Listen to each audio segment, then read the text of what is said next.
Tantor Audio, a division of Recorded Books, presents Never Let You Go by Caleb Crowe. Narrated by Gemma Dawson.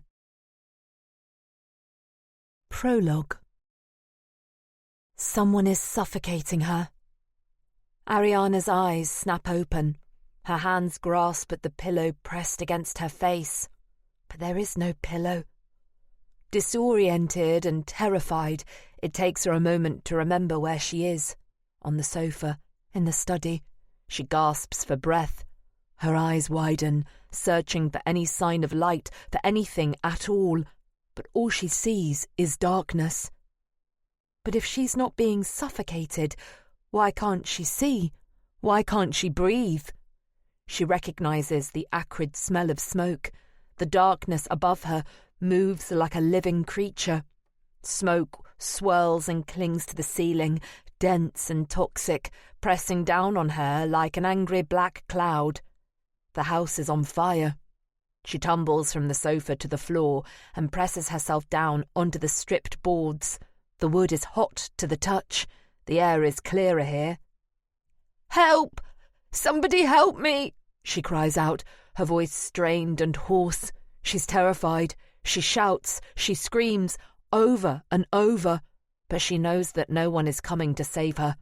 No one knows she's here. The heat intensifies around her and the smoke sinks lower. Her throat burns with the taste of it, and her shouting gives way to uncontrollable coughing. She can hear the fire now, somewhere outside the room, rumbling and growling. She hears the snap of some wooden piece of furniture, the fire destroying it as easily as someone stepping on a branch. She thinks it must be the chair outside the room and crawls across the scorching floor towards the sound to where she thinks the door is. But instead of the door, she finds herself against a wall. She has lost her bearings. She is lost in the black void. Panic rises. There's no escape. The realization settles on her, heavy and suffocating, like the thick blanket of smoke. No one is looking for her. She is utterly alone, as she has been always, and that is how she is going to die. Alone, unloved, unlooked for. Geoffrey has done this. There is a deafening crash and a bright mass of shimmering glass, like a million stars being born. There's a sudden rush of air. The room flashes with the dazzling orange glow of flames like the birth of the universe. She feels something fall against her shoulder and leaps away instinctively, believing it's the ceiling caving in. The thing has hold of her. She imagines herself trapped beneath burning wreckage, but as the thing squeezes tighter, she realizes it's a hand. Someone has burst into the room. Before she can see who, she feels a blanket thrown over her head, soaked in water. The hand drags her to her feet and moves her blindly across the room. She can see the orange glow of flames through the fabric and feel the blanket getting hot as the water begins to evaporate.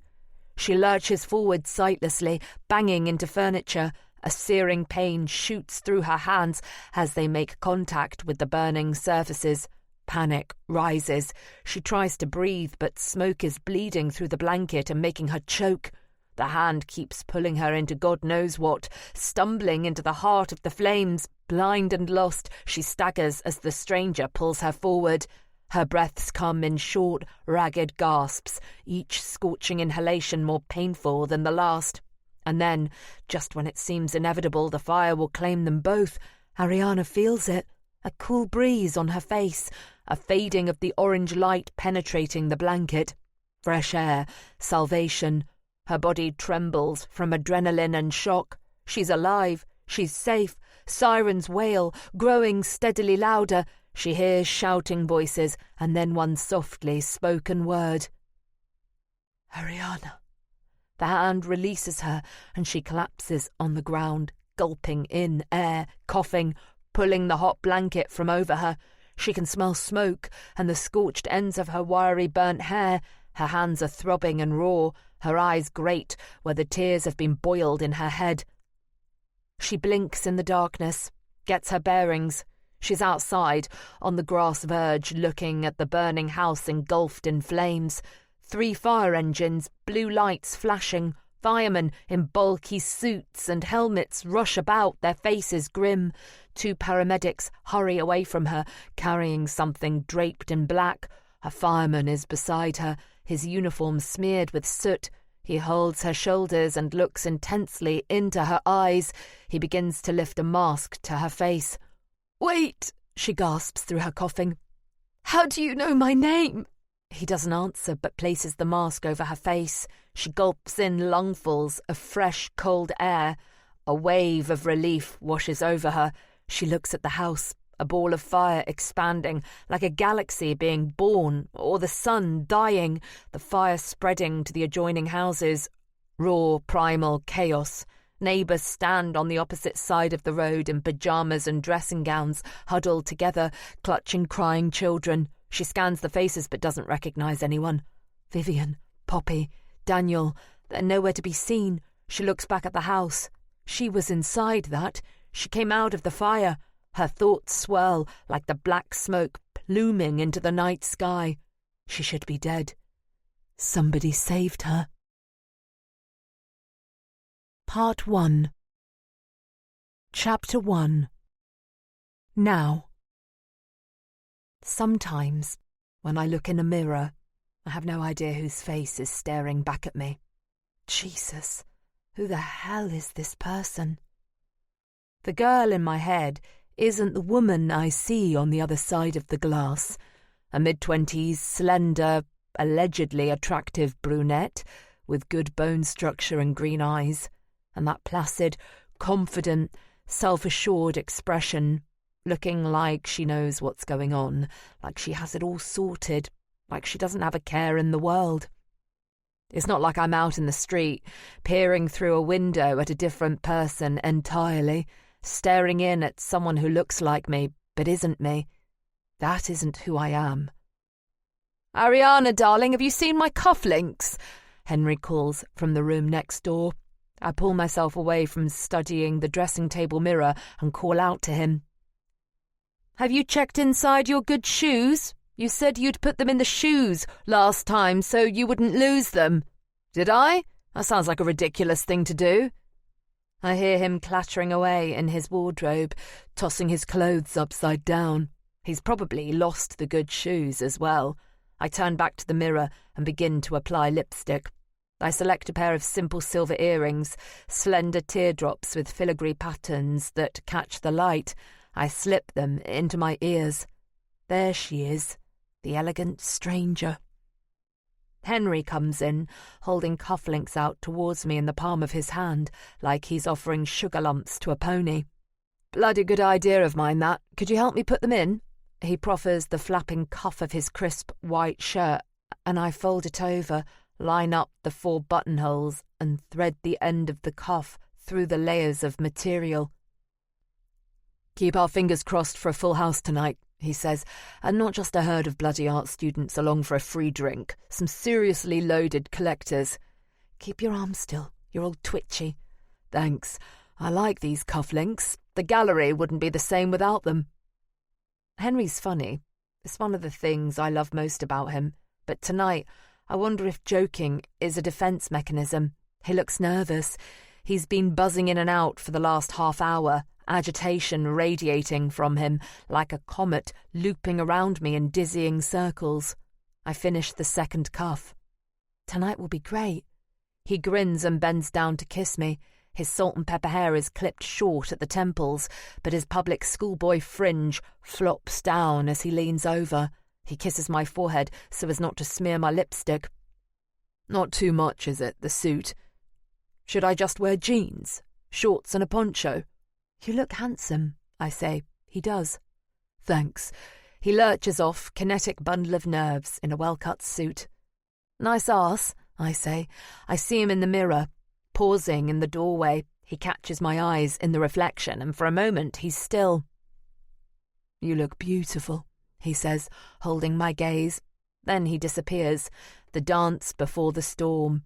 I adjust the necklace at my throat. I stand and go to the wardrobe to give myself a once-over in the full-length mirror. I've gone for something elegant, but not too dressy. Smart, but arty. I consider putting my hair up, but leave it falling at my shoulders. I like what I see. The dark hair, the shock of red lipstick, but I still can't shake the feeling that I don't know who's looking back at me, this stranger in the mirror. I smooth my dress and catch sight of the scars on the back of my hand. I shouldn't complain. I'm lucky to be here at all. The door bursts open and Henry bustles in again. "The caterer's just called. They're lost." He rakes a hand through his hair.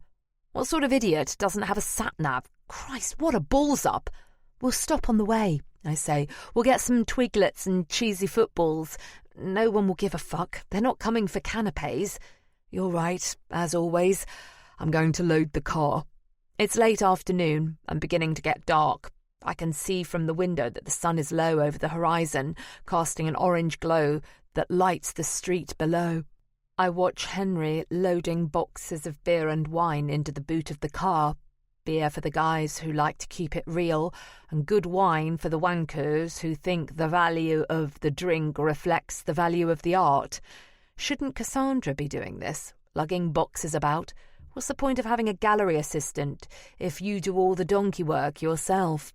The air's heavy with the threat of rain, and there are some nasty-looking clouds over central London, where we're heading. I hope rain doesn't keep people away. I can't say I'm looking forward to tonight. I feel a sense of unease creeping in. The swanky gallery crowd is Henry's world, not mine. He's comfortable with that art mob. He always manages to charm the room, moving between the prickly artists and the distant collectors. Unlike me, I usually hang back, feeling out of place, skulking on the sidelines in a corner and drinking too much. I make a mental note to lay off the booze in case my tongue gets the better of me, and I tell some gobby city boy to shut up and piss off. I won't make that mistake again. These people, with their money and their privilege, assuming I'm the same as them, I wonder what they'd think if they knew where I really came from, who I really am. Sometimes I'm glad the woman in the mirror isn't the real me. Truth be told, I'm dreading it. The bubbly laughs and pretentious chatter grate on me. The whole charade reeks of superficiality and excess. These people don't know real struggle, real loss. I can't stand all the bullshit, having to smile and be nice to people I think are assholes. It makes my skin crawl. Most of them are rich kids who never had to struggle to make anything of themselves. What do they know about the real world? I catch myself in the irony of what I'm thinking, standing in the elegant bedroom of my lovely North London home. The wonderful life Henry and I have made together. But that's the stranger in the mirror again. On the surface, I look like one of them, but I'm a stranger in a strange land. Sometimes I marvel at the chance connections that led me here, to this life that feels like someone else's. I guess that's another lucky escape, given where I came from. In some senses, no less miraculous than my escape from the fire. I look at the burns on my hands, really study them. The scars are a network of pale, uneven skin, etched like a road map of the past, smooth and shiny like the material of my dress, as if a pool of wax has been poured and allowed to set. It's almost 10 years to the day. 10 years I lucked into this second chance. I owe Henry so much. He's been working hard putting this show together.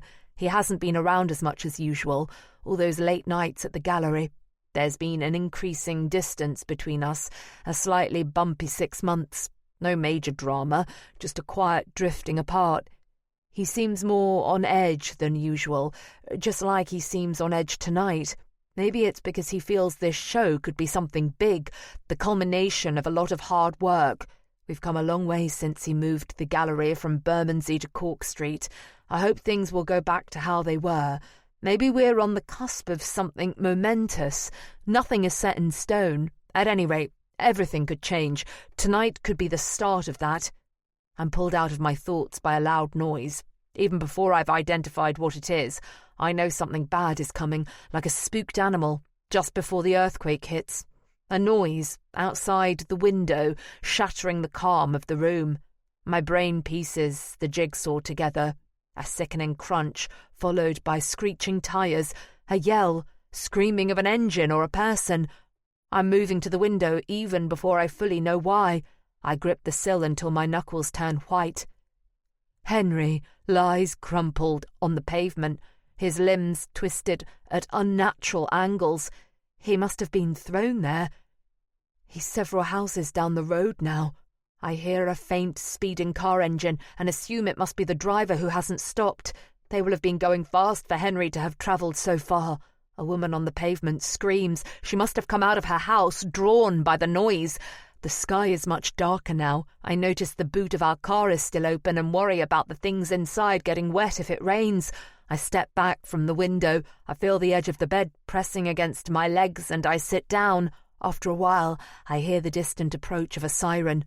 It must be the police or an ambulance. That's good. I'm not really thinking what I should do, but now I don't have to do anything because someone has phoned and I'm relieved I don't have to do it. I continue to sit on the bed. Even though I'm away from the window, I can still see Henry's body as clearly as if I was staring at it, his limbs all bent and twisted impossibly, lying on his back, his head turned strangely to one side, his crisp white shirt a mass of red. I wonder if he left the front door open as he went in and out with boxes. I hope so.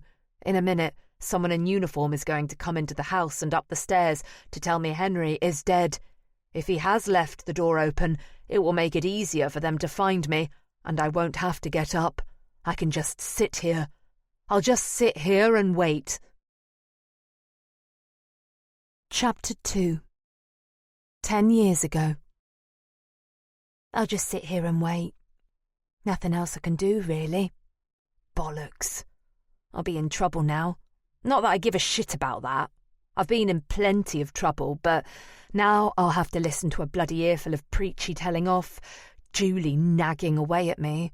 So bloody boring. Or Rob, that's worse. Hopefully it'll be Julie. This must be a stockroom or something. There's all boxes over that side, but there's nothing interesting like crisps or chocolate. It's all washing powder and dog food and bog rolls. I don't know why this bench is here.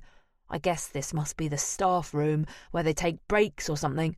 Though why anyone would want to take their break in here, right next to that toilet, I've no idea. I need the loo, but I looked in there and it's filthy. No way I'm putting my bare arse on that toilet seat. It's probably all men who work here, pissing and hitting the seat and the floor. You could probably make a biological weapon out of the germs in that bog.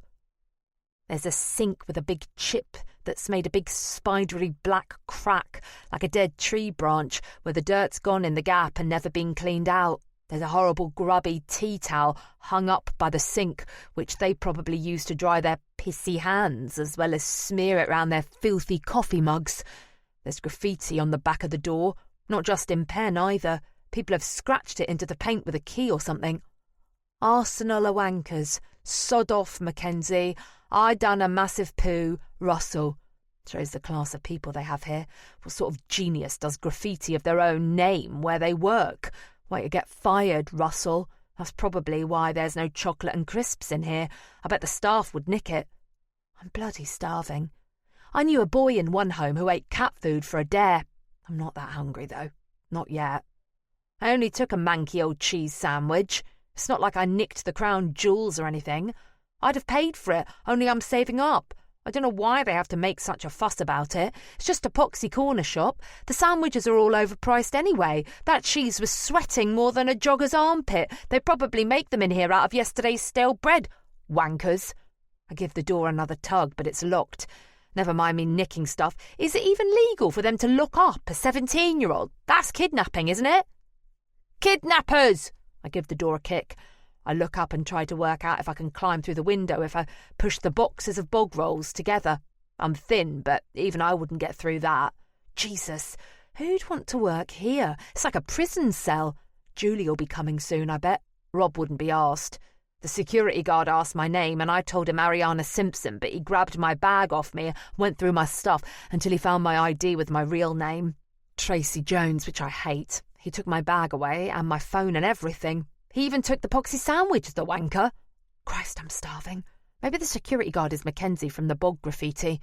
He looked like the sort of wanker who'd have a wankerish name like Mackenzie. Sod off, Mackenzie! It was all just an excuse to feel me up anyway. He grabbed my bag and threw me in here and got too bloody handsy, if you ask me. Probably a pedo. I bet he volunteers for the after-school shifts so he can catch kids nicking sweets and give them a full-on body search. I bet it gives him a right hard-on. He won't try that again with me. Not after the kick on the shin I gave him. Never mind nicking me for shoplifting. The police should give me a community medal or something for kicking that fucker's leg. Pedo! I kick the door again and then have a listen. I can hear voices outside. I think one of them might be Julie. I think of getting a cup from the bathroom and pressing it against the door like they do in the movies, but I'm not sticking my ear into one of those rancid petri dishes. I wipe the scuzzy grease marks off the door with the elbow of my jacket and press my ear against it. Very sorry she kicked you. That does look nasty. I'm afraid she has anger management issues. Yes, it's Julie. She's drawn blood, look. That must be Mackenzie. Sounds like I really hurt him. Good. As I say, I'm very sorry, Julie began. Pull your trouser leg down, Carl. That must be the owner. What I want to know is, what are we going to do about this sandwich? Obviously it goes without saying I'll pay for the sandwich. And this drink? What drink? I never took a drink, the thieving bastards. I kicked the door again. Thieving bastards! Yes, of course, and the drink. How much is that? £5 and the crisps £6. Crisps? I never took any crisps neither. I wish I had. My bloody stomach is doing somersaults with hunger. There's a bit of a pause and I listen harder. I guess Julie must be getting some money out of her purse. I should call the police, you know. Kids in here all the time taking stuff. The owner, he's had his money, he's got his sweaty sandwich back, and he still wants to get me locked up. I understand your frustration, Julie, again, but if there's any way we could not do that, I'd be very grateful. Tracy's a troubled girl, but she's a good kid. I'm her foster mum. She's had a tough time in care, and the good kids like her learn a lot of this stuff from the older ones. I'm sure she's sorry for any trouble.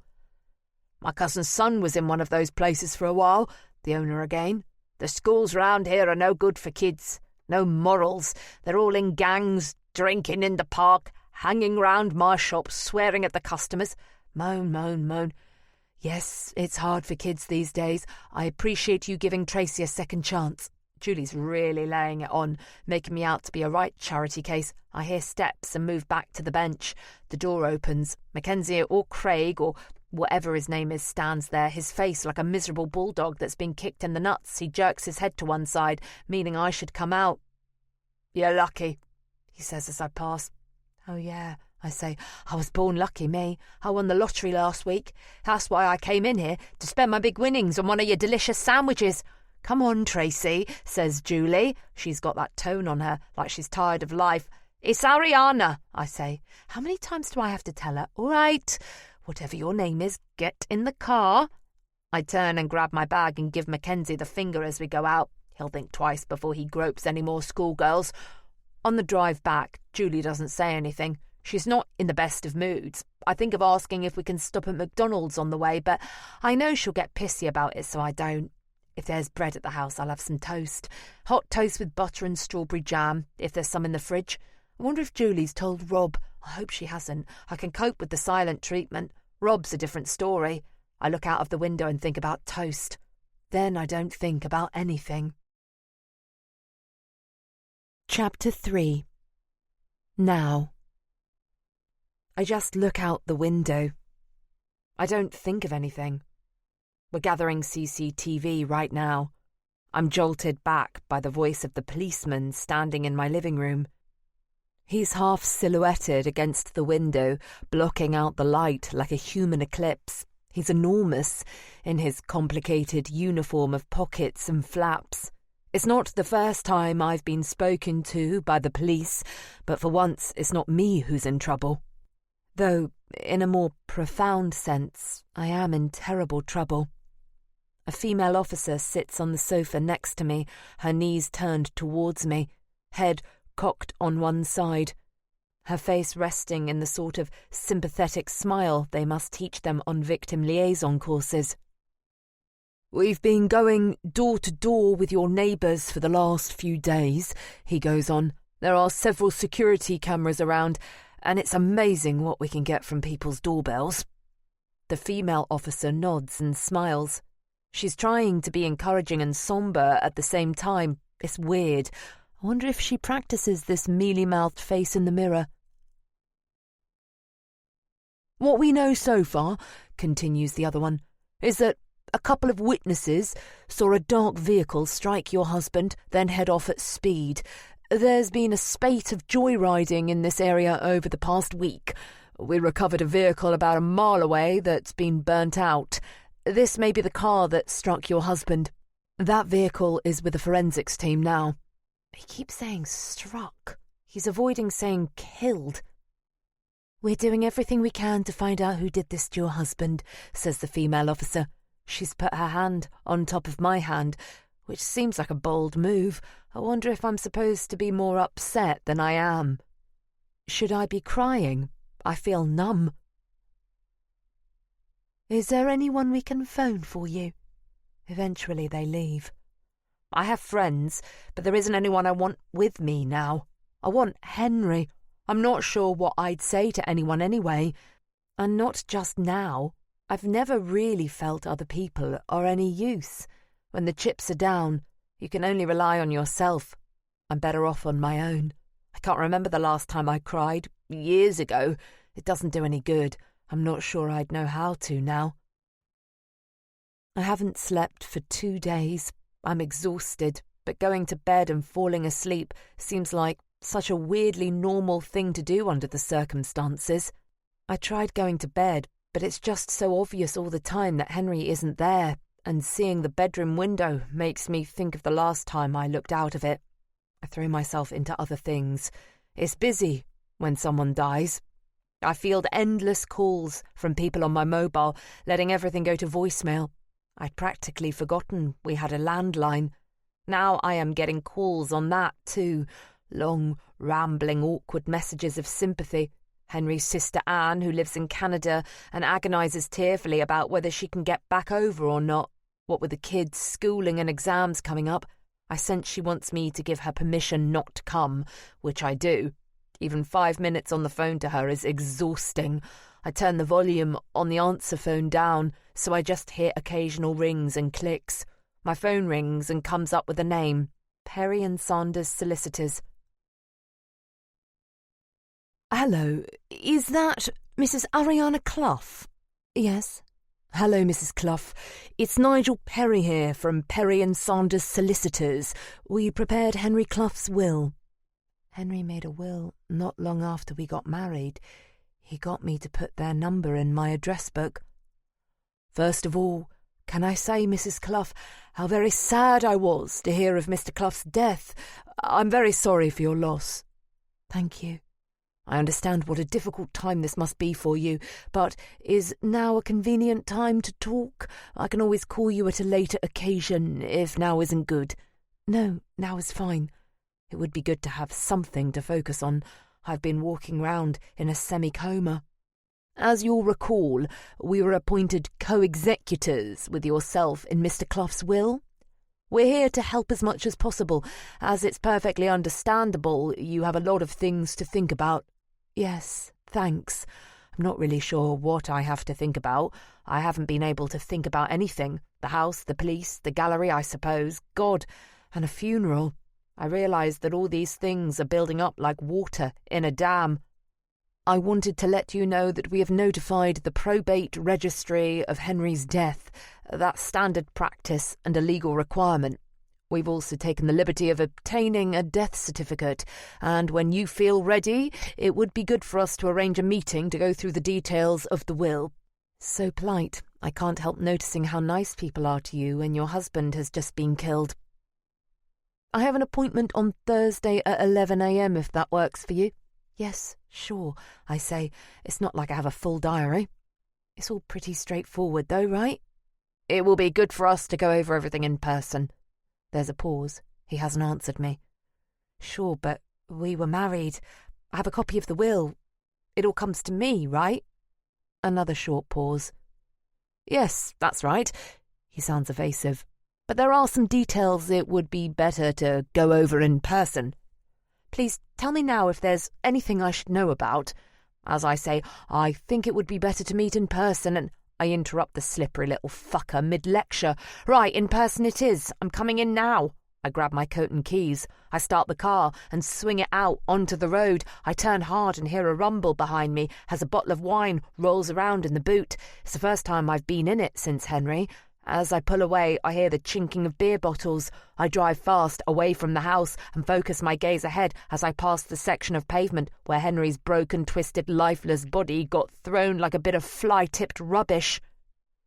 The reception area of Perry & Sanders looks more like an advertising agency than a solicitor's. It's airy and bright, with trendy Scandi mid-century chairs, one of which I'm sitting on now.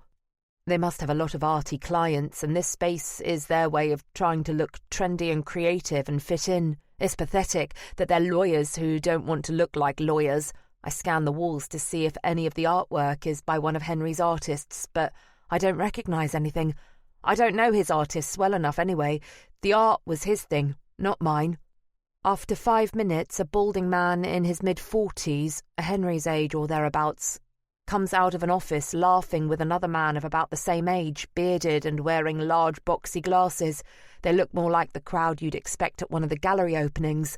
I try to work out which one is the lawyer and which is the client.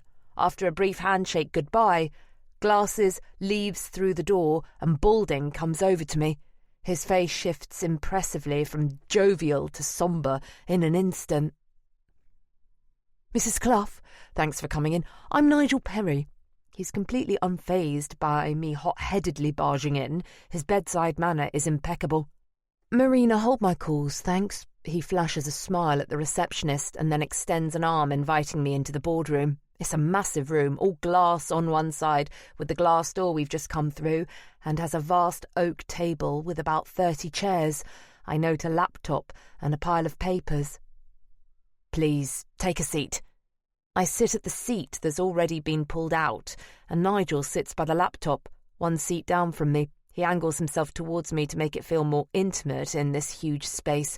I'm reminded of the policewoman and how she sat, trying to calm me down with her pathetically rehearsed body language. Perhaps she and Nigel have done the same course.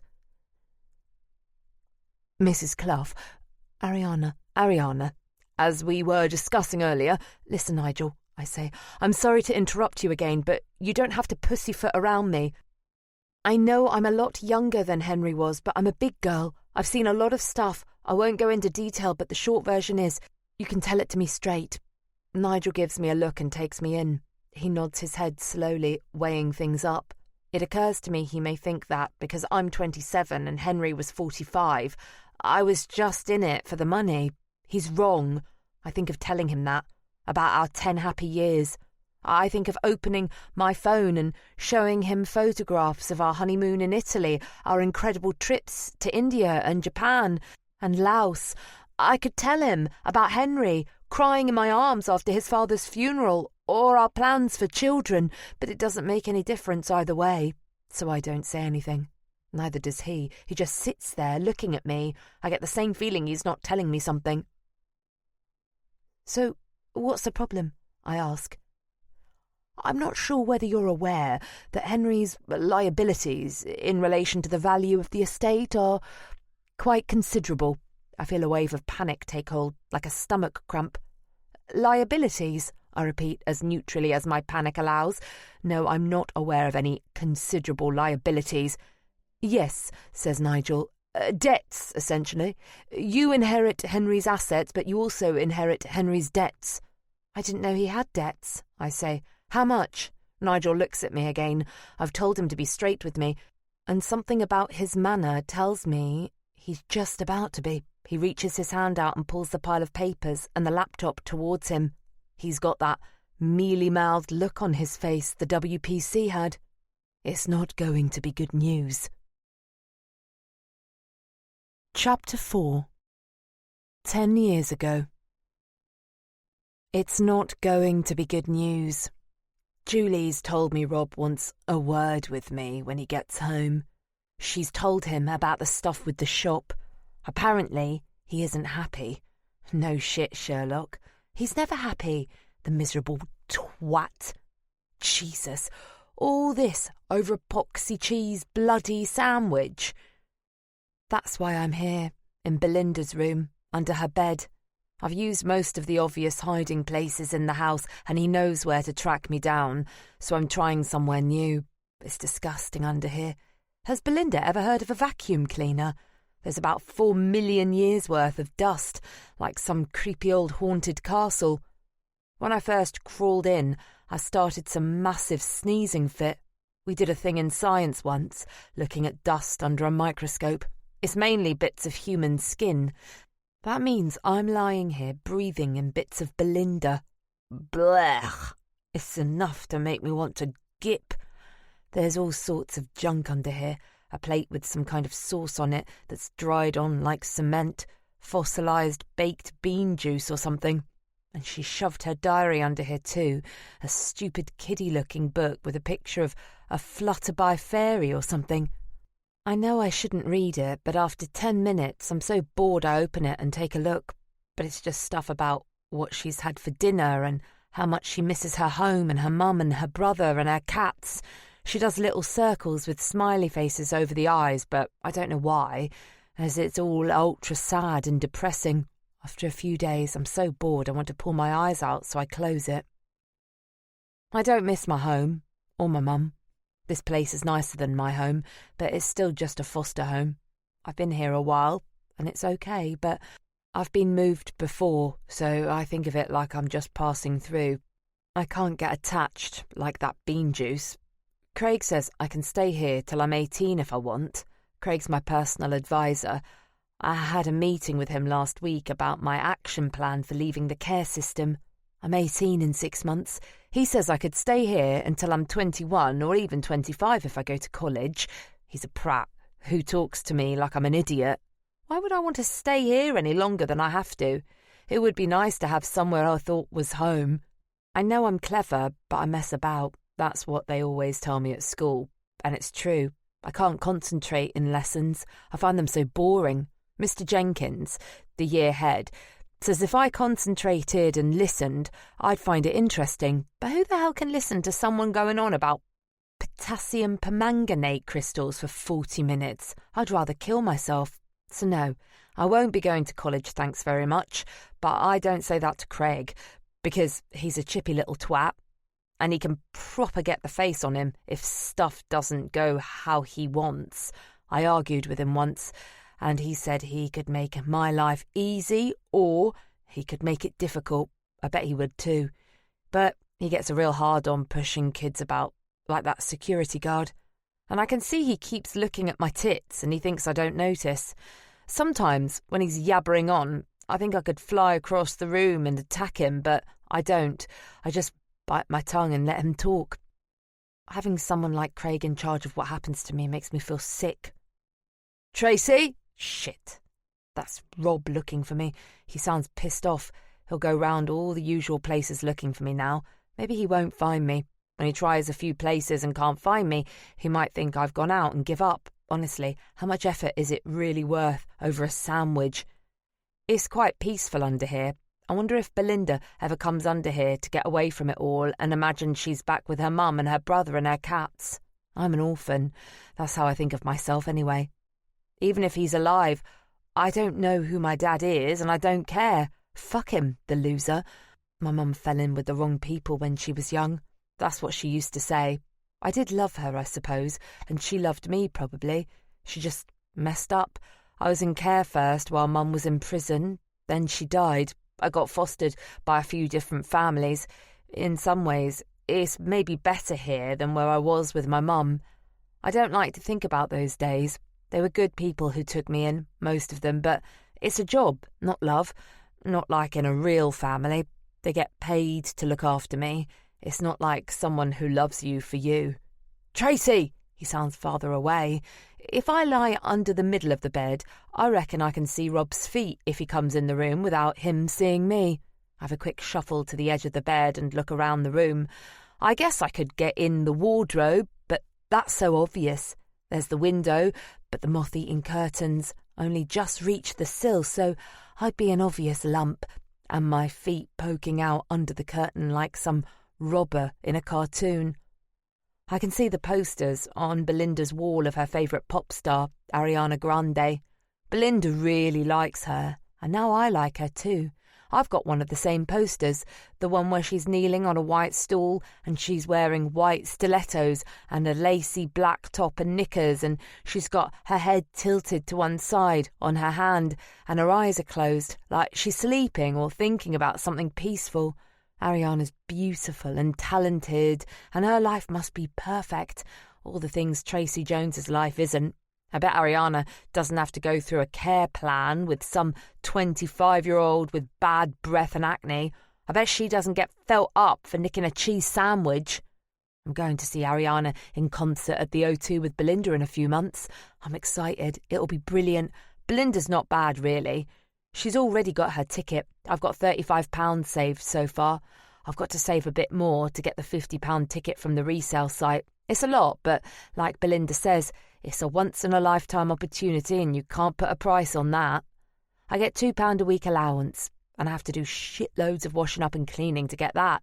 It's a sodding joke. Slave labour. I was in one home with a girl called Claire. She was into crystals and all sorts. She did tarot readings with a ratty old deck of cards she got off her dead nan. She just made it all up, I reckon. I don't believe in any of that stuff, but sometimes I wonder if it's my fault. It can't be a coincidence that so much bad stuff happens to one person. Maybe the universe doesn't want me to be happy. Maybe I'm being punished for something bad I did in a past life.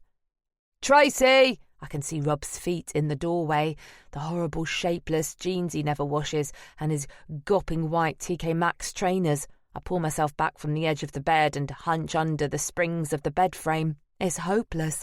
He doesn't even bother to look in the wardrobe or anywhere else. He just leans over and peers under the bed. His face is all red from where he's been stomping round the house. The unfit fucker. He's found me. But it's not a nice surprise. It's like some twisted horror movie version of hide and seek, and he's the hunter tracking down his prey. Get out, he says. I don't. I shuffle farther under the bed. I don't know what I'm thinking. It's not like I believe he's going to go away. He stands up and makes a noise that's a cross between a sigh and a growl. Next thing I know, he's got hold of my ankle and he's dragging me out from under the bed. I kick out at him as hard as I can, but he's got a real hold of my jeans and keeps pulling me out across the carpet. Get off me! He's not allowed to lay a hand on me. I should have the police onto him, but they just take his side. Once I'm in the middle of the room, he lets go of my leg and grabs a big fistful of the collar on my jacket and hauls me onto my feet. He starts marching me out of the room while I helicopter my arms at him, trying to catch him a good wallop. I manage to land one thump on the side of his head, but he grabs hold of my wrist as well and twists my arm behind my back. It really hurts. The skin burns on my wrist, and my shoulder feels like it's going to rip apart, like when you pull the leg off a roast chicken. I'm absolutely sick of you causing trouble, he says as he marches me up the landing. I see Julie standing at the top of the stairs as we go past. She doesn't look happy, and I don't know if it's because of what I've done or because of what Rob's doing now. Either way, she just stands there like a gawping scarecrow doing nothing. Rob swings me into my room, letting go of my wrist as he does. Ouch! It really hurts, and my shoulder feels like it's on fire, but I don't rub it, as I don't want to give him the satisfaction. He goes over to my desk and starts going through my stuff, shoving my makeup about and knocking my college bag on the floor. My pencils and pens roll across the carpet, but he ignores them. He goes into my drawer and pulls out the tin with my Ariana money. He takes the lid off and takes the notes out, 6 £5 notes I've folded in half in a little bundle. He throws the tin on the desk and I hear the pound coins inside rattle. A couple of them roll out and onto the floor with the pencils. Rob peels 2 £5 notes off the bundle and throws the others down on the desk. He comes over and waves the notes in my face. This is for the food you stole. Next time you pull a stunt like that, we'll let the police deal with you. He goes out of the room. Once he's out, I fly across the room after him. I grab hold of the door frame. Bastard! I yell into the landing corridor at the top of my voice. I grab hold of the door with both hands and slam it as hard as I can. It makes such a draft. My Ariana poster comes away from the wall on one side and flaps about on 2 bits of blue tack before falling on the floor. The door noise echoes a bit, and then it all goes muffled and quiet. I won't cry. I kneel down and pick up the pound coins and put them back in the tin with the other coins and the £5 notes on my desk. £25. I'll never get that Ariana ticket in time now. I stick the Ariana poster back on the wall. I put the other stuff on the floor back in my college bag and sit back down on the bed. I don't know what to do now. I have literally nothing to look forward to in my future. My past is shit, and my present is shit, and my future is shit. Fuck this. I go round the room and grab whatever else I might need and shove it in my bag. I don't have much. Then I wait. They call me for dinner an hour or so later, but even though I'm starving, I don't go down. No one comes up for me. I listen to everyone else in the house to do whatever they're doing and just wait for hours. Eventually it's quiet and dark. I go out onto the landing and down the stairs. I go into the kitchen and raid the fridge for whatever I can find. There's some cold sausages and ham. I eat some and put the rest in a bag in my pocket. There's half a loaf of Warburton's sliced white bread, and I spin the neck of the bag closed and take that too. I unbolt the front door as quietly as I can and step out onto the street. It's dark and quiet. The sky is black. There aren't any stars. I'm never going back. Chapter 5. Now. I'm never going back there. Poverty. Even before my mum was in prison, we were poor. We lived in a horrible council flat with no decent heating and barely decorated, like squatters. My bedroom had black mould spores all up one wall and across a corner of the ceiling. Everything smelled of damp. Even when I went into school, I could smell it clinging to my clothes. The electricity was on a pay-as-you-go meter, and quite often it would run out in the middle of me watching cartoons on the bashed-up telly. The electric cooker wouldn't work, and we'd have to eat cold beans or spaghetti hoops. That's if we were lucky enough to have any food in at all. I pull into the underground car park and squeeze the car into a space by a pillar. £20 for 2 hours. It's eye-watering, but I just couldn't face being with people on the tube. I emerge onto Savile Row and walk past the line of swanky gentlemen's tailoring shops. The window displays are full of wool and tweed suits with faceless mannequins in deerstalker hats. The bays on the road are marked for loading only, but are full of dark, sophisticated limousines with their engines running and chauffeurs chatting to each other while they wait for their bosses inside. I duck into a small coffee shop and pick up a flat white and an apricot Danish to go, then out and round into Cork Street. The uncluttered shop fronts with barely anything on show make it clear you've entered the gallery district. I hate all this elitist bullshit. The suit shops may be snobby, but at least they put bloody suits in the window. All these gallery windows say is keep out. I arrive at Clough's, unlock the door and go in. Home with Mum was defined by poverty, but when I went into care, it wasn't much better. There was wallpaper and carpets. I had a bed and not just a mattress on the floor. The sheets and blankets didn't feel wet with cold when I got in them. But I never owned anything, never had anything I could call my own. The houses weren't mine, the bedrooms weren't mine, the families weren't mine. I go through the gallery and into the office space at the back. I sit at Henry's desk. It's a beautiful leather chair, and I can feel the shape of it, feel it hug me in all the curves and contours where Henry sat. The space that Henry has left.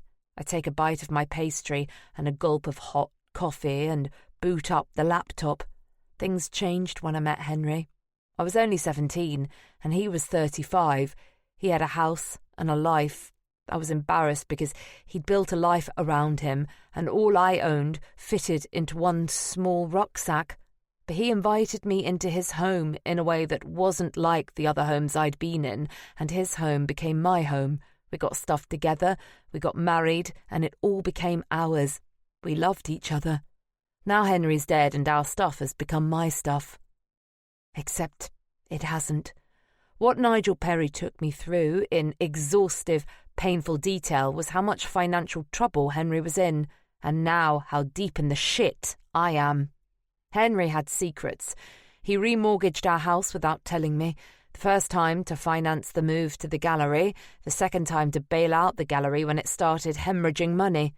This fabulous chair, this beautiful heavy oak desk, this polished concrete floor reflecting the light from this exquisite Italian light fitting, everything oozing quality. The idea is that the environment bolsters the price of the art. But if that doesn't work, what you're left with is a load of expensive shit in a big room on a posh street where you can't afford the rent. The phone call I had with the accountant yesterday confirmed it. Things have been going downhill for the past 10 years. The accountant compared it to a gambler at a table throwing good money after bad. I miss Henry more than anything, and at the same time he's done something that's made me so bloody angry. He should have talked to me more. He must have been embarrassed, I suppose. Typical Henry. Too bloody embarrassed to make a fuss, like one of those old-fashioned gentlemen too embarrassed to elbow people out of the way in the queue to the lifeboats and who goes down on the Titanic, disappearing under the waves without a grumble. Well, that's not me. No way. I'm not going back to all that poverty and misery. I've clawed my way up to the life I have now, and I'm determined to keep hold of it. The accountant suggested I close the gallery. I've inherited the millstone round Henry's neck, and I could get dragged under with it. He used words like insolvency and bankruptcy, which felt like buckets of cold water being thrown in my face. But what's clear is, if I stop now, I'll lose most of it. The personal savings are gone. I'll have to sell the house to pay off the debts. I'm carrying a big mortgage. I'll have nothing. The only way out is to keep going. The ship's sunk, the lifeboats have gone, but I somehow have to make a go of what I have now and hope something changes. I refuse to give up and roll over. I hear the front door open and feel a sense of dread that it's a customer. The show is still up in the gallery, the one we never had the opening for the night Henry was killed. But I don't know a thing about the work. I can't even remember the artist's name. I urgently scan the desk for a copy of the exhibition handout. Fortunately, it's Cassandra, the gallery assistant. "Oh, God," is all she says as she scampers across the office and grabs me in a hug. I've only met Cassandra twice before. She's been at the gallery for 6 months or so. Henry had a series of gallery assistants, almost always the young and absurdly pretty daughters of wealthy parents. Cassandra seems perfectly nice, but oozes old money and ponies. As far as I understand it, her job is to run out and get coffee or man the standard art fairs while Henry tries to sell things to investors over boozy dinners. She hangs on to me in a teary cuddle. Aren't I the one who's supposed to need comforting? "Oh, God, Ariana, I'm just so sorry." Cassandra detaches herself from me and steps back. She's thin and waif-like, with sharp elfin features and the most incredible red hair that hangs down in ringlets. I think it's natural. I'd kill for that hair. She's in a tailored suit with a tartan jacket and miniskirt and model thin legs. She could have stepped off the cover of Vogue. She stands there awkwardly like an urchin who's been blown in here by a strong gust. "I can't fucking believe it," she says in the way that only posh people can swear. Just like it isn't swearing at all, like she's just broken a heel or something. "Henry was lovely, just lovely. I can't believe he's not here anymore. How are you? You must be a wreck. Can I get you a coffee?" Christ, she's confident. Where does that come from? I was gobby when I was her age, but I didn't have an ounce of that confidence. I like her. I hold up my coffee cup to show her I don't need one. "Right," she says, pulling up another chair to the desk and sitting down, pressing the pleats of her skirt down against her thighs like a conscientious schoolgirl. "What do you need?" Cassandra spends the next hour giving me the most comprehensive summary of the gallery business I've ever had. I feel like a complete arsehole for prejudging her as window dressing. She's smart and switched on, and I learn more from her in 60 minutes than I've picked up in 10 years of being with Henry. She gives me a rundown on all the artists the gallery represents and tells me who's who, who's dead wood, who should get ditched and who's in danger of leaving if we don't hang on to them. "Look, Cassandra," I say, "that's all great, really helpful, but, you know, I'm in trouble, right? Do you think I've got any chance of turning this business around?" She stops talking and looks directly at me with a slightly puzzled expression. Of course you bloody well have, she says with enthusiasm. You're not interested in art, are you? Not really, I say apologetically. Does she spot me as a fraud? That's good, she says. Henry was a lovely man, but his problem was that he was too interested in art. You don't need to be interested in art. You need to sell it. I think I'm in love with this girl. Go on a charm offensive with the artists, she says. Do a bit of fluffing. Blow some smoke up their asses. They'll be terrified you don't know what the fuck you're doing, but shitting themselves they might not have a gallery. Artists are like racehorses. They're skittish. You have to massage their egos with a bit of carrot, but they love it when you give them a bit of whip and show them who's boss. It all sounds a bit S&M. I knew she was the sort who understood ponies. I'll do you a list, she says. The ones who'll be fine with a coffee, which ones will expect a decent lunch, and who should be tackled in the pub. Thanks, I say. Feels like a plan is forming. Trouser suits for the women, skirts like this one for the men, says Cassandra. You've got bloody amazing legs, she says, giving me the once-over. So let's put them to work. This girl is amazing. For a moment, I feel good about myself and stop thinking about the miserable mess I'm in. For the first time in days, I feel positive about something. This might work. Chapter 6. 10 years ago. This might work. I knock on the door again. There are lights on inside the flat and music playing, but I've knocked 3 times and there's no answer. Maybe they've gone out and left music on to fool burglars. I peer over the balcony of the open walkway down 3 flights to the ground below. Bits of scrubby grass, an empty Tesco's shopping trolley, a potholed patch of tarmac where a car's been burnt out. What a shithole. Someone moves behind the glass and the door opens a crack. A pair of frowning eyes peep round the edge. They brighten up when they recognise me. Tracy! Shaniqua opens the door and looks at me. Rah, girl, what you doing here? Ain't seen you in time. She noticed the bag I'm holding and sucks her teeth. Hi, I say. Can I crash on your sofa for a couple of days? Shaniqua rolls her big brown eyes and doesn't say anything, but she swings the door open and steps back down the corridor, allowing me in. Shaniqua throws herself down on the couch in the living room. It's a bashed-up green thing and has a big rip on the arm that's patched with gaffer tape. It's probably been rescued from a skip. She used to be fostered with Rob and Julie, but left last year when she turned 18. We got on okay, and she gave me her address when the council found her a flat. We haven't spoken since then. I wasn't sure she'd still be here.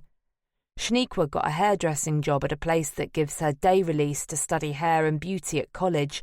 She's got tiny straightened hair now, instead of the big afro she had before, which I used to like to squash and boing out like a sponge. Get off of me, girl. What is with you white girls and my damn hair?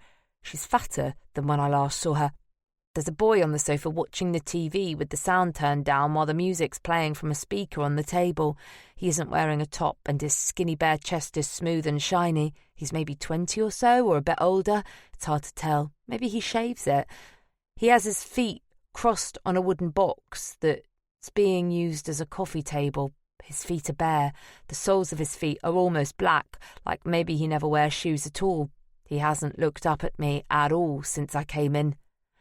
Tracy's gonna stay here for a couple of nights, aye? The boy looks me up and down with an expressionless face and goes back to his silent telly. I guess that means it's okay. It's not even football or snooker that makes sense with no sound. It's some kind of drama, all shadowy and car chases and shootouts. Liam stays here too, says Shaniqua. You can have the couch when we go to bed. You left Rob and Julie's. How old you now? 17. I left tonight. Rob was doing my head in. Shaniqua sucks her teeth again. She's been in care for years, like me. She gets it. It's Ariana, I say. Say what now? I'm not called Tracy anymore. It's Ariana. Ariana Simpson. Safe. She slides up the sofa towards Liam, making space for me. I sit down on the other end with the gaffer tape. My new home for a couple of days at least. I end up staying longer. The flat is a bit rough and it's scuzzy and there isn't much furniture, but I've definitely lived in worse, and at least I don't have to put up with Rob giving me shit all the time. Shaniqua's out at college or work most of the time, so I hang out at the flat mostly, watching daytime TV. One night, me and Shaniqua and Liam go out to McDonald's, and Shaniqua gets me a bacon McDouble and fries and a strawberry milkshake, and she doesn't ask for the money or anything. There isn't much food in the flat, just pasta and tinned tomatoes and stuff like that, but she tells me I can eat what I want. Liam comes and goes and doesn't say much, just watches the telly. The flat's small, and at night I hear them shagging in her room. I kind of want to listen, but also I try not to. I wake up early because there aren't any curtains and just lie there on the sofa until the others get up. I only have 3 lots of underwear, so most mornings I wash a pair of knickers and a t-shirt out in the bathroom and hang them on the back of a chair to dry. One day Liam comes back with a fake ID for me, which says Ariana Simpson and has a birthday on it that makes me 19. He's used a photo of me Shaniqua took on her phone. He tells me I owe him 20 quid, but it's worth it. I say the date over and over in my head, so if anyone asks me, it won't look like I have to think about it for a second. So long, Tracy Jones. I'm Ariana Simpson now. One night we go for a drink, and Shaniqua gets herself, me and Liam drinks and crisps. I just have a half of cider. I've been here 4 days now, and I know it can't last. I've no idea where I'm going to go after. I have £5, 5 sad little pound coins, rattling around in a tin. I'm so fucked. After the pub, we get in Liam's car and drive back. It's a silver Ford Fiesta with all rust up one side and a massive dent on the back where he must have reversed into something. He drives fast and he doesn't indicate. Shaniqua sits in the front with him and I sit in the back. I look out through the windows at all the houses we drive past, with cars in the drives and lights in the sitting rooms. I think about all the families inside, having dinner together and sitting down to watch EastEnders. I look at the lights on upstairs and wonder about all the mums and dads tucking their kids in for the night, reading them stories and giving them teddies and leaving the landing light on while they go to sleep. Suddenly, there's a burst of sound and a flash of light from behind. Even before I swing round to look, I know it's a police car. Liam immediately floors it and the engine screams in protest. We accelerate fast and I reach for the seatbelt I've forgotten to put on, only there isn't a seatbelt. Just a frayed bit of black where it's been cut through with a knife. Liam swings the car round a narrow turning onto some estate or other. I'm thrown sideways across the back seat and bang my head on the passenger door before sliding down onto my back. I watch the street lights flash past through the windows above me like a kid being driven on holiday. The car brakes hard and I'm thrown forward face first into the passenger seat before I fall onto the footwell. I sniff and taste blood. I must have a nosebleed when my face hit the seat. At least down here I don't roll about so much, but I can't see what's going on. I just hear the car engine and the police siren and Liam and Shaniqua laughing. I'm scared. It feels like we're going to crash and die at any minute. I don't want to be here. It's like one of those horrible roller coaster rides where you know you've made a mistake and it goes on forever. Eventually, I can't hear the siren anymore and we slow down. It turns out Liam hasn't passed his test and doesn't have insurance. Laugh, laugh. Yeah, fucking hilarious. You guys laugh it up while I suck down mouthfuls of bloody snot and try to get over my heart attack. That night, I lie on the sofa listening to the shagging through the wall and think about how to find some way out of this place. But to get away, I need money. In the morning, I ask Shaniqua whether they maybe need someone in the salon she works in to make coffee or sweep up the hair or something. She says she'll ask. I don't want to spend another day in the flat with Liam, not after the car thing. Plus, he never has a shirt on when he's inside, and his feet make me want to puke, and I sometimes catch him looking at me funny. I don't know, I just get a bad feeling. So I go out and hang about in the park. It's boring, but it's okay. The weather isn't too bad, but there's a pond that has ducks and geese and some swans in it. The swans have 3 babies and they all float around in a little line. There's a cafe there, and at lunchtime I go in and get a croissant. 5 quid isn't going to get me anywhere, so I might as well spend 2 quid and not starve to death. I sit on a picnic bench and take my croissant out and Lay the paper bag down like a kind of plate so the food doesn't go on the table. I eat slowly and chew every tiny mouthful and swallow before I have another one. I read somewhere if you eat slowly you feel more full up, but I still feel hungry when I've finished. A little bird lands on the end of my table. It wants the crumbs on my bag, but it's too nervous to come near. I think about pushing the bag towards it, but then I decide not to. I sit there really still and wait. The bird hops about a bit, then forward, then back. It flies off and flies back. After about 5 minutes, it gets the nerve up to grab a little flake of croissant from the edge of the bag and scamper to the end of the table with it. I watch it eat, looking round nervously. It's only the length of my finger. It's got an amazing orange body, and it's blue on the top. It's got this long black line that goes from its beak across each side of its face, with its eyes in the middle, like it's put black eye makeup on to go to a goth club or something. Once it's finished eating, it comes back for another crumb, then another. I sit there for about half an hour watching it get more confident and come farther and farther onto the bag for more flakes of pastry. It's so close I could touch it, only I couldn't because it won't fly off if I moved. Then it finishes the last crumb and flies off. I don't think I've ever felt so lonely in my life. That evening, Shaniqua tells me she can't get me a job at her salon. They got bare girls making coffee and sweeping hairs. Damn, that's what I do half the time. Shit. Now what am I going to do? This lady, right? I help her with her hair, yeah? She got 2 kids, and I watch them when she needs. She wants someone tonight, but I seen Liam. I told her you could do it. Said you're 19, like on your ID. She needs you around 7:30, aight? Great, thanks. She writes the address down for me on a scrap of paper in her big looping handwriting. Vivian Willans. She sounds posh. I look at the address. North London. Even the street name sounds posh. Maybe this is where my life changes. Going through that door with my new name where nobody knows the old Tracy. A new start and a new me. Just through that door. Chapter 7. Now. Just through that door. That's where they all are. I feel a terrible stirring in my chest, a shortness of breath that borders on panic. I know people will think it's grief and excuse it, but weirdly it's not grief, it's nerves. The nervousness of having to stand up in front of people and deliver Henry's eulogy. There's something vaguely ridiculous about people gathering together with the sole purpose of being as miserable as possible. I can hear them next door in the chapel, the low murmur of conversation and the occasional inappropriate laugh, quickly stifled.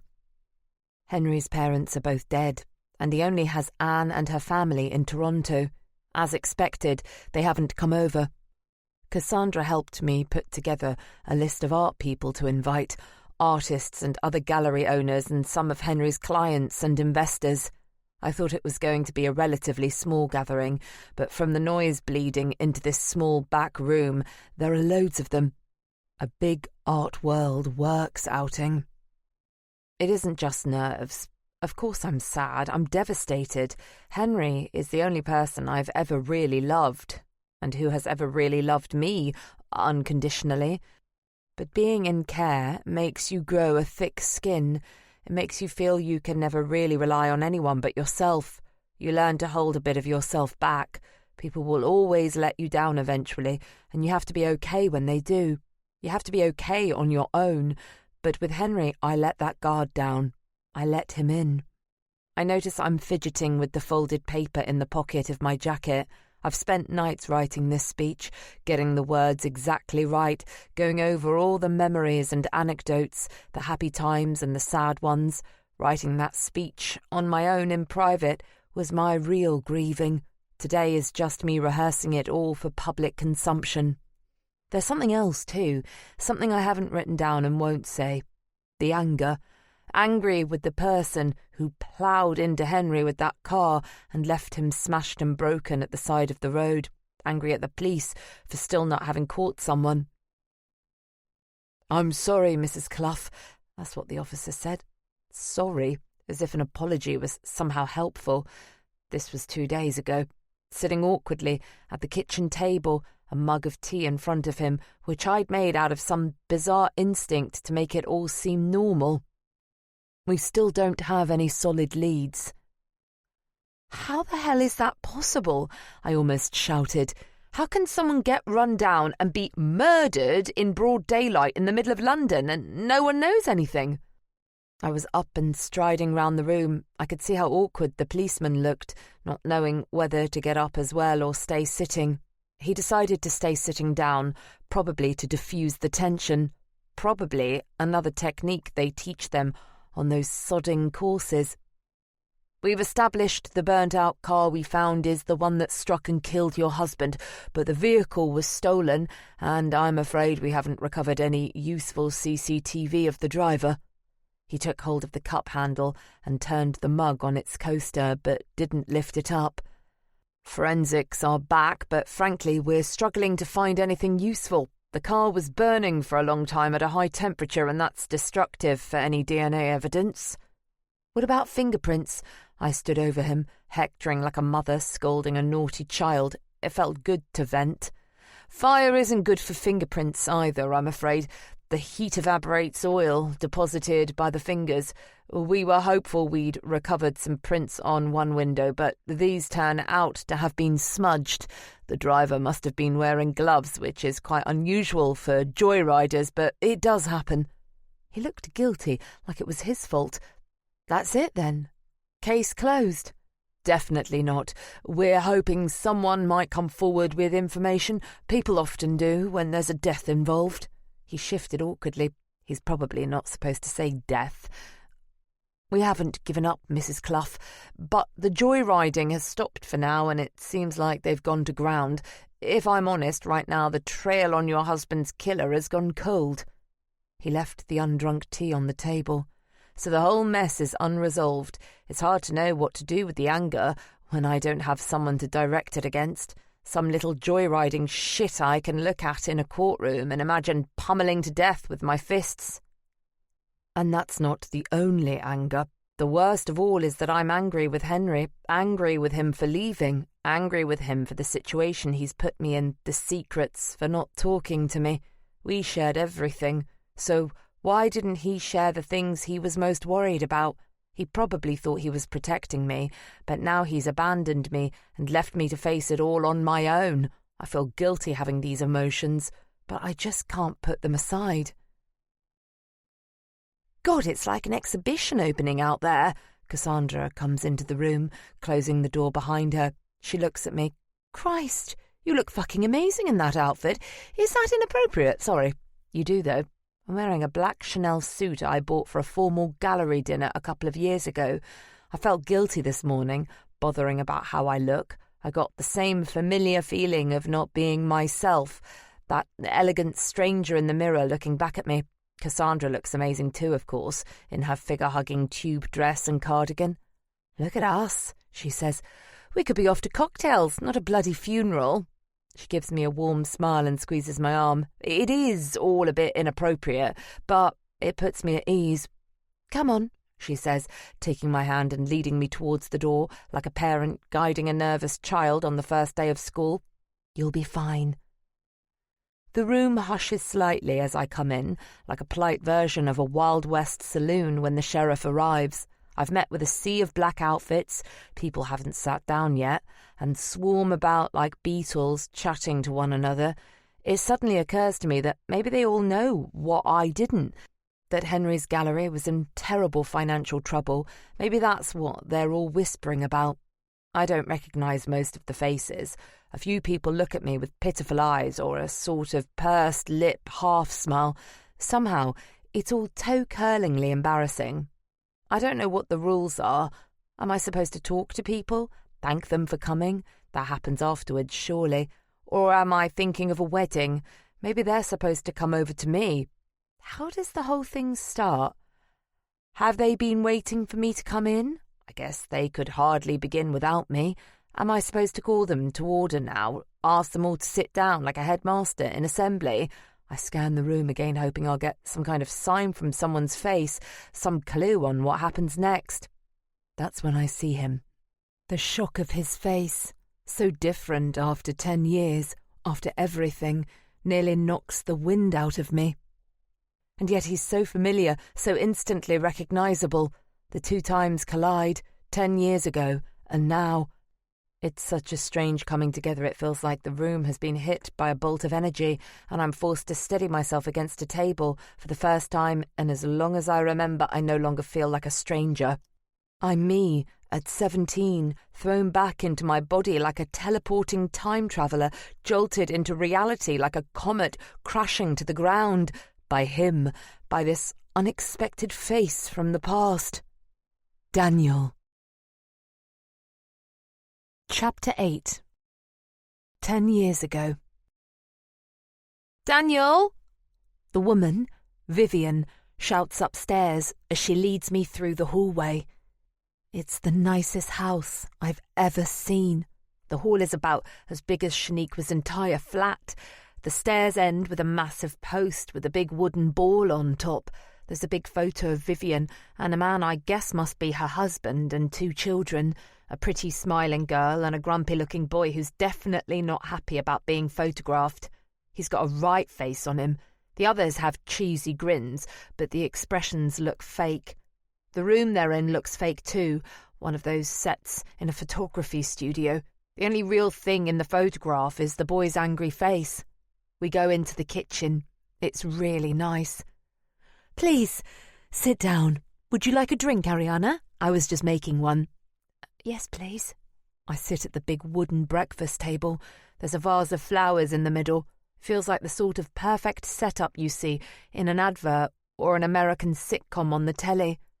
I say the birthday date on my fake ID in my head in case she asks me about being 19 and not 17.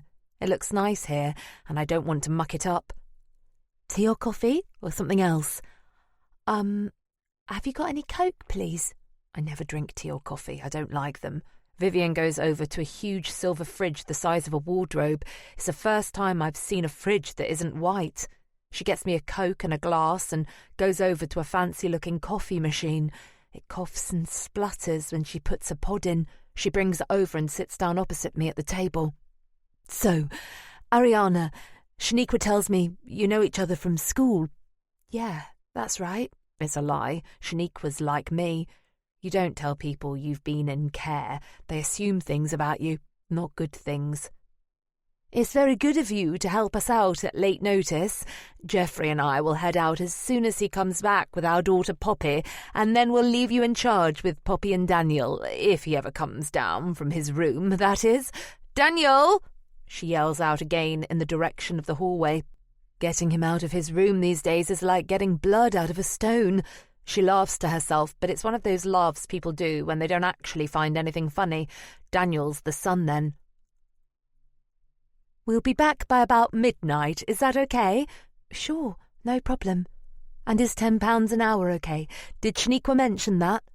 Yeah, that sounds right. Jesus, £10 an hour? I thought I was getting £10 for the night. I have to practically stop myself from dancing round the kitchen. We make a bit of small talk while we wait. Vivian's an accountant. Jeffrey runs a building firm. Poppy's 13 and likes gymnastics and ice skating and is out at a birthday party at a friend's house. I think she's just filling the silence until the others get back. She doesn't mention Daniel at all. There's the noise of a key in the lock. It's Jeffrey and Poppy. Vivian jumps up, gulps her coffee down and puts the cup in the dishwasher.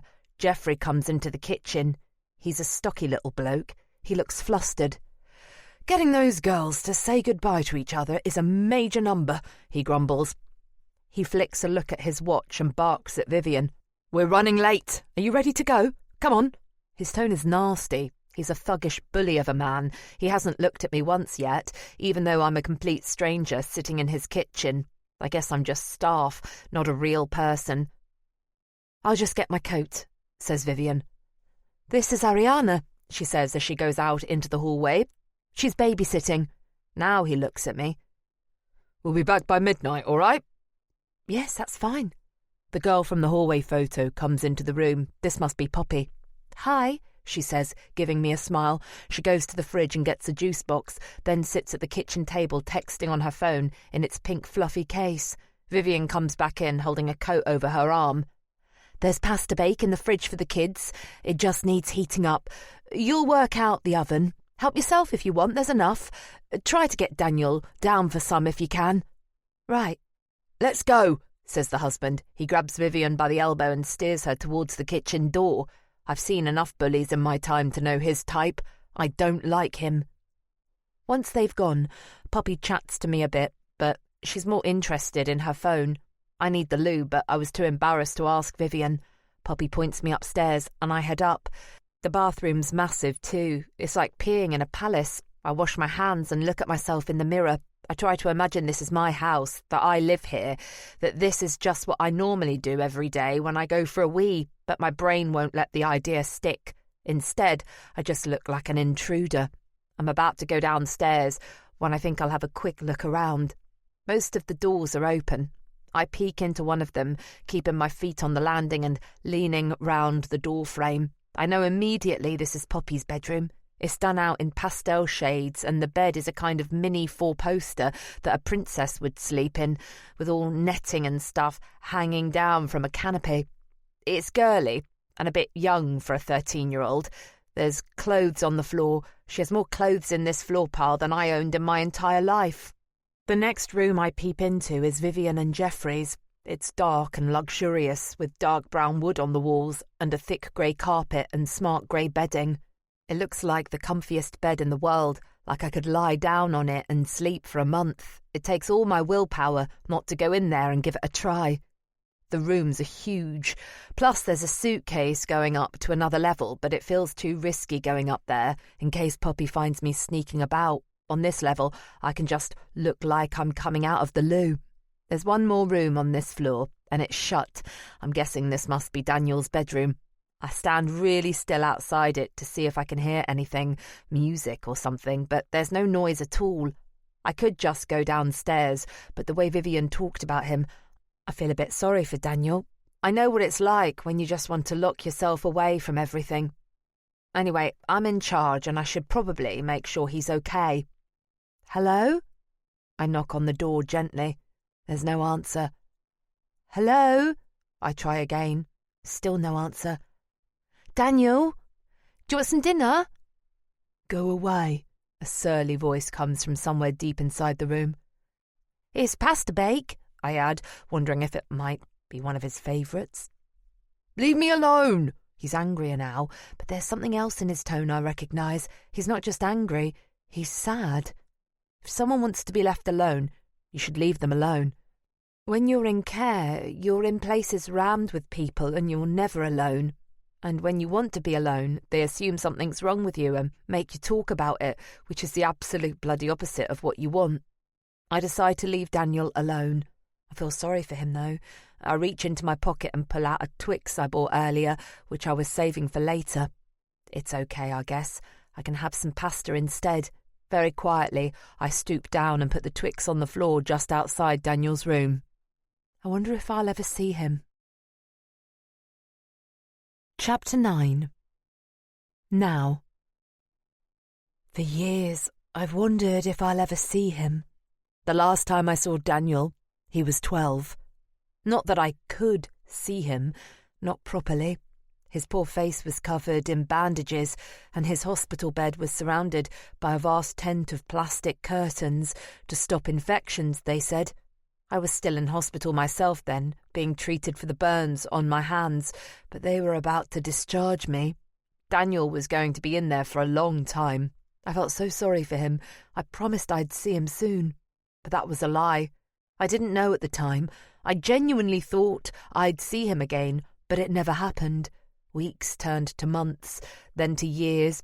Every now and then something random made him pop into my head, or I'd be surprised by the sight of the backs of my hands and think maybe he'd show up. Sometimes I thought about trying to get in touch with him, but he never appeared, and I never made the call. And now here he is, 10 years later. I felt guilty all this time.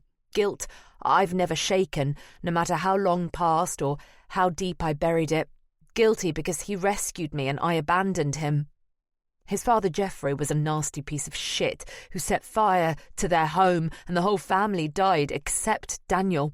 He managed to escape, but when he heard me trapped and screaming in the building, Daniel went back in and dragged me out. 12 years old, and he literally walked into fire for me. He pulled me out from a burning building and saved my life. He was a brilliant kid. Literally, he was the cleverest person I'd ever met in my life. Genius, brilliant. But other than that, he was just a normal boy. Slim, dark-haired and serious. He had dark, brooding eyes in his pale face.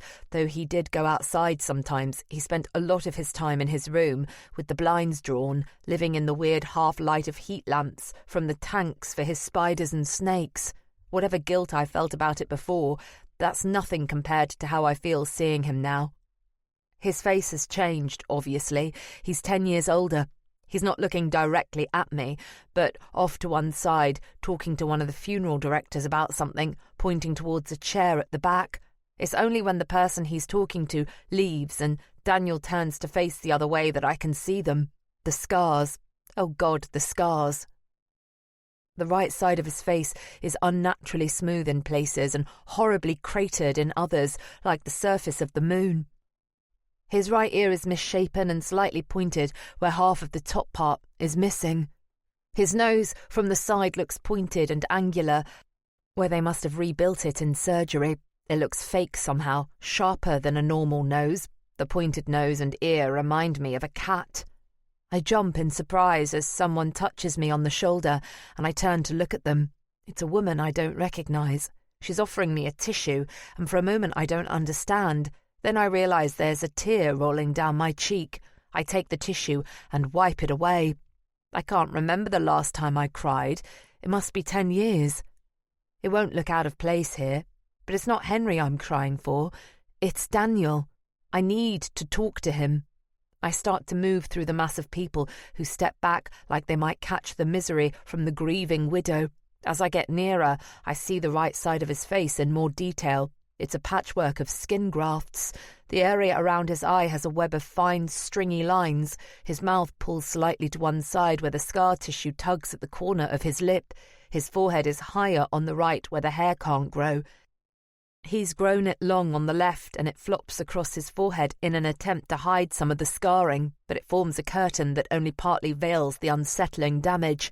Just as I'm about to get to him, someone steps in my way. "Hello, Philip Tench." A squat, balding man in a vulgar navy pinstripe suit thrusts a hand towards me. I instinctively shake it. "I've never had the pleasure of meeting you before, Mrs. Clough, and now when I do, it's on this terrible occasion. I'm sorry for your loss. Henry was a giant in the art world." Anyone would look like a giant to this hobbit. He's about 5'0". I feel awkward, staring down onto his little bald head while his face is eye-level with my breasts. "Thank you," is all I can manage. "Henry's gallery was one I truly admire. Will you be continuing his legacy? I'd be more than happy to offer any assistance over the next few weeks. It's quite the shark tank out there." He's already talking about the gallery in the past like it died with Henry. Maybe he knows all about my financial trouble. He thrusts a business card my way. Tench Fine Arts.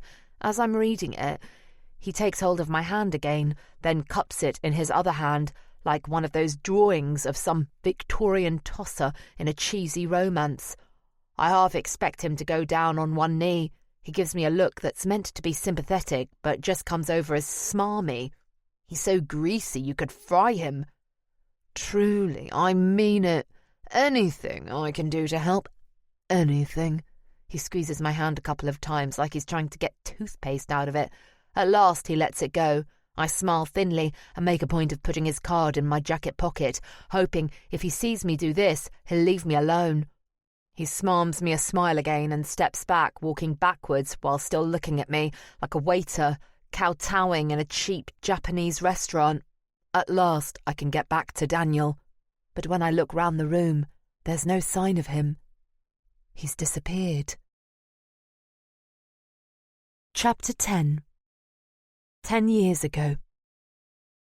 "She can't have just disappeared." I'm hiding in Shaniqua's living room while she's at the front door listening to Craig drone on in his pathetic nasal voice. "What the hell you axing me for?" says Shaniqua. "I ain't seen the girl." "Look, I know she doesn't have anywhere else to go. She's here, isn't she? He must be desperate to come round here looking for me on a hunch. I bet his arse is really on the line for losing track of a kid. Maybe I'll write to his boss and say it's 'cause of him I ran off. That'll make him think twice before he looks at girls' tits in counselling sessions." "Listen, Shaniqua, Tracy's only 17. She's vulnerable. She can't be running around with no one looking out for her." "No, you listen, bruv. If she was here, she wouldn't be running round with no one to look after her. 'Cause I'd be looking after her, which I ain't because she ain't here, see?" "Puzzle your way through that one, Craig, you whiny shithead." "Is that her bag?" "Bollocks. I've left my bag in the hallway. It's a stupid Hello Kitty one I've had since I was 14. I used to think it was cute, and now I just think it's stupid, but I can't afford another one. Craig's seen me with it loads of times." "Nah, fam," says Shaniqua. "It's mine. I'm all about that Hello Kitty life." "Look, Shaniqua," he's trying to come over all nicey nice now. "You're doing really well here. If you're harbouring a runaway, I'd hate to have to report it to my boss. He's a real tight arse about these things, and I'd be gutted to see you lose this flat." There's a pause. I strain to hear what's going on. Is Shaniqua going to give me up? "Listen, you stringy piece of shit," she says quietly. "If you come around here again, I'll get my man and his boys to mess you up big time. They'll bury you, fam. Now, fuck off." She slams the door really hard. Shaniqua comes back into the room, grinning. She high-fives me. Phew, I'm safe. But only for now. I need to get more money. I need to get somewhere Craig can't track me down. Later that day, I get a text on my mobile. It's Vivian, the woman I babysat for the other day. She wants to know if I can come round again tonight. "Go for it, girl," says Shaniqua. "I don't even like it round there anyways. They're a weird family. But if you're okay with it, you can go there again for sure." When I get there, Vivian says she and Jeffrey are going to the theatre and won't be back till midnight. Daniel stays in his room and I don't see him. Poppy has a test tomorrow on a science project, and I sit at the kitchen table and ask her questions about ants. Apparently, there can be 20 million ants in a single colony. You think ants are tiny and insignificant, but if you fall over injured, a colony of army ants can eat an entire person in a couple of hours. It makes me think about how I feel sometimes, small and insignificant. I was with one family when I was about 9, and there was a whole cloud of flying ants in the garden, and Terry, whose house it was, made a few of us into a production line, bringing out saucepans of boiling water and putting the kettle on and stuff to pour boiling water down an ant hole. What kind of sicko gets a load of kids to pour boiling water on a family of ants? Some people are deranged. You learn stuff as a kid and you think it's normal, but it isn't normal. When Poppy goes to bed, I go into the living room and sit on the massive sofa and put the telly on. I wonder what it would be like if I lived here all the time. I find a load of old episodes of Friends and watch about 10 of them back to back. When it gets to 11:30, I go upstairs to the loo in case Vivian comes back early. It's quite a way back to Shaniqua's, and I need a wee before the walk. As I go back down the stairs, I notice my jacket on the peg in the hall. It looks like it's moving. I stare at it hard. If it was moving, it's stopped now.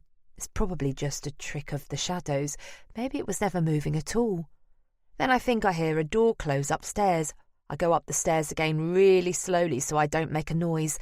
About 5 stairs from the top, I stop. From here, I can see all along the floor of the landing and below the doors. Poppy's light is off, but there's a light coming from under Daniel's door. I think about knocking and asking him if he's been messing with my jacket. I don't like the idea of anyone going through my things, but I'll feel stupid if he's asleep, and I wake him up. I decide to leave it.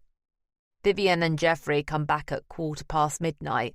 Jeffrey just disappears upstairs. Vivian gets my money and an extra £10 because they were late, and she won't take it back when I say she doesn't need to. I walk home, looking at the posh houses. Some of them are split into flats, but most of them are just one house. A whole big house like this, just for one family. I guess some people are lucky and get born into a rich family like Poppy and Daniel. Other people like me are born into something else and just have to get on with it. I don't like to think badly about my mum, but She never really gave me a chance. Her mum never really gave her a chance either, from what she said, but it's shitty all the same. I see a night bus behind me, and I run to the stop to get it, but I'm too far away and don't get there in time. As it goes past me, the lights are orangey inside and it looks all warm and cosy. Once it's gone round the corner, the night seems darker and colder than before. I pull my jacket tighter around me. That's when I feel it. Something hard in my pocket. Only I know my pockets were empty when I set out from Shaniqua's. Carefully I put my hand in my pocket and feel what's in there. It's firm and cold and kind of crinkly. I know what it is, even before I take it out and look at it. A Twix. I have a bowl of cornflakes for breakfast. It's one of Shaniqua's beauty college days, so she's rushing round in a tizzy because she's on a final warning if she's late in again. Liam's on the sofa with his top off as usual, eating toast and watching Cash in the attic. Shaniqua leaves and I go for a shower. When I come out, Liam's still sitting on the sofa, but now he has my bag. He has some of my things out on the sofa beside him. I stand in the doorway frozen, not knowing what to do. He looks up at me and I think he'll jump because I've caught him, but then he looks back down and just keeps going through my things. I've only got Shaniqua's dressing gown on and I'm in bare feet because I'm not properly dressed. I feel more vulnerable. "Tracy Jones," he says. He's reading it off my ID, not the fake one he got me, my real one. He looks me up and down. I pull the dressing gown tightly round me. I try to stare him back and not look like I'm scared, even though I am. "Be a shame if that bloke found out you were here, Tracy Jones." Even though I don't think that's my name anymore, I don't like him saying it. I watch as he leafs through the money Vivian gave me last night. He peels notes off one by one. He puts a single tenner back in my bag, like he's doing me a favour, then puts the rest in his pocket. He gets up and walks towards me, and I wonder if he's going to hit me. I step back slightly until I'm pressed against the door jamb. He keeps going past me and brushes against me as he goes through the doorway. I can smell his sweat. He's smiling, like he knows he's beaten me, even though he's barely touched me. It makes me feel dirty, like I need another shower.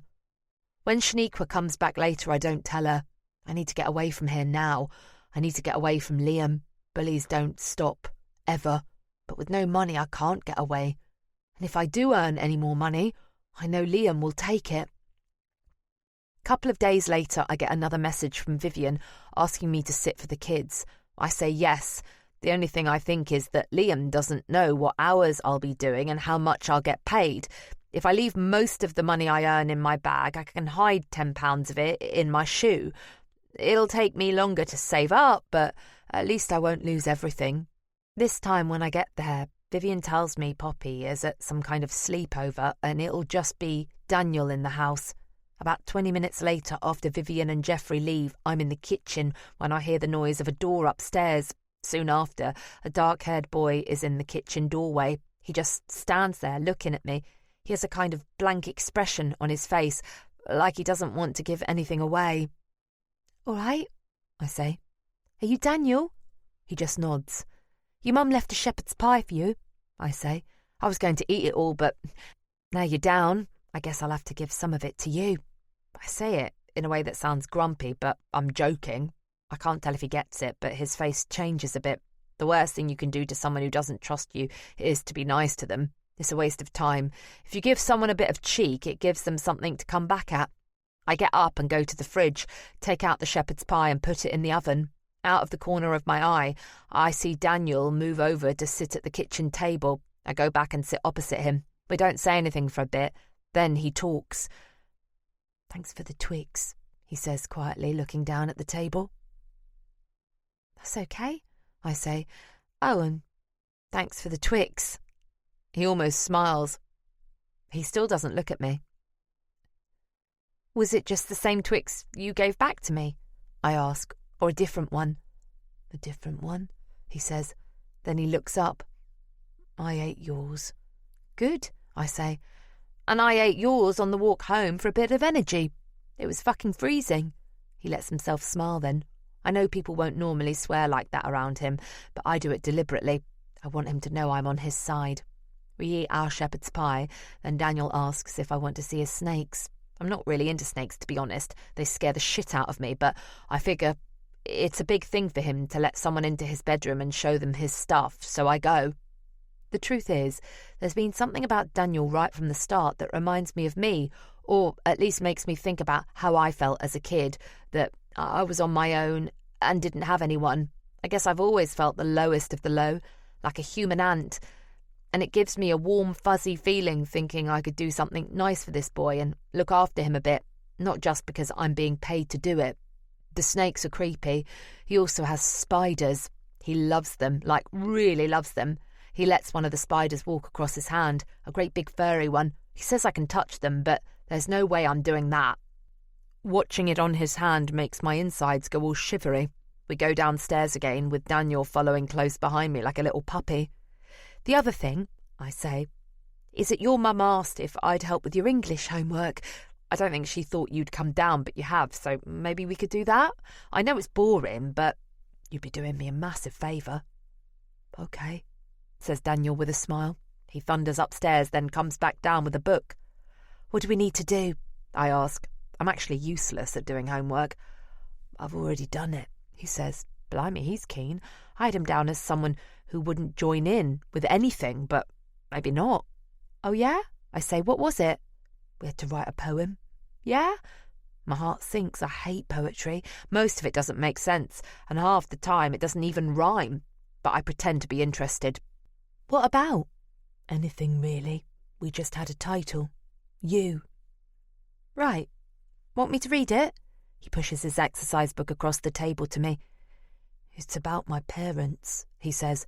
He's only 12, but his writing is much neater than mine. I can see where he's pressed the pen into the paper really hard. The title at the top says You, and it's been underlined with a ruler. You. Father's anger, mother's shame, two vile monsters, both the same. Trap me here, in shadows thin, smile and sneer, let darkness win. Your hands and words, they bruise and burn. For your respect I'll never yearn. My mind's a hot and endless fire, fed by your lies and black desire. You think you've won, you think I'm beat, but in my mind your end's complete. One day I'll rise, I'll break these chains, and dance upon your cold remains. I finish reading.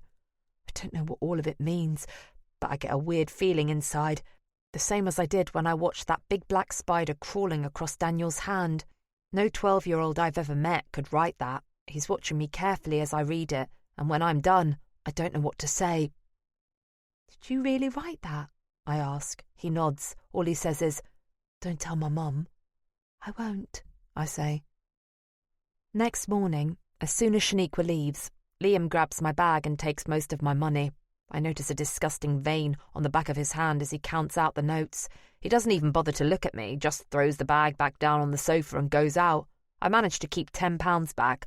I want to work out how long it'll take me to save up enough to get away, and as I'm trying to do the maths, my phone rings. It's Vivian.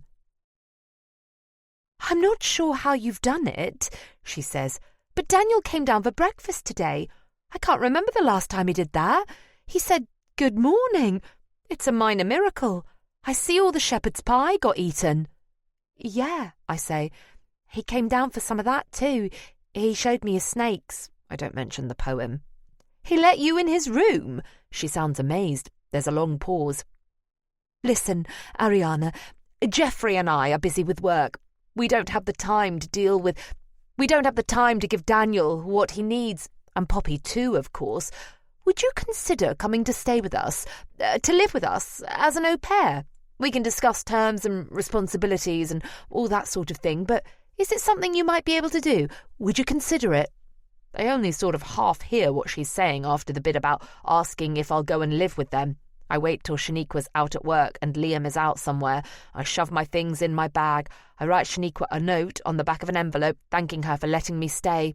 I let myself out of the door and into the street.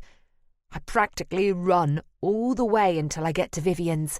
As I come up the drive, the door opens, and there he is, Daniel. Chapter 11. Now. The door opens, and there he is, Daniel. A week has passed since the funeral. I've been going into the gallery every day, working with Cassandra to see if I can keep this shit show of a business afloat. We've been phoning round the artists, setting up meetings, ready to put Cassandra's plan of a charm offensive into action. It's a last desperate measure. Every now and then, in pauses between calls, I think of Daniel, wondering if he'll show up again. He must have read about the funeral through the gallery. I half hope he'll turn up here. Though it's a sad way to find me again, I'm so glad he's tracked me down.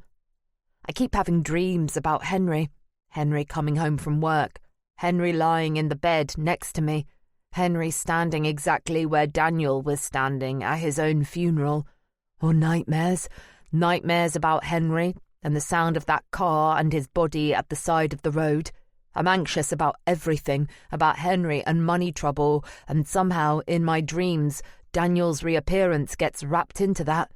The brain's such an odd thing, and my nightmares seem to muddle Henry's injuries and Daniel's scars into one entity. Henry's absence and Daniel's absence start to feel the same. As the days pass, and there's no sign of him, I begin to feel increasingly uneasy. Why show up at the funeral and then just disappear? Why reappear after all this time? What does he want? Is he pissed off because I let him down? Because I abandoned him? Does he want some kind of payback? Revenge, even? Melodrama isn't in my nature, and I know what I'm thinking is ridiculous. I know this is all about Henry, but knowing and feeling are two different things. I can't seem to shake the feeling of nervous anticipation, like there's something not right with the world. Every time the gallery door opens, I look up, hoping it will be Henry, and then thrown back into grief when it isn't. I dread the sound of the door and who will come through it when it opens, the unbearable thump of reality when it isn't Henry standing there. I know it's crazy, but I can't get past it.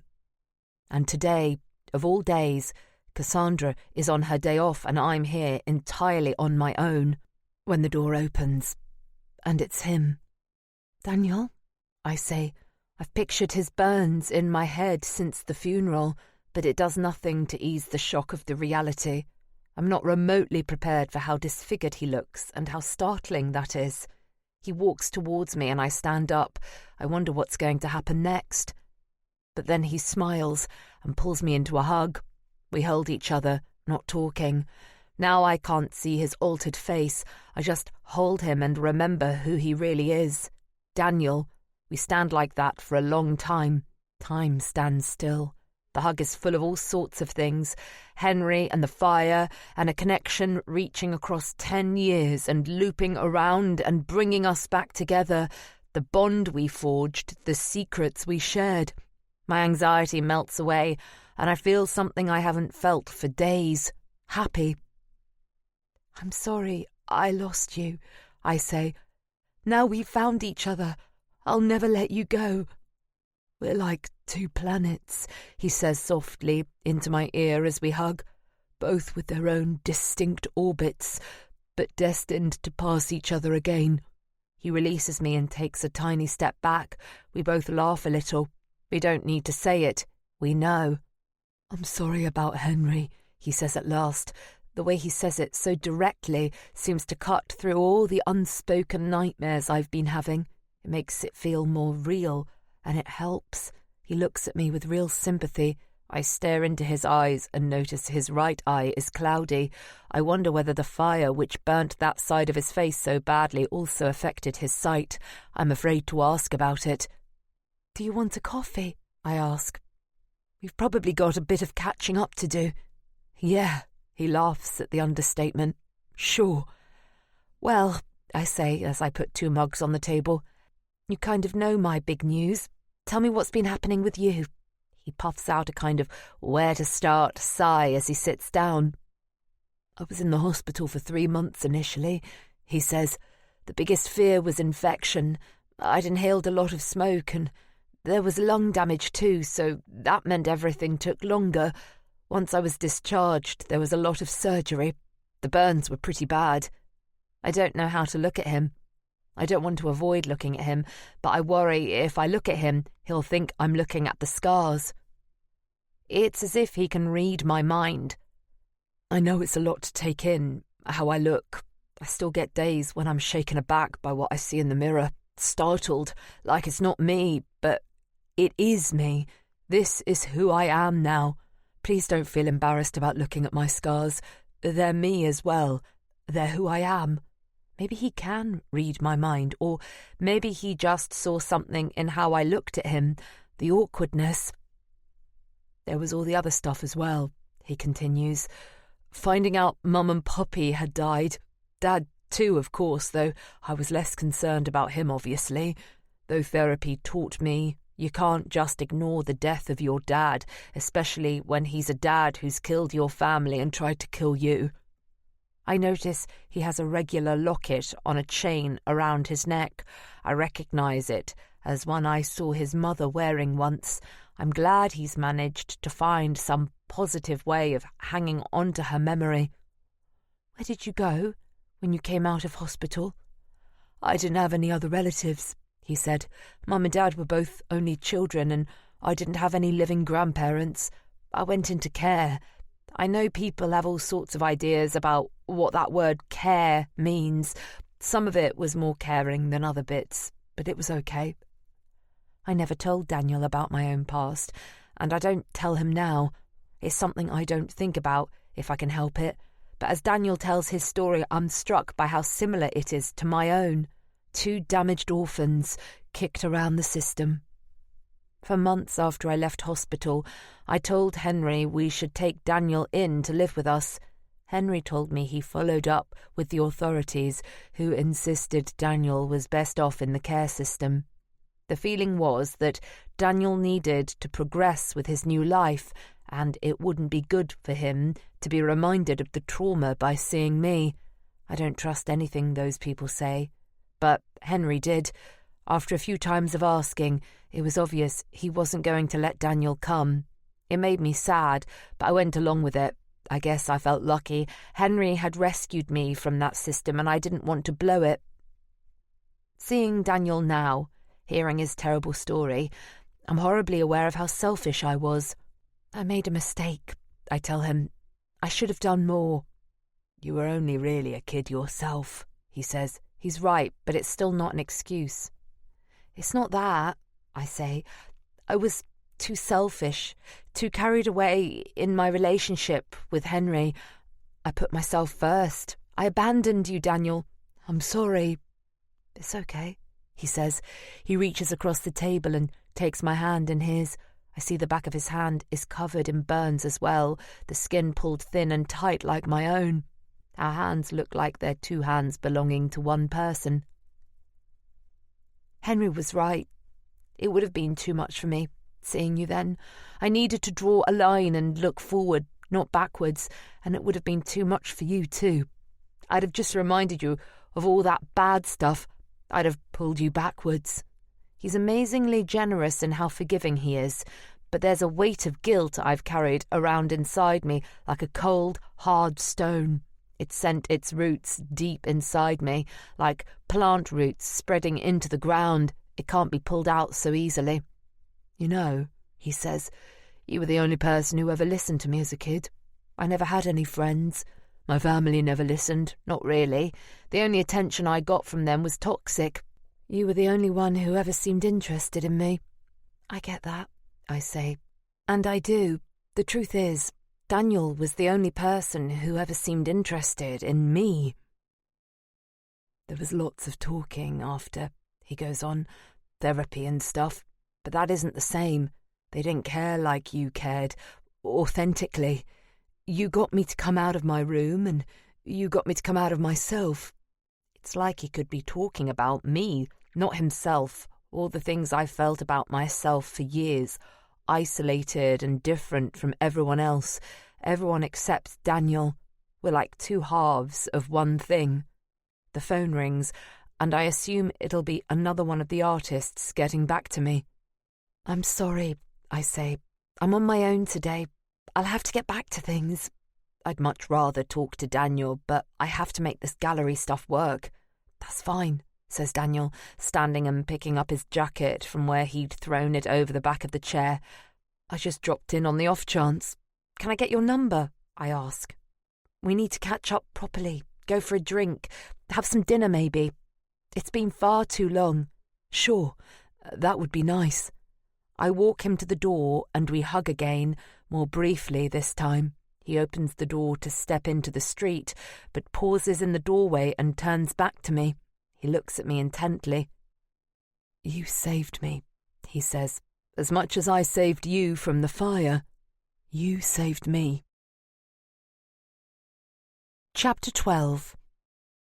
10 years ago. You saved me. You literally saved my life. It's just a pasta bake, I say. No, really, says Vivian. You've saved my bacon. This is great. This is perfect. Christ, she's going on about it like I just cured cancer. It's not even a good one. It's just a tin of tuna and grated cheese, and I've left it too long in the oven, so some of the packet pasta pokes out of the sauce like crispy brown fingers. Still, it's nice to be told I'm doing a good job. I always wonder what someone wants when they're nice to me, but maybe Vivian really does think my pasta bake is some kind of Jamie Oliver banquet. It goes on like this for a few days, with me doing bits of housework and feeding the kids while Vivian and Jeffrey get on with work and stuff. I don't see much of Jeffrey. He's at work or playing golf. When he's here, he always seems in a bad mood. It makes me think about that poem Daniel showed me about his dad's anger and the fact that he's a monster. You'd be amazed at the shit that goes on in the nicest of houses. It makes your eyes water. Daniel comes out of his room more than Vivian is used to.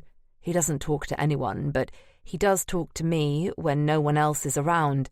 He bunks off school a lot, but he even starts going on a few days if I walk him. He's got a bike he likes to ride, and he rides it up and down the road while I walk along the pavement. He could ride off on his own, but he doesn't. He produces a weird-looking pen and writes something on the frame of his bike. He says it's his postcode and house number, but it's invisible. He tells me it has ink that shows up in a special light in case someone steals it. It feels like he's showing off to me a bit. I like that he likes me.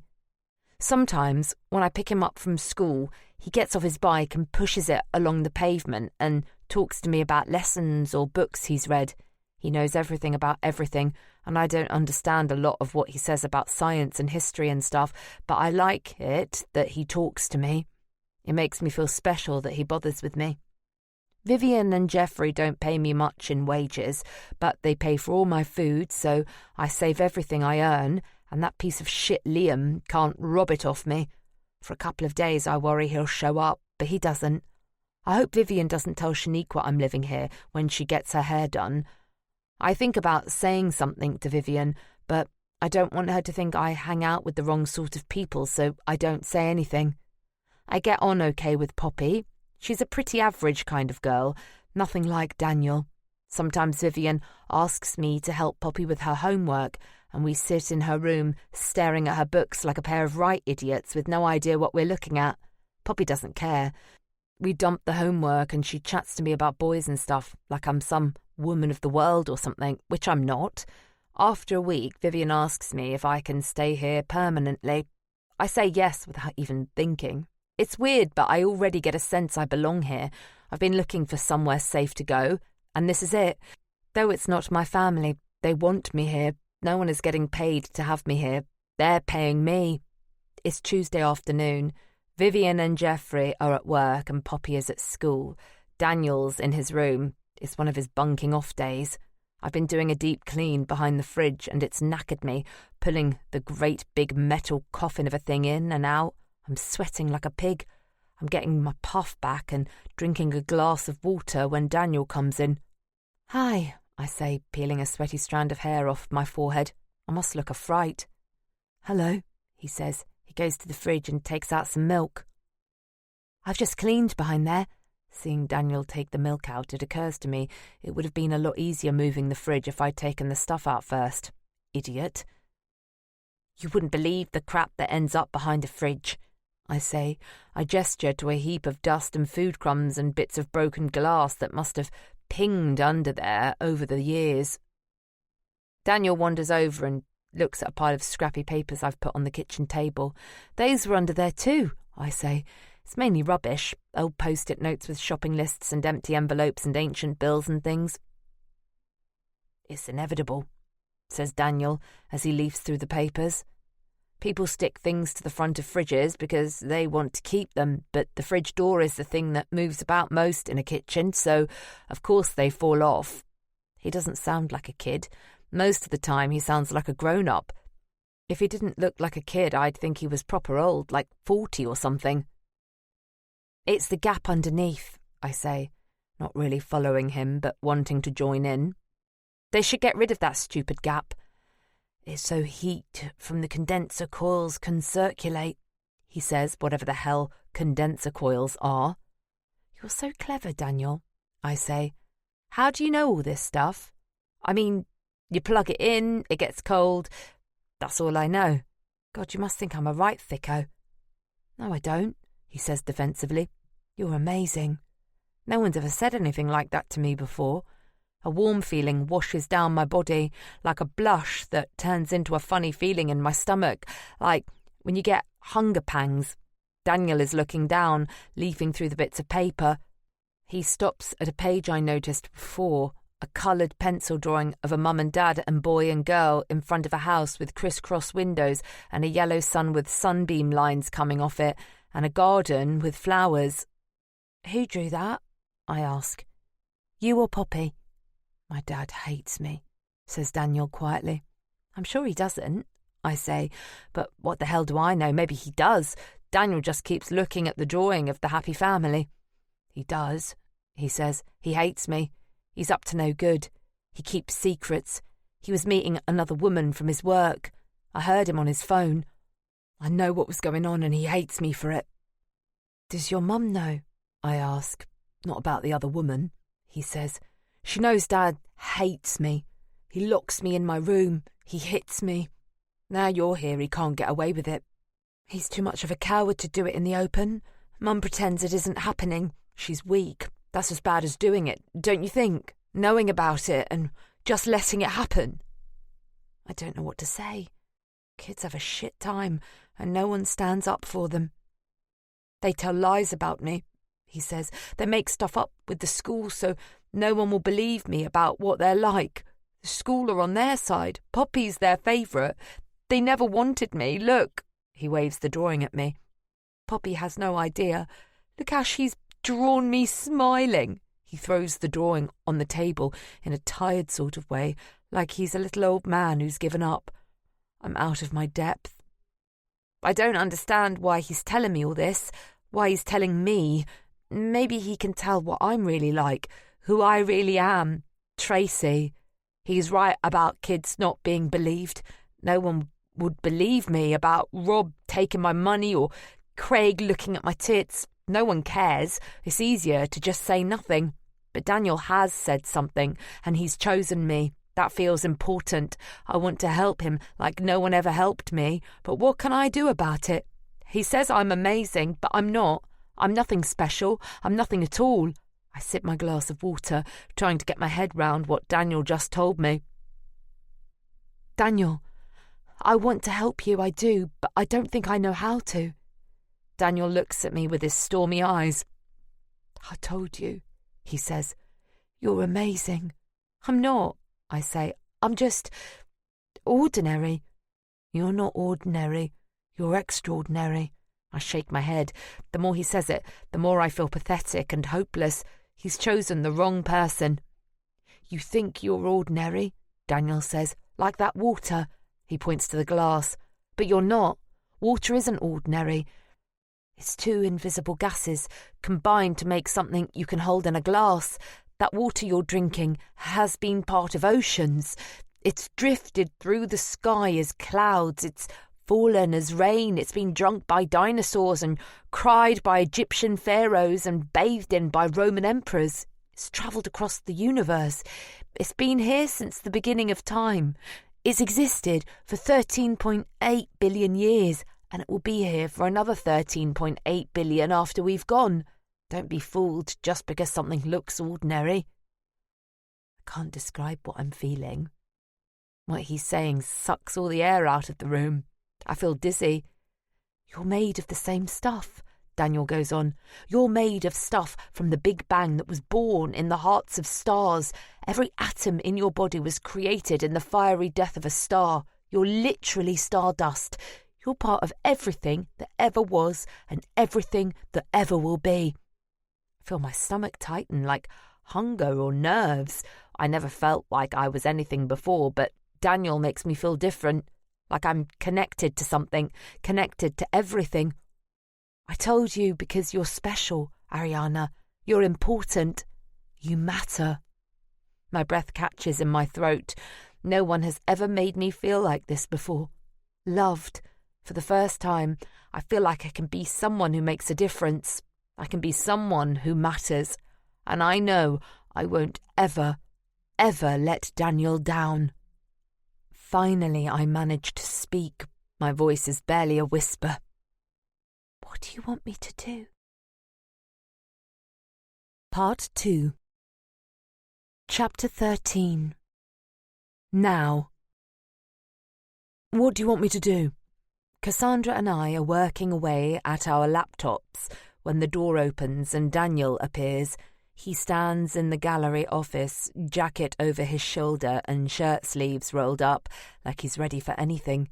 We went for coffee yesterday, and he said he had a lot of spare time on his hands and was up for helping in any way he could. And here he is. I see Cassandra staring at him. I understand why, but it's embarrassing.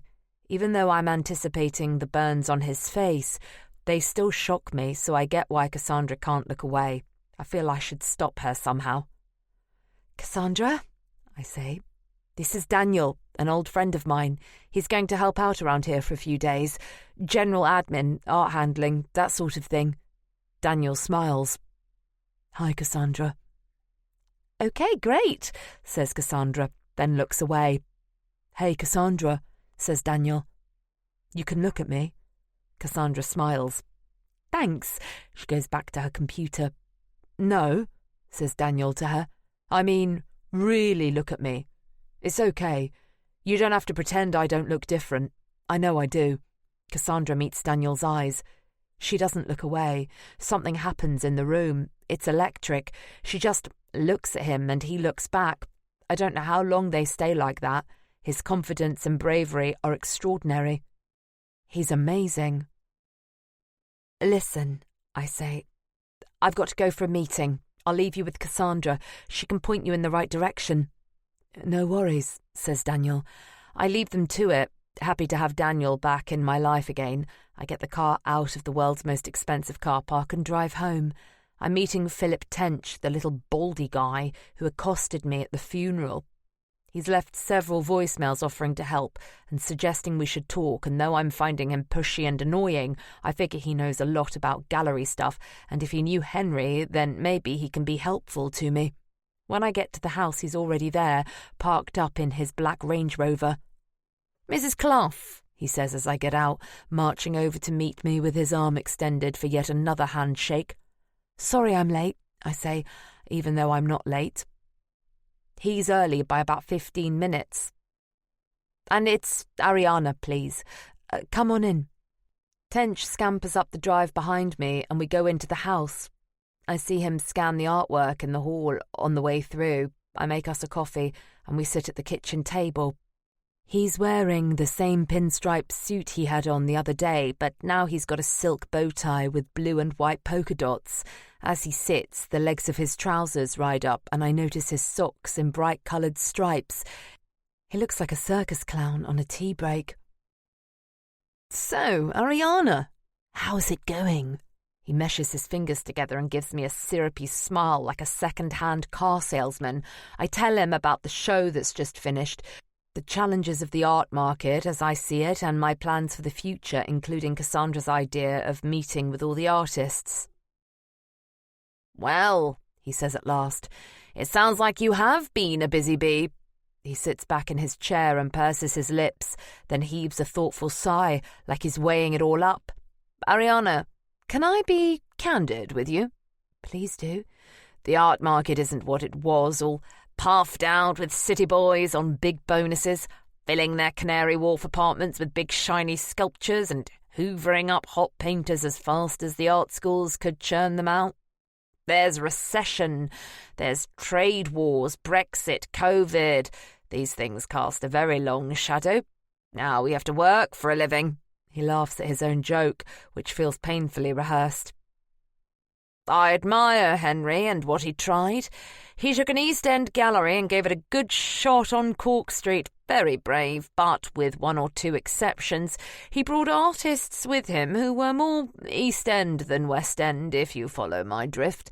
By all means, have your coffees and cakes with them, but I fear you'll be holding on to the millstones that pulled Henry under. Pompous little fucker. I feel like picking my coffee cup up and hurling it at his grotesque shiny head. You said you might be able to help, Philip, I say, managing to keep a lid on it. He puffs out his cheeks. As I say, I'm underwhelmed on the whole with the roster of artists you have, but there's a possibility of doing something interesting with one or two of them under the right circumstances. I wondered if you might allow me to take the burden of the artists and the gallery lease off your hands. I wasn't expecting that. I tried to get my head round the idea. Maybe this could be a way out of things. Henry's work can carry on in a way, and I might be able to salvage something, save this house. Thanks, Philip, I say at last. Did you have a sum in mind? There's a very long pause. Let me have a think about that, Ariana. I'll give it my most serious consideration. He takes a notebook out of his jacket pocket and jots some figures, thinks, sips his coffee, scribbles some more. It's all very theatrical. Finally, he writes a number down and draws a line under it. The filthy business of commerce, he says. But alas, there is sometimes no other way. Might this suffice?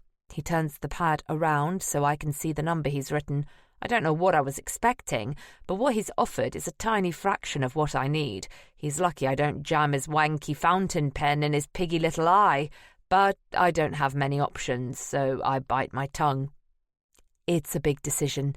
I'll need to think about it. Tick-tock, says Tench, with an oily smile. He tears out the page with the insultingly small number from his little notebook and leaves it on the table, then puts the book away. I walk him to the door.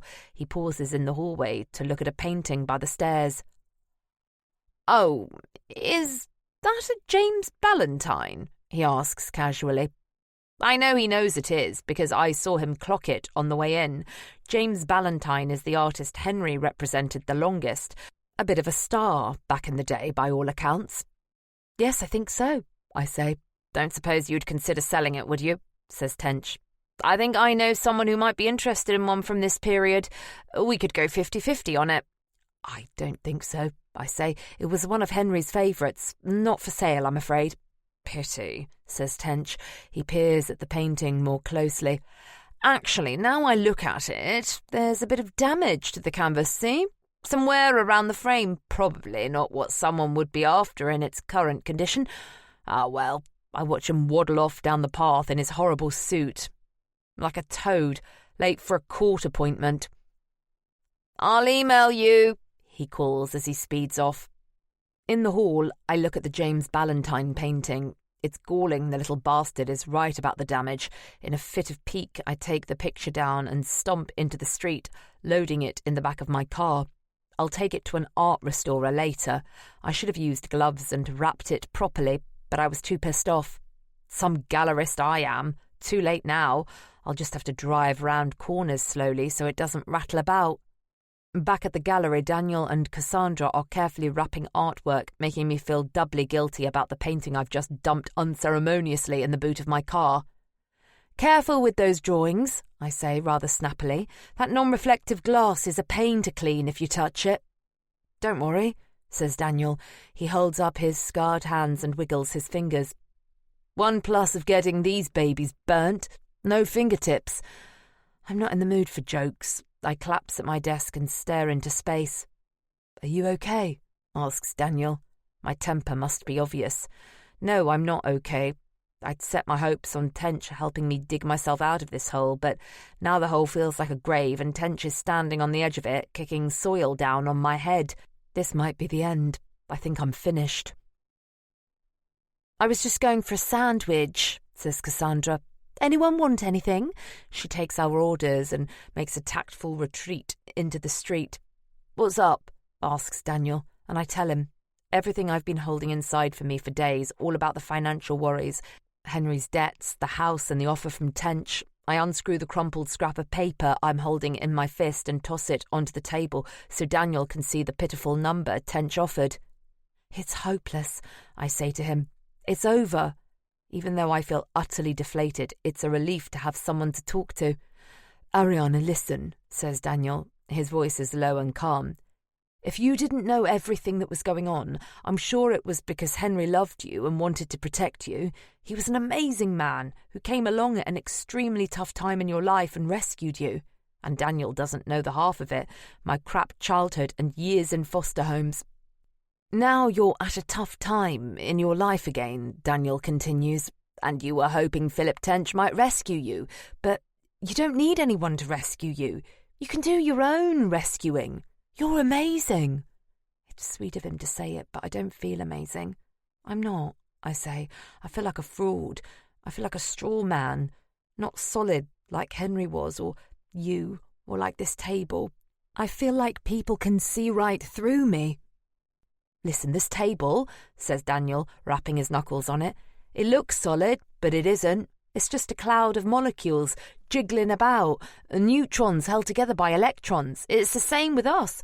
We're just a cloud of atoms. We're mostly empty space. The wrong kind of energy can split us apart, but the right kind of energy keeps us solid.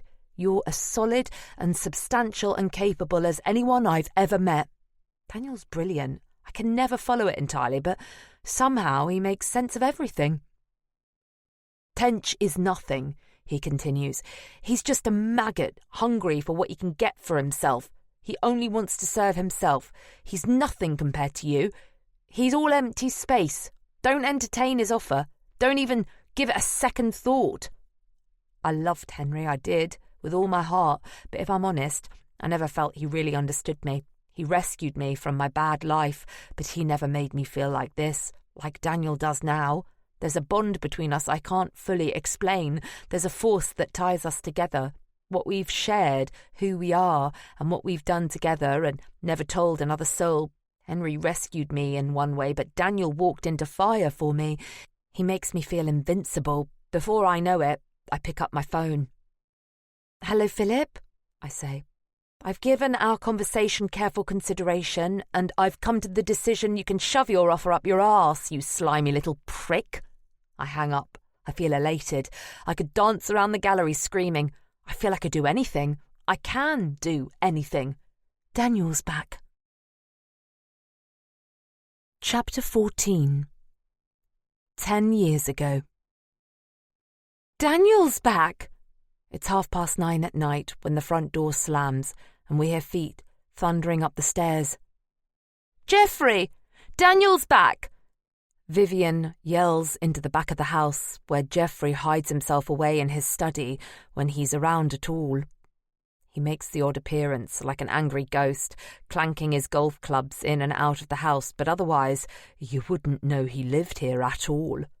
There's been a right commotion for the last few hours. Daniel went out this morning on his bike. Everyone figured he'd gone to school, though I don't know why. It's completely hit and miss whether he goes to school or not. Anyway, there was no sign of him when school finished. Still no sign an hour later. Poppy hadn't seen him between classes or at lunchtime. Vivian spoke to the school, who said he hadn't been there all day. Since then, Vivian's been on her phone for hours calling people. I don't know who she'd call.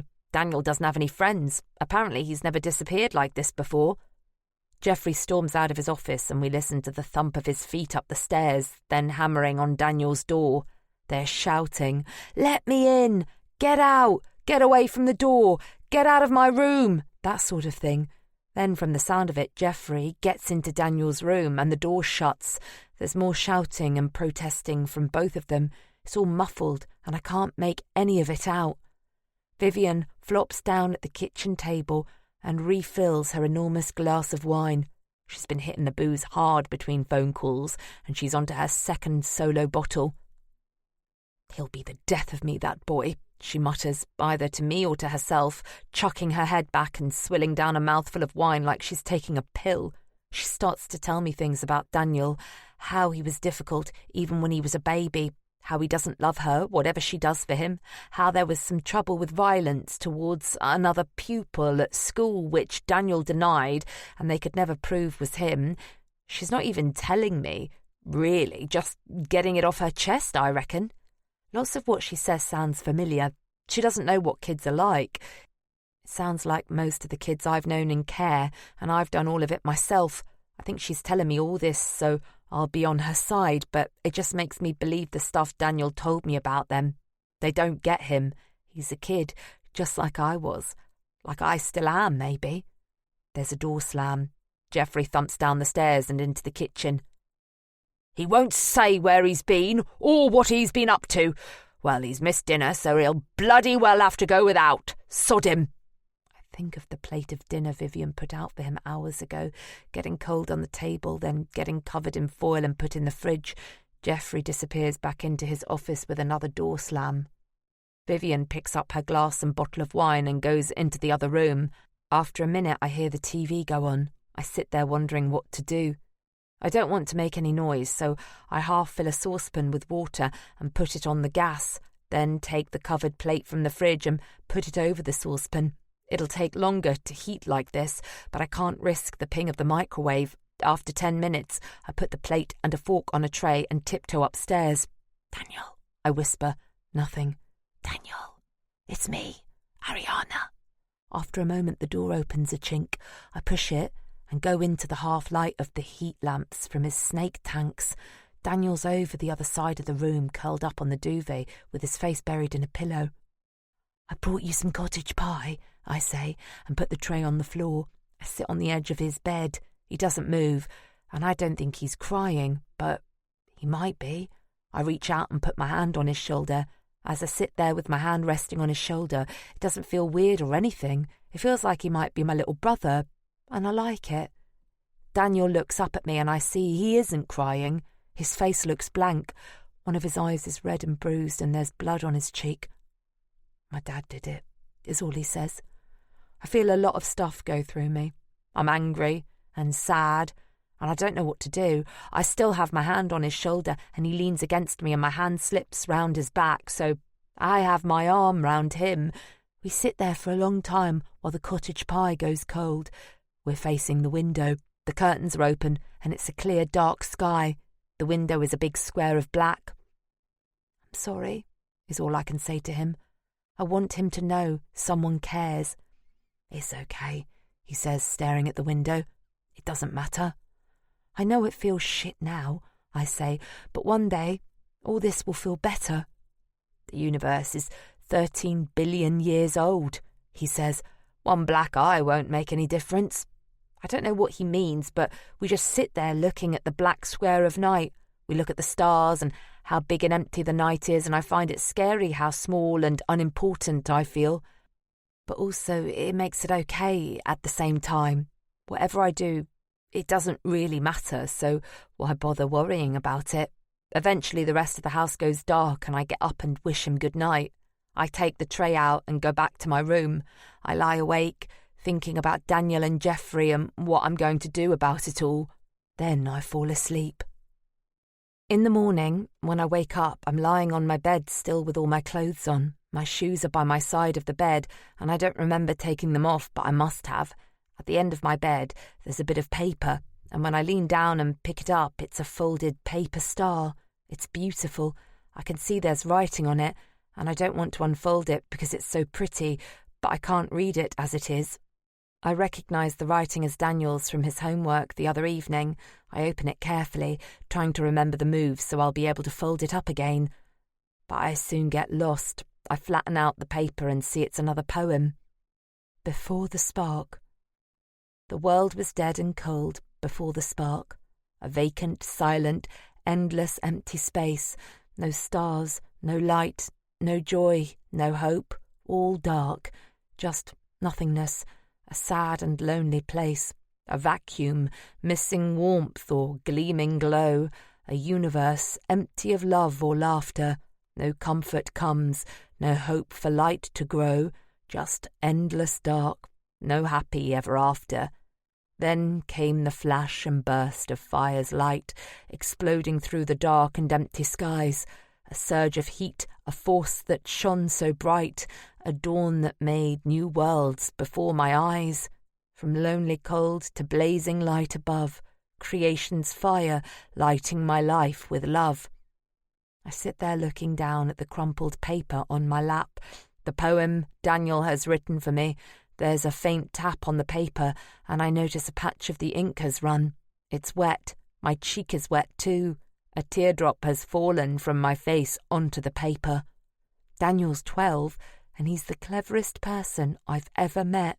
He's 12, and he's written me a love poem, and it's the most wonderful, amazing thing anyone has ever done in my life. Deep down, I've always felt useless. No one wanted me. But for the first time, there must be a reason I'm here. I have to save him. I'll do anything to save him. Anything. Chapter 15. Now. Anything? I ask. Well, no, not anything, says Cassandra. I mean, don't offer to have sex with them swinging from the light fittings. Not unless you want to. But basically, promise anything to keep the artists with the gallery for now, and we can worry about what you've promised later on. I've been working through the list Cassandra wrote a couple of weeks back, all the artists and their contact details. It's in 2 columns. The first is the good list, the artists who are nice, understanding, or who'll be desperate to stay with the gallery no matter what. Second column is the bad list, artists Cassandra says are difficult or downright unpleasant, or who are actually good and might look to jump ship to another gallery. I'm working my way through the bad list. I've spent a pretty humiliating week courting them over a series of expensive dinners, my face frozen in a forced grin, listening to all their whinging anxieties and absurd demands. It's like being trapped in a nightmare of speed dating, where your date is vile, but the bell to switch tables never rings. Cassandra is fabulous at filling me in on all I need to know. Her capacity for being charming to their faces and scathing about them behind their backs is the only enjoyable thing about the whole miserable experience. I'd like to chuck my spaghetti carbonara into some of their smug faces, but instead I just have to grin and suck it up. I have 2 more artists to see. The first is a woman called Samantha Dodds, who makes sculptures like a sofa half buried in cement or a desk disappearing into the floor.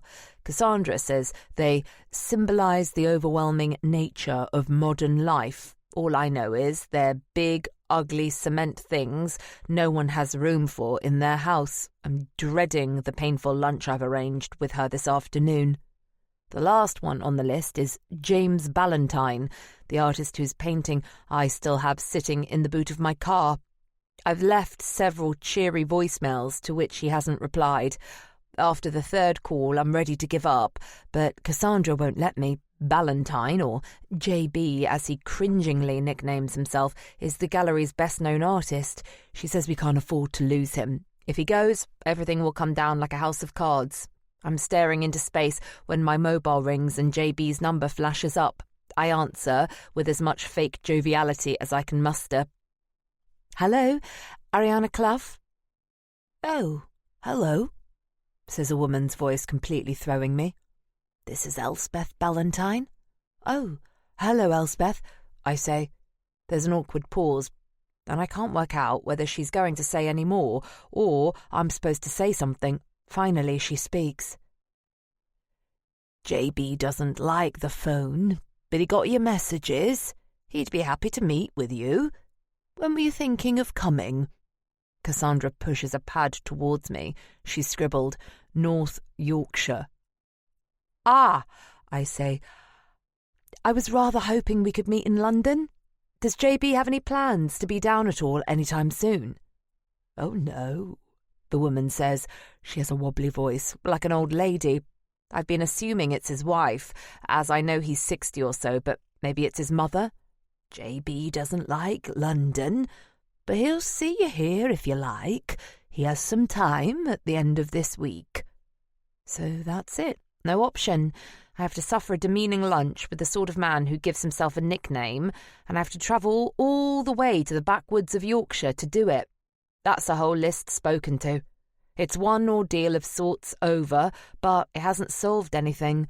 In spite of the encouraging pep talk Cassandra gives me, nothing's changed yet. The bills keep coming in. Cassandra points at the clock and reminds me I'm due at Andrew Edmonds in 10 minutes for my lunch with Samantha Dodds.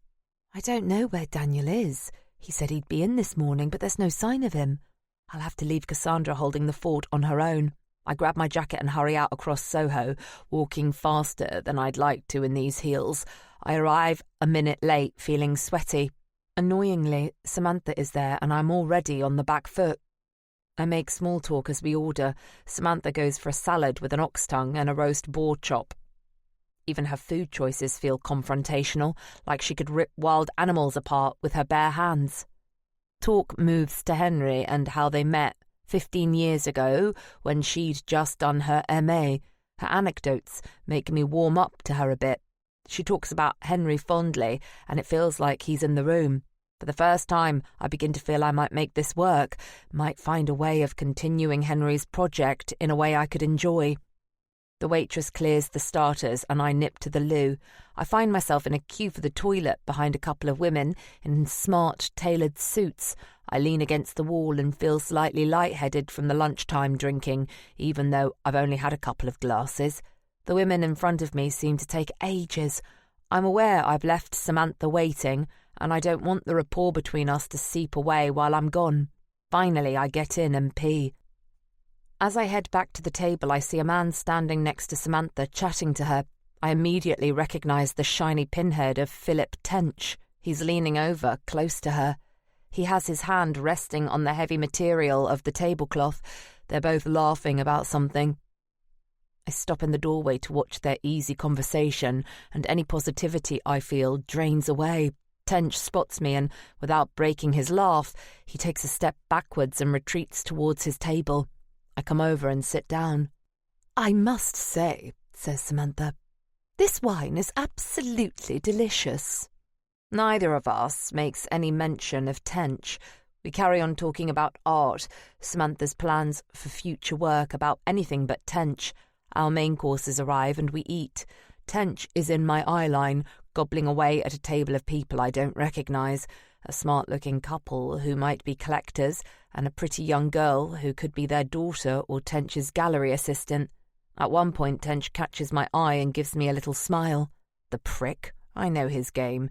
He's trying to move in on my artists, anyone he thinks might be profitable for him. Samantha or anyone else. The oily little shit is trying to destroy me because I turned his offer down. He'll probably win as well. He doesn't even need to pay me the tiny sum he offered. If I go bust, he'll just pick up the pieces for nothing. I stare at him, grinning away. Samantha chews on her chop. I'm so pissed off, I can't think of anything to say. We just eat in awkward silence. 5 minutes ago I was feeling like things might work out, but the good mood has seeped away. It's gone. Chapter 16. 10 years ago. It's gone. I've looked everywhere, but I can't find it. My ID, the fake one Liam got for me, with my new name on it, it's gone.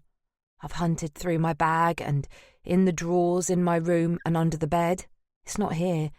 I don't understand it. I haven't taken it anywhere. I can't have lost it. That can only mean one thing.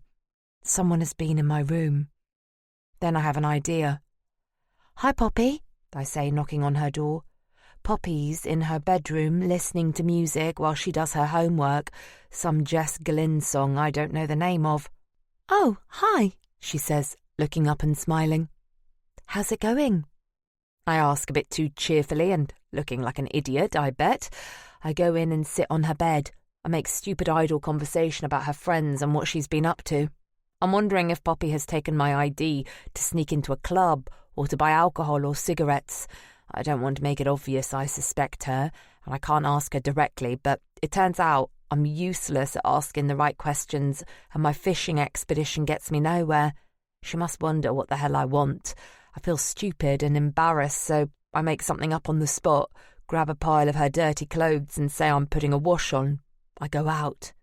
I haven't found anything out, but Poppy didn't seem at all guilty. If anything, I was the one acting all guilty. Anyway, Poppy's not the sort to sneak around and break rules. She's a bit of a goody-goody, if I'm honest. Drinking cider and smoking fags in the park isn't her style. I wonder if Daniel took it. He couldn't use it for anything, as it's got my picture on it. But I know he likes me. I wonder whether he wants my photograph. Even as I think that, I feel stupid. A 12-year-old isn't going to want some naff photo of me that's about the size of a postage stamp. I wait until everyone else is out of the house. I stand outside Daniel's bedroom and knock. I still don't know how I'm going to ask him. "Daniel, it's me, Ariana," I say in a whisper, my face pressed close to the door. "Come in," he says. As usual, the curtains are closed, and the only light is the yellow glow of the heat lamps from the tanks. Daniel is sitting on the bed with something black cradled in his hands. At first, I think it's a mobile phone, but then I see it's one of his big spiders. My stomach tightens, and I can feel my heart thudding in my chest. I've never been good with spiders. They terrify me. Those quick, jerky movements, the long legs that seem to move in every direction at once, that horrible way you spot them just as they disappear under the sofa. But Daniel's different with them. He's so gentle. He turns his hands like a dancer, and the spider keeps walking to stay balanced on top. Daniel looks at me. "Come closer," he says softly. His voice is like the lights from the tanks, like a warm blanket wrapping around me. I want to shake my head to say no. I want to turn and leave, but something in the way he's looking at me makes it impossible to go. I watch his hand move and the spider move, and it's like I'm hypnotized. "It's okay," Daniel says. "She won't hurt you." I glance at the spider with its body so close to his fingers. I feel a rush of fear, the kind that sits in the pit of my stomach and spreads like ice through my veins. It's not just the spider. It's everything I've ever been afraid of. "Come on," Daniel says again. It's like he can see straight through my fear, past the surface stuff to all the darker things underneath. "You can do this," he says. I force my feet to move, step by step, until I'm standing right in front of him. My chest is tight. "Hold out your hand," he tells me. My hand is trembling as I reach it out. The spider's legs brush against my skin, and I almost pull back, but Daniel's voice catches me. "Just breathe," he says. "It's okay. You're safe." Slowly, the spider walks onto my hand. It's so light, it's like a whisper against my skin. It feels strange and unsettling, but not as terrifying as I thought it would be. It's almost gentle. "You're doing it," Daniel says, and something sounds like pride in his voice. "See? You're stronger than you think." I look at the spider, at the way it moves across my hand, and I can't believe I'm doing this. 10 minutes ago, I would have said it was impossible, that I could never, ever do this. But here I am, doing it. Daniel reaches out his hand towards mine, and our fingers touch, making a bridge. The spider walks from my hand to his. I drop my arm, and I realise I'm grinning like an idiot as Daniel smiles at me. My stomach feels like the spider felt on my hand, nervous but excited as well. If I can do this, maybe I can do other things too. Maybe I can do anything. Daniel puts the spider back in its tank. I realise I got distracted and remember why I came in here. "Daniel," I say, as casually as I can. "You haven't seen my ID kicking around, have you? I've lost it." I watch him for any kind of reaction to see if I've caught him out, but he doesn't flinch. "Where did you lose it?" he asks. "That's the stupid thing," I say. "I thought it was in my room. I don't remember moving it." He looks at me for a moment, thinking. "Dad," he says. "My dad must have taken it." That makes no sense.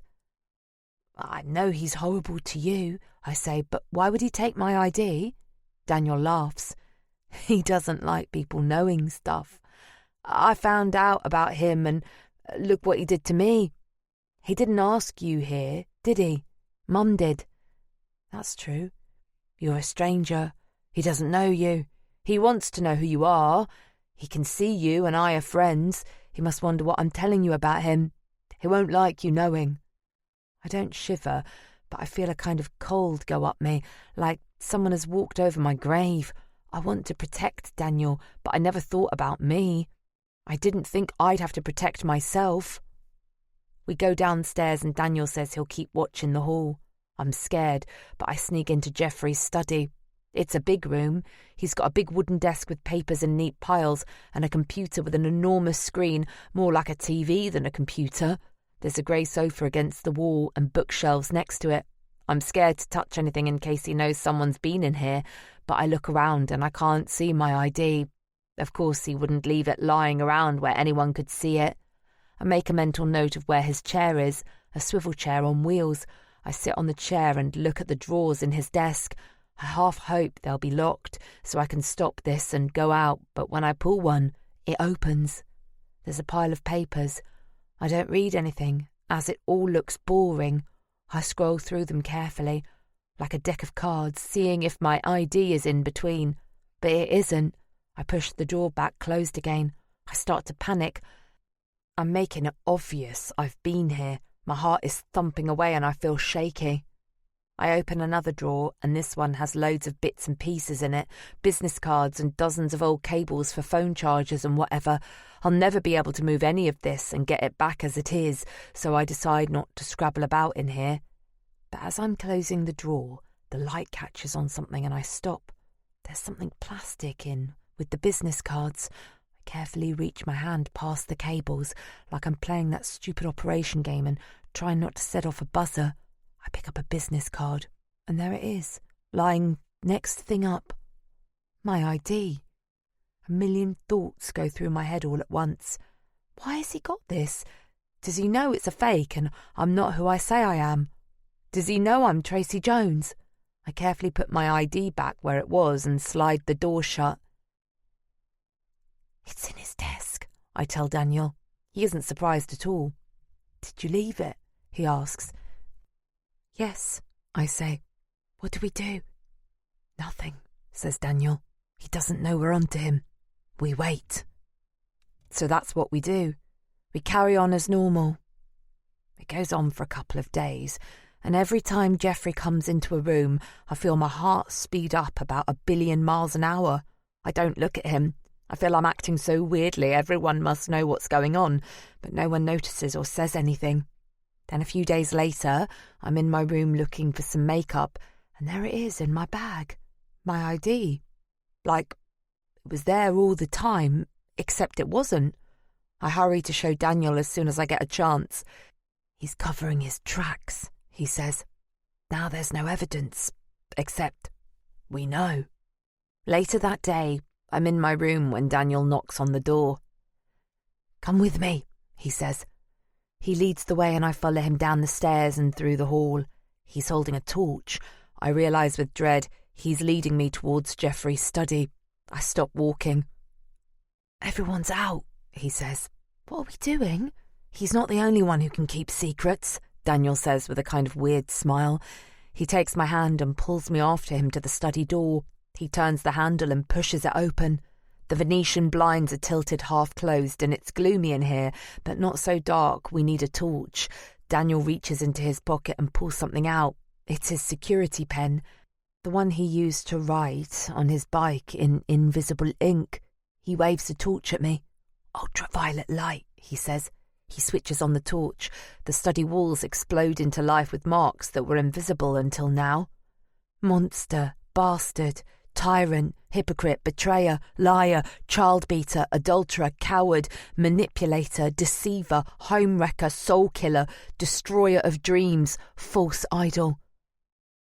Imagine him sitting in here, says Daniel, doing his work, on his calls, showing off to people, and all the while he has no idea this is staring down at him, telling him who he really is. Every wall is covered, floor to ceiling, in a wild glowing scrawl. It gives me power over him, says Daniel, smiling. It's mad, but it's brilliant. It's full of rage and hatred, but I understand. It's easy to be a victim and not fight back. A serious look clouds over Daniel's face. A person doesn't have to know you're getting revenge for you to get revenge. Then he turns to me and grins. He grins like he's just had the best idea ever. Chapter 17. Now. Best idea ever, this, says Daniel. I've been looking forward to properly catching up with Daniel, but we've been on the road now for nearly 6 hours. 6 bloody hours, and JB, as I'm obliged to call him, is at the end of it, like a pod of shit at the end of a motorway rainbow. Daniel met me at 6 this morning and we took the gallery van, stopping briefly in Camden to drop that painting in at the restorer's before it gets any more bashed about in the boot of my car. Then up to the M1 and out of London, depressing miles of motorway all feeling the same, like you haven't gone anywhere. I look at Daniel behind the wheel. I think about the scar damage across his face. I still can't get over how extensive it is. It's shocking. But sitting here, on his left, as he faces the road, he barely looks scarred at all. Sure, I can see the change in his hairline, the peculiar profile of his nose where it's been reconstructed, but the less injured side of his face shows what he might have looked like without the fire. A normal, ordinary, attractive 22-year-old man. It makes me sad, thinking about the other life he could have lived, the ordinary life without the fire. Not that there was ever anything ordinary about Daniel. We chat happily for a while, but after an hour or so, I sink into a miserable fug.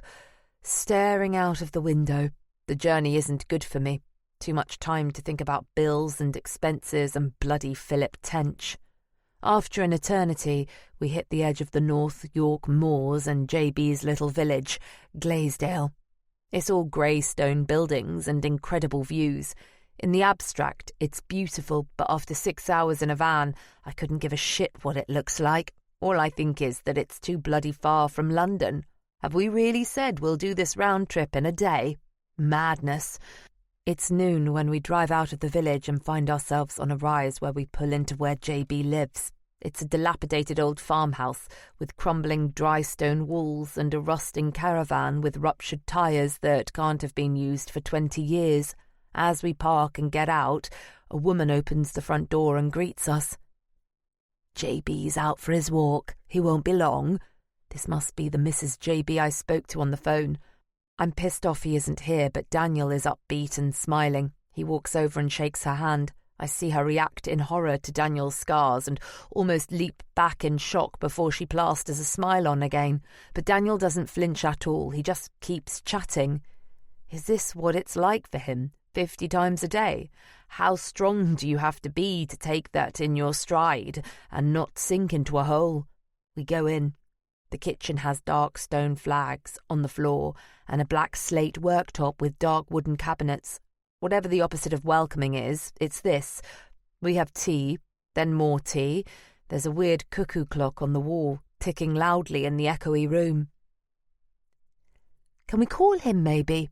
I ask hopefully. Oh, no, says Mrs. B, as if the idea is absurd. He never takes his phone on walks. He hates to be disturbed. Of course he does. It's another hour before JB finally comes in. Wax jacket and knackered walking boots, long grey hair, all thrown about in a tangle. He looks like a scarecrow that's been tipped over in a gale and blown in through the front door. Ah, there you are. He blusters in a gruff tone that suggests it's us who are late and he's the one who's been waiting. I can feel the anger bubbling under my skin, but I push it down. He sits heavily at the table and starts unlacing his boots. Henry was a good man, he says. I'm sorry he's gone. We didn't always see eye to eye, but then I don't see eye to eye with most people. He's a cantankerous old shit, and he knows it. He wears it as a badge of honour. I know his game, laying down the battle lines. I need him to stay with the gallery, and he knows it too. That gives him carte blanche to say anything. How do you plan to run that gallery now? He asks. Big shoes to fill, wouldn't you say? I force a smile, though it feels like my face might crack. "I've got plans I'd love to share with you, JB." "Plans?" he mutters with a look on his face like I've just taken a shit on his kitchen table. I've already said the wrong thing. An old relic like him doesn't want plans. He won't want change, bugger. JB takes out a metal box and rolls himself the skinniest cigarette I've ever seen. He looks up and glances at Daniel briefly while he lights it, but doesn't react to his scars. He spits a tiny flake of tobacco from his lip and tilts back in his chair, balancing on the back legs in a way that gets you told off at school. "Henry knew how to do things," he chunters on. "Sometimes right, sometimes wrong. But he had vision. That's what the gallery needs, not some half-baked ideas. You've got to keep that vision alive." I clench my fists under the table, digging my nails into my palms. I want to lash out, to punch him in his ugly yellow teeth and tell him to go fuck himself, but I can't. Not if I want to keep this gallery afloat. "Look, JB, I'm not Henry. I wish he was still here too, God knows, but he isn't. However, I share the respect he had for you and your work and hope we'll be able to continue to support you." I don't tell him I've had one of his lousy paintings bashing away in the boot of my car for days. I'd love to. That'd wipe the smug look off his craggy face. I glance at JB's wife, busying herself with the teacups. She moves around like a ghost, utterly silent, always smiling, like she's been doing this for so long she's forgotten how to be anything else. I wonder what it's like living with a man like JB, to have your spirit slowly eroded until all that's left is this polite, nodding shell. She puts a mug down and JB leans towards it and drags it across the table. His fingernails are almost black with years of oil paint trapped under them. He stirs his tea slowly. His eyes narrow slightly, as if he's sizing me up. Stalemate. Daniel sits in the corner nursing his tea, staring at his feet as he chews thoughtfully on a biscuit. "I guess we could talk this round in circles," he says, "but there's only one way to find out." He sounds confident and authoritative. "You've got a show coming up, and it's up to us to push it, full-on production. No half-assed stuff, big and bold like Ariana plans, like Henry would have done." Daniel's got the measure of JB in an instant and seen what he wants. That straight-talking, man-to-man directness, plus a bit of blowing smoke up his arse to massage his ego. It's not Daniel at all. It's an act. But it's an act JB falls for. His expression shifts slightly, losing some of that hard edge. "Let the dog see the rabbit, then," says Daniel. "It's all blah, blah, blah until then." "We'll make sure it's the best show the gallery's ever produced," I add redundantly. "Good," says JB, leaning forward again and landing the front legs of his chair on the floor. He stands. "Let's go to the studio," he says. We go out, seen off in the doorway by his wife, still smiling silently like a half-wit. We cross the patch of ground in front of the house, Daniel beside JB chatting away, with JB giving the occasional chuckle. I follow after. I hate all this macho bullshit, but it's working, so I leave Daniel to it. We come to a big old stone barn and JB unpadlocks a huge wooden door and swings it open. The room is vast. Maybe it was an old cowshed or something. The concrete floor has chips and cracks, and the roof has a few missing tiles where I can see daylight, and bird shit on the rafters where the pigeons have got in. It must be freezing in winter. JB leads us to one side where some repairs have been undertaken and a tarpaulin sail of a roof has been stretched across the ceiling to keep the weather out. There are several big canvases turned to the wall up on bricks, maybe 30 or so, each one taller than me. "Someone's been busy," I say, trying to lighten the tone. Big, fat nothing in reply from JB. Instead, he takes hold of the wooden baton on the back of one canvas and turns it round, then sets it down and steps back for us to admire it. I'm not sure what I expected, but it wasn't this. The painting is almost overwhelming, a storm of colours and bold, sweeping gestures. The brush strokes are wild, almost chaotic, but there's a raw power that pulses through the thick layers of paint. Somehow it forms something coherent. It's like the landscape we've just driven through, the wild sweeping smudges of paint like the rolling hills and ominous skies up here. It's dangerous and abandoned, as if the moors themselves have been forced into this canvas. It's more than that even. There's something personal in it, something that feels like JB himself, unwelcoming and angry and passionate. It's wild and beautiful too, romantic in a way that I would never have imagined coming from him. I find myself irresistibly drawn to it. And if I'm this captivated, others will be too. I have more, JB says gruffly. One after the other, he reveals the paintings, each one infused with the same raw energy and connection to the landscape. Now I understand what Henry saw in all this stuff and why he'd put up with a miserable old shit like JB. The results are worth the pain. I don't need to play act now. I just tell JB what I honestly think, that they're brilliant, that I know without a doubt I have to have these paintings for the gallery. I tell him it's not just about keeping the business afloat anymore. I want to be part of showing these paintings to an audience that they're going to sell, and not because of Henry's reputation or a gallery's vision, but because they're powerful, beautiful works of art that people won't be able to ignore. All right then, is all JB says, and like that we've agreed to do a show. We settle back in the van at about 3 p.m. and buckle in for the long drive back. It won't be until about 10 p.m. where we get home.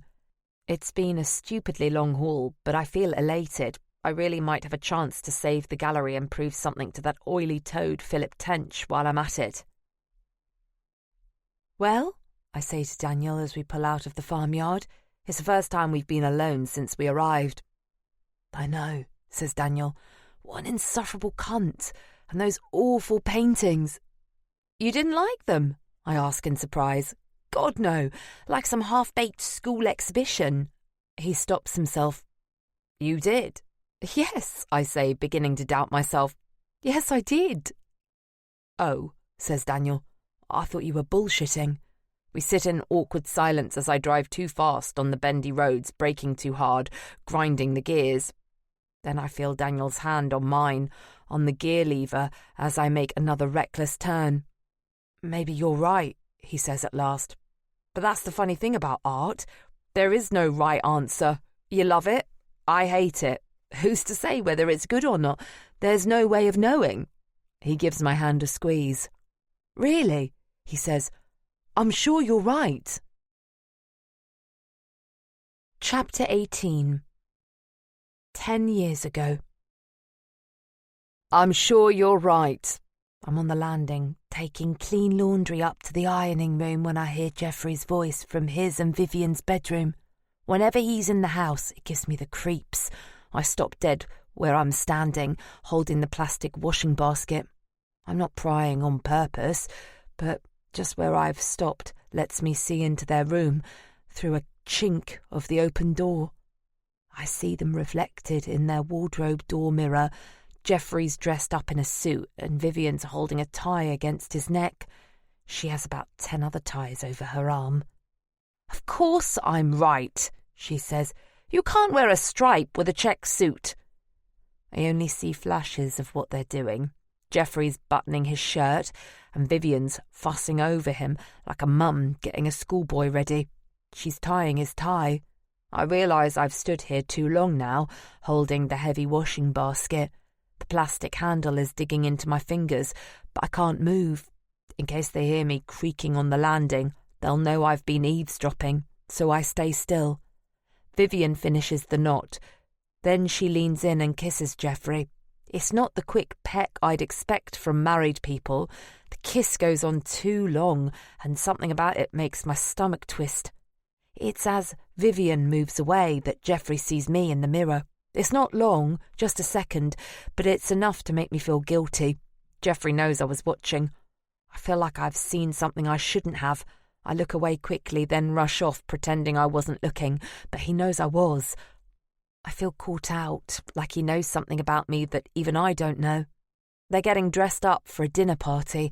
I'm supposed to be helping out like some kind of glorified maid. Vivian's all dolled up in a swanky black dress with some dangly silver earrings and a silver locket round her neck. She looks posh. Vivian asks me what I've got that's smart to wear, but I haven't got anything smart, unless the pair of jeans without ripped knees counts as smart. Vivian tries one of her dresses on me, but it's too big. I look like a little kid playing dress-up. Then she has the idea of going to Poppy's room to find something. Poppy's out at the cinema, and Daniel hasn't come out of his room for hours.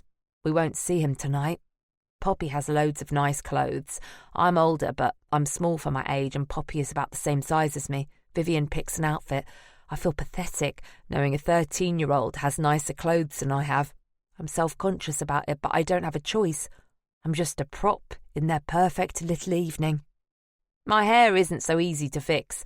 I've tried everything, combing, brushing, even wetting it down, but it's still a mess. I've been cutting my own hair because I can't afford the hairdressers. I'm rubbish at it. I hacked away with the scissors, but I think I overdid it. I don't remember doing it this badly, but there's a chunk missing, and no matter how I try to style it, it's obvious. I wish I could disappear. The doorbell rings and I scamper downstairs to pour champagne and take coats to help Vivian with the dinner party.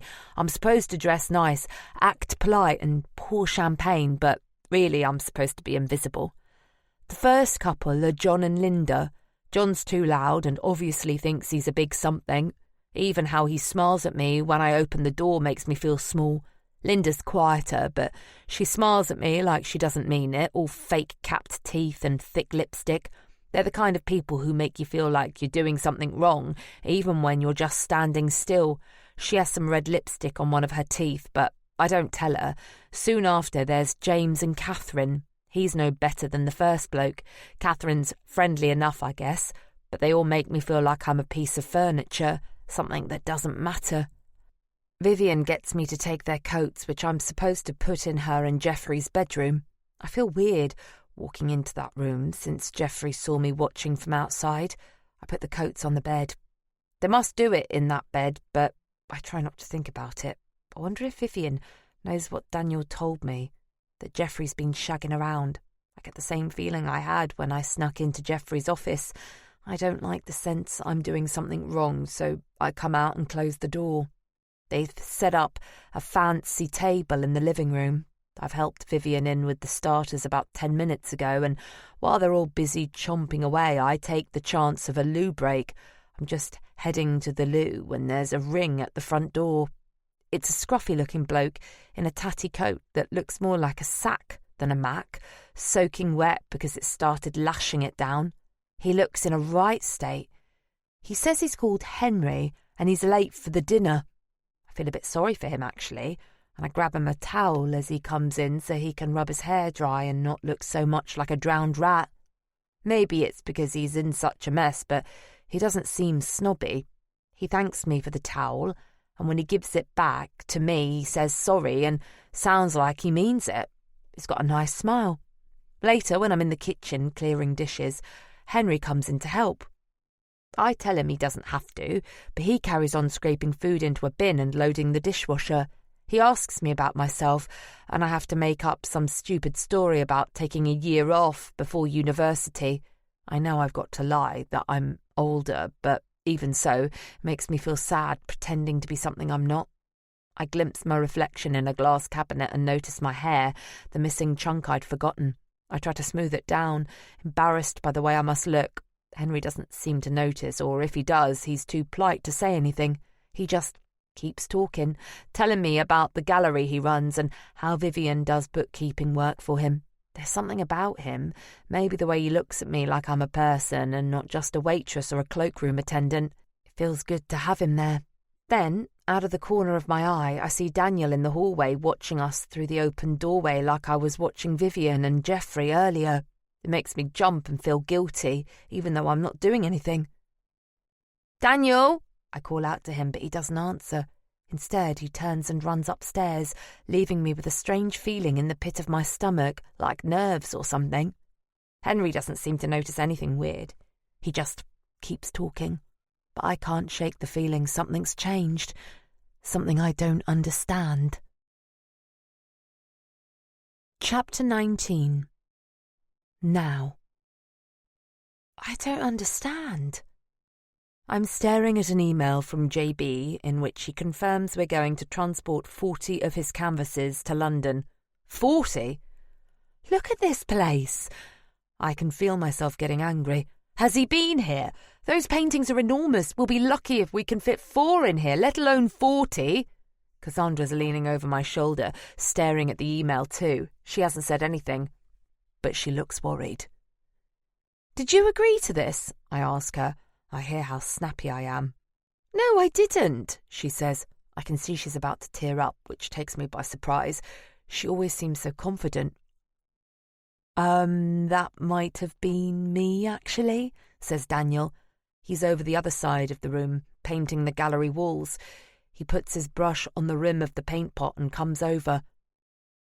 You said we'd transport 40 paintings. I half think he must have misheard me. It's such a blatantly stupid thing to agree to. He called last week, says Daniel. He said he couldn't narrow down the choice of paintings until he saw how they looked together in the gallery. He didn't think the show would work with only 4 or 5 paintings. He was saying we might have to cancel. I can smell the paint on Daniel's hands while he waves them about as he talks.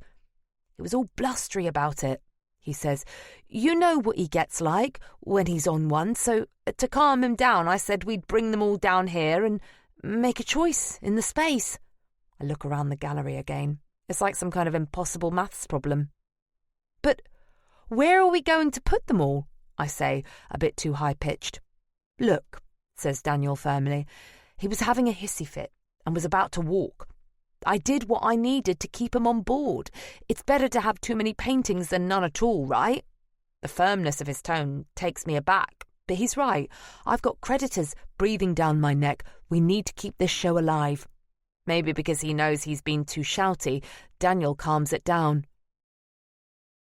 Listen, I'm sorry if I overstepped the mark. If you want, I can call him back and say I made a mistake, or I'm happy to drive up there and get the paintings.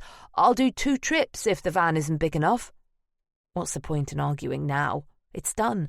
We'll only be able to fit 7 or 8 of the paintings in here maximum. Christ knows what we'll do with the others. Drive them back up the day after we open, I guess, or store them somewhere. Christ, this is going to cost a fortune. I'm hemorrhaging money I don't have. If I sink any lower, I'll have to crawl back to Tench with my tail between my legs and beg him to make his offer again. I'm not sleeping at night as it is. Everything feels like he's held together by a thread. Still, as Daniel says, he's saved us from the show being cancelled altogether. It's fine, I say. Sorry I lost my rag. You did the right thing. The gallery van isn't going to be anywhere near big enough, so I jump online and hire a lorry. Cassandra and I switch to wall painting duties and Daniel goes and picks up the lorry. The following day, as good as his word, Daniel sets off on the drive to Yorkshire. It's a week until the show opens. Why is Daniel doing all this? Asks Cassandra. I'm crouched down trying to get a neat line of white paint that doesn't go on the concrete floor. Cassandra's up a ladder, going hell for leather at the walls with a roller. What do you mean? I ask. We're friends. Old friends. I know, she says. I get that, obviously. That's great. He's great. So? I get up and stretch my back. What am I missing? I mean, the drive to Yorkshire, she says. The donkey work here. Volunteering to go up there again and deal with JB. That's fine if you're me and you're hoping to work your way up in the art world. But what's in it for Daniel? How does he have the time? Doesn't he have a job or a girlfriend or something? Doesn't he need to be somewhere else? I mean, it's a lot. Cassandra goes back to her painting. I can hear the sticky rasp of the wet roller against the wall. I consider what she's said. I've been so wrapped up in my own life, I haven't stopped to think about Daniel's. We've spoken about the fire, his recovery, his time in care, but all of that was a long time ago. I don't know what he's been up to since, or what his life looks like now. I have no idea how he has so much spare time to devote unpaid to me and the gallery. What else does he have going on? He knows pretty much everything about me, and I realise I know hardly nothing about him. Nothing really. I stoop back down and carry on with my painting. The mindlessness of the labour leaves space for my thoughts to chunter on. Daniel. He's a mystery. Does he have a job? Does he have a girlfriend? Does he have somewhere else? She's right. It's a lot. Chapter 20. 10 years ago. It's a lot. I don't mind, Daniel says. I'll get it for you. He ignores the £5 note I'm holding. He lays his bike down on the grass and runs off towards the ice cream van over by the pond. There are scratches on the side of his bike I don't remember seeing before. Maybe he fell off it, but was too embarrassed to say anything. There are loads of other kids swarming around the ice cream van. I put my money back in my bag, and when I look up, I panic when I can't see Daniel. Then I notice him. He was there all along. He's just another kid in the crowd, the same as the others. It feels odd because I never think of him as a kid. Most of the time he feels older than me. Not 12. He's cleverer and more grown up. But right now he looks just like an ordinary kid out at the park, playing on his bike and getting ice cream.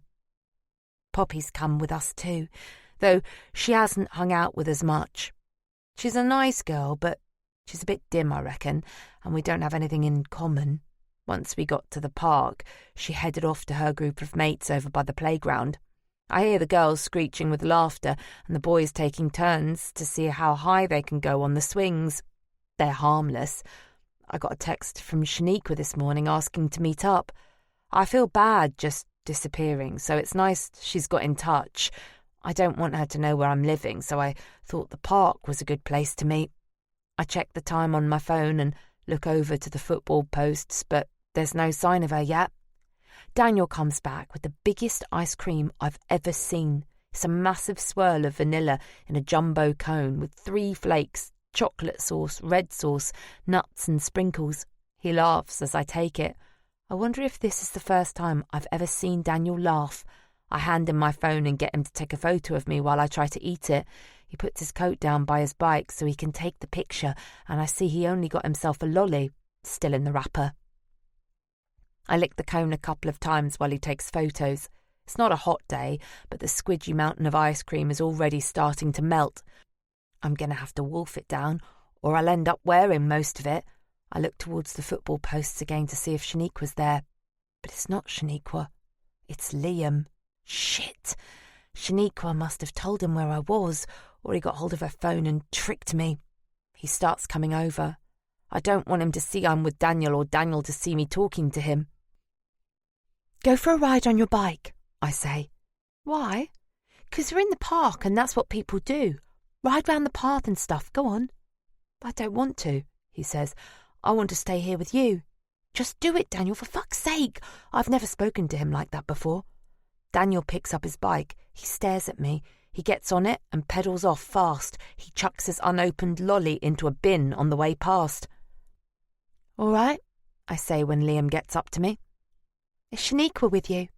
I'm hoping I've got the wrong idea and he's just tagged along. No, he says. Just me. Oh, right. I want it to sound casual, but I know my voice sounds weird. I'm scared. You left without saying goodbye, he says. Yeah, I say. I didn't want to make a fuss. What does that even mean? I'm just making shit up now. You living with that posh family? The one with them kids? He must have been watching. Yeah, I say. Just for a bit. He was probably waiting here when we arrived. He must have seen me with Daniel and Poppy. I try not to show I'm worried. I can feel a trickle of sticky ice cream running over the back of my knuckles. There's a little puddle of it on the grass by my feet. You got a key to their house? Oh, God. I want to say no, but I'm terrified. What if he searches me and finds it and knows I've lied? Yeah, I say. Give it me, he says. I can hear he means it. I can't open my bag with one hand, so I throw the ice cream in the bin and wipe my hand on the grass. I take out the key. Liam reaches out and takes it. He puts it in his tracksuit pocket. I'll be round tonight, and every night till I get in, he says.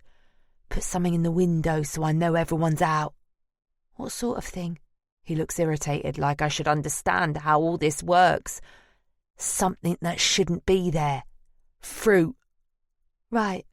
He comes over to me and grabs a handful of my hair in his hand. He clenches it so tight, I think he's going to rip it right out of my head. I picture that vein on the back of his hand, throbbing with the effort of squeezing my hair in his fist. He leans his face in close to mine. If anyone's watching, it'll look like he's kissing me. His breath stinks.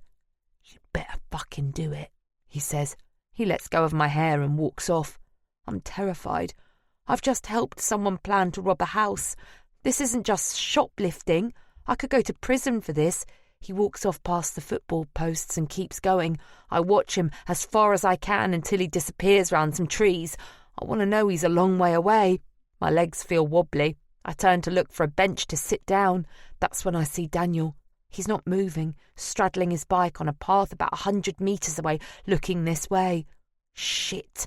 It's too far for him to have heard anything, but I wonder whether he's seen. What does he know? I give him a wave and he rides over. "Sorry, I shouted at you earlier. I've got a bit of a headache," I lie. "That's okay," he says. I leave a pause to see if he mentions anything about Liam, but he doesn't say anything. "Thanks for the ice cream," I say. "It was lovely." "That's okay." I try to act normal on the way home, but I feel terrible. I keep thinking about Liam coming to rob the house. I feel so scared. I think I might be sick. Poppy gabbles away about her friends from the park, then calls in at a house where someone from her school lives. Daniel wheels his bike on the pavement, but he doesn't talk. Even when Poppy goes and it's just him and me, he doesn't say anything. I can't help wondering what he's seen. I feel so guilty and nervous. I'm sure he must be able to see it on me. When we get home, everyone's out and we can't get in the house. Daniel doesn't have a key. Poppy has one, but I don't know when she'll be back. I make a show of looking in my bag to get my key out. I do it slowly, trying to work out what I'm going to do next, but my head's too muddled to think clearly. Maybe I can pretend I lost my key? While I'm thinking, Daniel walks up to a tree in the front garden and picks up a rock. I think he must know I don't have my key and he's going to smash a window, but then he turns the rock over and opens a flap. It's a fake plastic rock. He shakes it and a key falls out into his hand. "They have no idea about security," he says. "It's like they're asking to be robbed." He opens the front door, then puts the spare key back in the rock and puts it by the tree. Still, he doesn't say anything about what happened at the park. "Tell them you lost it," he says, and goes into the house. Chapter 21. Now. "You lost it?" asks Cassandra, laughing. "Too right," says Daniel. "As I picked the tray up, the lid came off, and steaming hot latte went all across the counter and dripped down my trousers." He waves his damp trouser leg around for emphasis.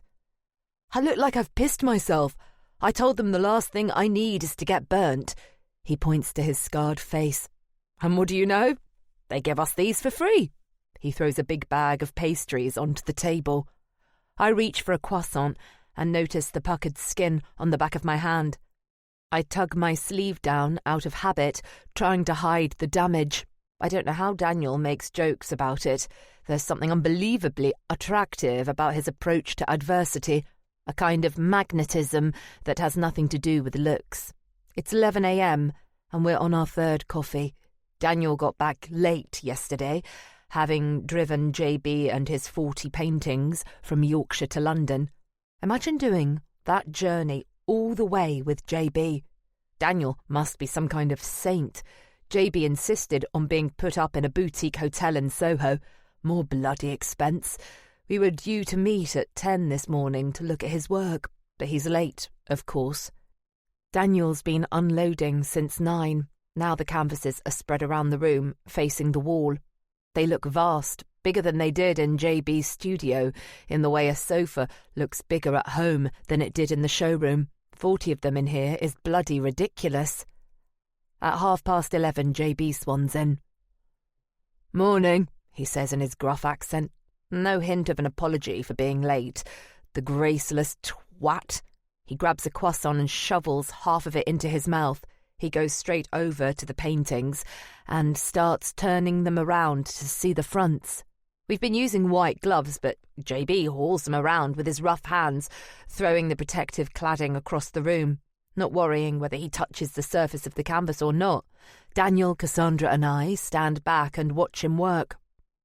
"It's smaller than I remember," he says, looking around the gallery disapprovingly, like someone revisiting their tiny childhood bedroom.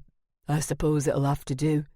He works fast, sorting the paintings into different piles, pairing a few together, leaning them against different walls and going to the window to peer at the amount of light coming in. It's physical labour, and he puffs and mutters as he does it, but he's energetic and strong for a man of his age, and he clearly knows what he's after. He surveys his work and pauses. "There's a storm. The black storm, the big one." "Yes," says Daniel, standing up. "The big one. It's still on the lorry. It doesn't fit through the door, I'm afraid." I watch as JB's face clouds over. "Unacceptable," he says. What follows is frankly farcical. We look between us in silence.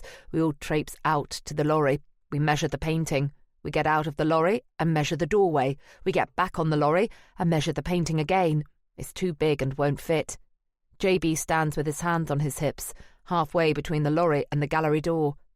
"It has to fit," he says. He turns towards us, with Cassandra first in his eye line. "Why the fuck didn't anybody tell me this?" He's almost shouting now. "The entire show falls apart without it. What the bloody hell does he want us to do? Alter the rules of physics?" Cassandra takes me inside and pulls me into the office. "I sent him all this," she whispers. "I was very clear about the maximum size any painting could be. I can show you the email." She looks stressed. Her eyes are sparkling with rage and maybe tears on the verge of something. She wipes hair away from her forehead and I can see her hand is shaking. "I'm sure you did," I say. "Don't let that miserable old shit upset you. He'll just have to leave it in the van. He's got enough bloody paintings." That's when I hear an almighty thump. It sounds like the building has been bombed. My first thought is that JB's driven the van into the front of the gallery. Cassandra and I fly across the room. It's not much better than I imagined, but instead of JB destroying the gallery, it's Daniel. He's hefting something that looks like a tire iron and smashing away at the brickwork above the door. He looks up at me, grinning, his hair and face covered in plaster and brick dust. "We decided the painting does fit," he says, and goes back to ripping the doorway down. I'm livid, but what the hell can I do now? "Right," I say, just holding it together. "I'm going to post something. Back in a minute." I step over the pile of rubble and walk outside. I march up the road and round the corner onto Clifford Street. There is no letter to post. I just need to get out of there before I lose my shit. I'm not even sure where I'm walking, but I find myself outside the Coach and Horses and go in. I order a gin and tonic, a double, and sit in the corner, fuming. What the hell is Daniel doing? JB's insufferable, and he's keeping the obstinate old git happy. But even so, he just starts smashing the gallery down without even discussing it with me. There's helping out, and there's taking over. This feels like it has crossed the line. I sip my drink. I'm glad I came in here to let off steam. No point in losing my shit in front of everyone. I'll need to get a plaster it in. More expense. That's if they haven't knocked the entire building down by the time I get back. This is my life. Mine. I keep drinking my gin and thinking about the conversation I need to have with Daniel. I'm dreading it. I give it half an hour and head back to the gallery. The doorway is now enlarged and there's a 3-foot-high open gap above it. Thank Christ it's not raining. The pile of bricks and plaster have been cleared away somewhere. Cassandra is in the office, staying out of what's happening. Daniel and JB are both covered in dust. They're laughing together and admiring a large painting which is leaning against one of the walls. "JB was right," calls Daniel. "It pulls the whole show together." "You've got a good eye," says JB. "Yeah, the left one," says Daniel, winking with his cloudy right eye. JB roars with laughter. "Yes," I say, "that's great. Daniel, can I have a quick word?" We leave JB moving the other paintings around and head to the office. Cassandra's already got her coat on and is heading towards the door. "Thought I'd do a coffee run," she says, and escapes before anything kicks off. I sit down warily in my chair, dreading what's coming. Daniel stands in front of me like a schoolboy called to the head teacher's office. I want to tear into him, but I'm suddenly struck by how he looks. The dust has covered his scars completely. He looks how he'd have looked if he hadn't gone into the fire for me. The shock of it takes my breath away. "I know that mess out there is bad," he says in a hushed voice, so JB won't hear him, I guess. "I would have spoken to you, but he was all for getting back in the lorry and buggering off. Even if we're right, a man like him won't budge. He wants to win the argument. It's pointless talking to that sort of person. You just have to act. So I got his big ugly painting in and he's happy. The rest is a mess, but it's fixable. It's just a wall. I'll get some bricks and plaster. 2 days from now, you won't even remember it happened." I half hear what he's saying. I'm still mesmerised by how beautiful and perfect he looks, pale, like a ghost, like the ghost of the person he could have been. I'm overwhelmed by sadness and guilt. Christ, if Daniel can live with the damage he did to himself saving me, I can live with a bit of bloody plaster, dust. And once again, he's managed to save the show from imminent cancellation. And yet, something about what he's done still unsettles me. The speed with which that wall collapsed brings home how fragile this gallery is. The house, the gallery, Henry. This whole plan is hanging together by a thread anyway. It doesn't need a crowbar to have it on the verge of collapse. Just get this show done and see what happens. Sink or swim. It's all I can think about for the next few days. Chapter 22. 10 years ago. It's all I can think about for the next few days. Liam scaring me in the park. Liam taking my key. Liam saying he's going to rob the house. He's waiting for me to give him a signal to come in when everyone's out. At breakfast, Vivian cuts a banana up on her cereal, and all I can think about is Liam telling me to put some fruit in the window. Liam. Fucking Liam. I don't know what to do. On Saturday, Vivian says they're going away for the weekend, some friend's wedding or something. I get a sick feeling in my stomach. Until now, it hasn't been up to me. But now the house is going to be empty. Vivian and Jeffrey are going to a hotel somewhere, and Poppy has some birthday sleepover with a friend. Even Daniel is on a school trip to York for something about Vikings. Who knows why? Maybe he just really likes Vikings. Daniel disappears before anyone's up for breakfast. I'm lying awake when I hear the front door go and the click of his bike chain fading as he pedals down the road. The school coach must be leaving early. I get up and walk past his door, half hoping I might have got it wrong and he's still here. I knock on his door and say his name, but there's just silence. Vivian and Jeffrey are hurrying round the house. Jeffrey comes down the stairs with a couple of small suitcases and takes them out to the car. I eat some cornflakes quickly so I can get finished and out of the kitchen in case Jeffrey comes in and wants breakfast. Poppy comes down with a canvas bag. It's only 9 a.m, but she's got glittery eyeshadow and sparkly lip gloss on. She asks if she can borrow my denim jacket. She's never been interested in my clothes before. I say she can and she hugs me. Vivian slurps some coffee and takes Poppy's bag into the hall. They're going to drop her at her friend's on the way to their hotel. Eventually, they all leave and I sit listening to their car as it drives off. Then silence. What am I going to do? I don't want to let Liam in here. But what will he do to me if I don't? I know nothing about him, but he gets fake IDs, joyrides from the police, and he threatened me. I'm sure he's not messing about. I wonder what would happen if I don't do anything. If he just keeps looking for the signal, but it never comes. But then I have a thought. If he's watching the house for a signal, maybe he's already seen Vivian and Jeffrey go. Maybe he knows the house is empty. If he knows that, he'll know I haven't done what he wants me to. Then I'll really be in the shit. Lunchtime comes and goes, but I'm too nervous to eat. I just stare at the fruit in the fruit bowl. I go upstairs and sit in my room. I listen to cars coming and going outside. I wonder if Liam will get bored waiting for my signal and just come in. I lie on the bed, listening out for the sound of a key in the lock, but I don't hear anything.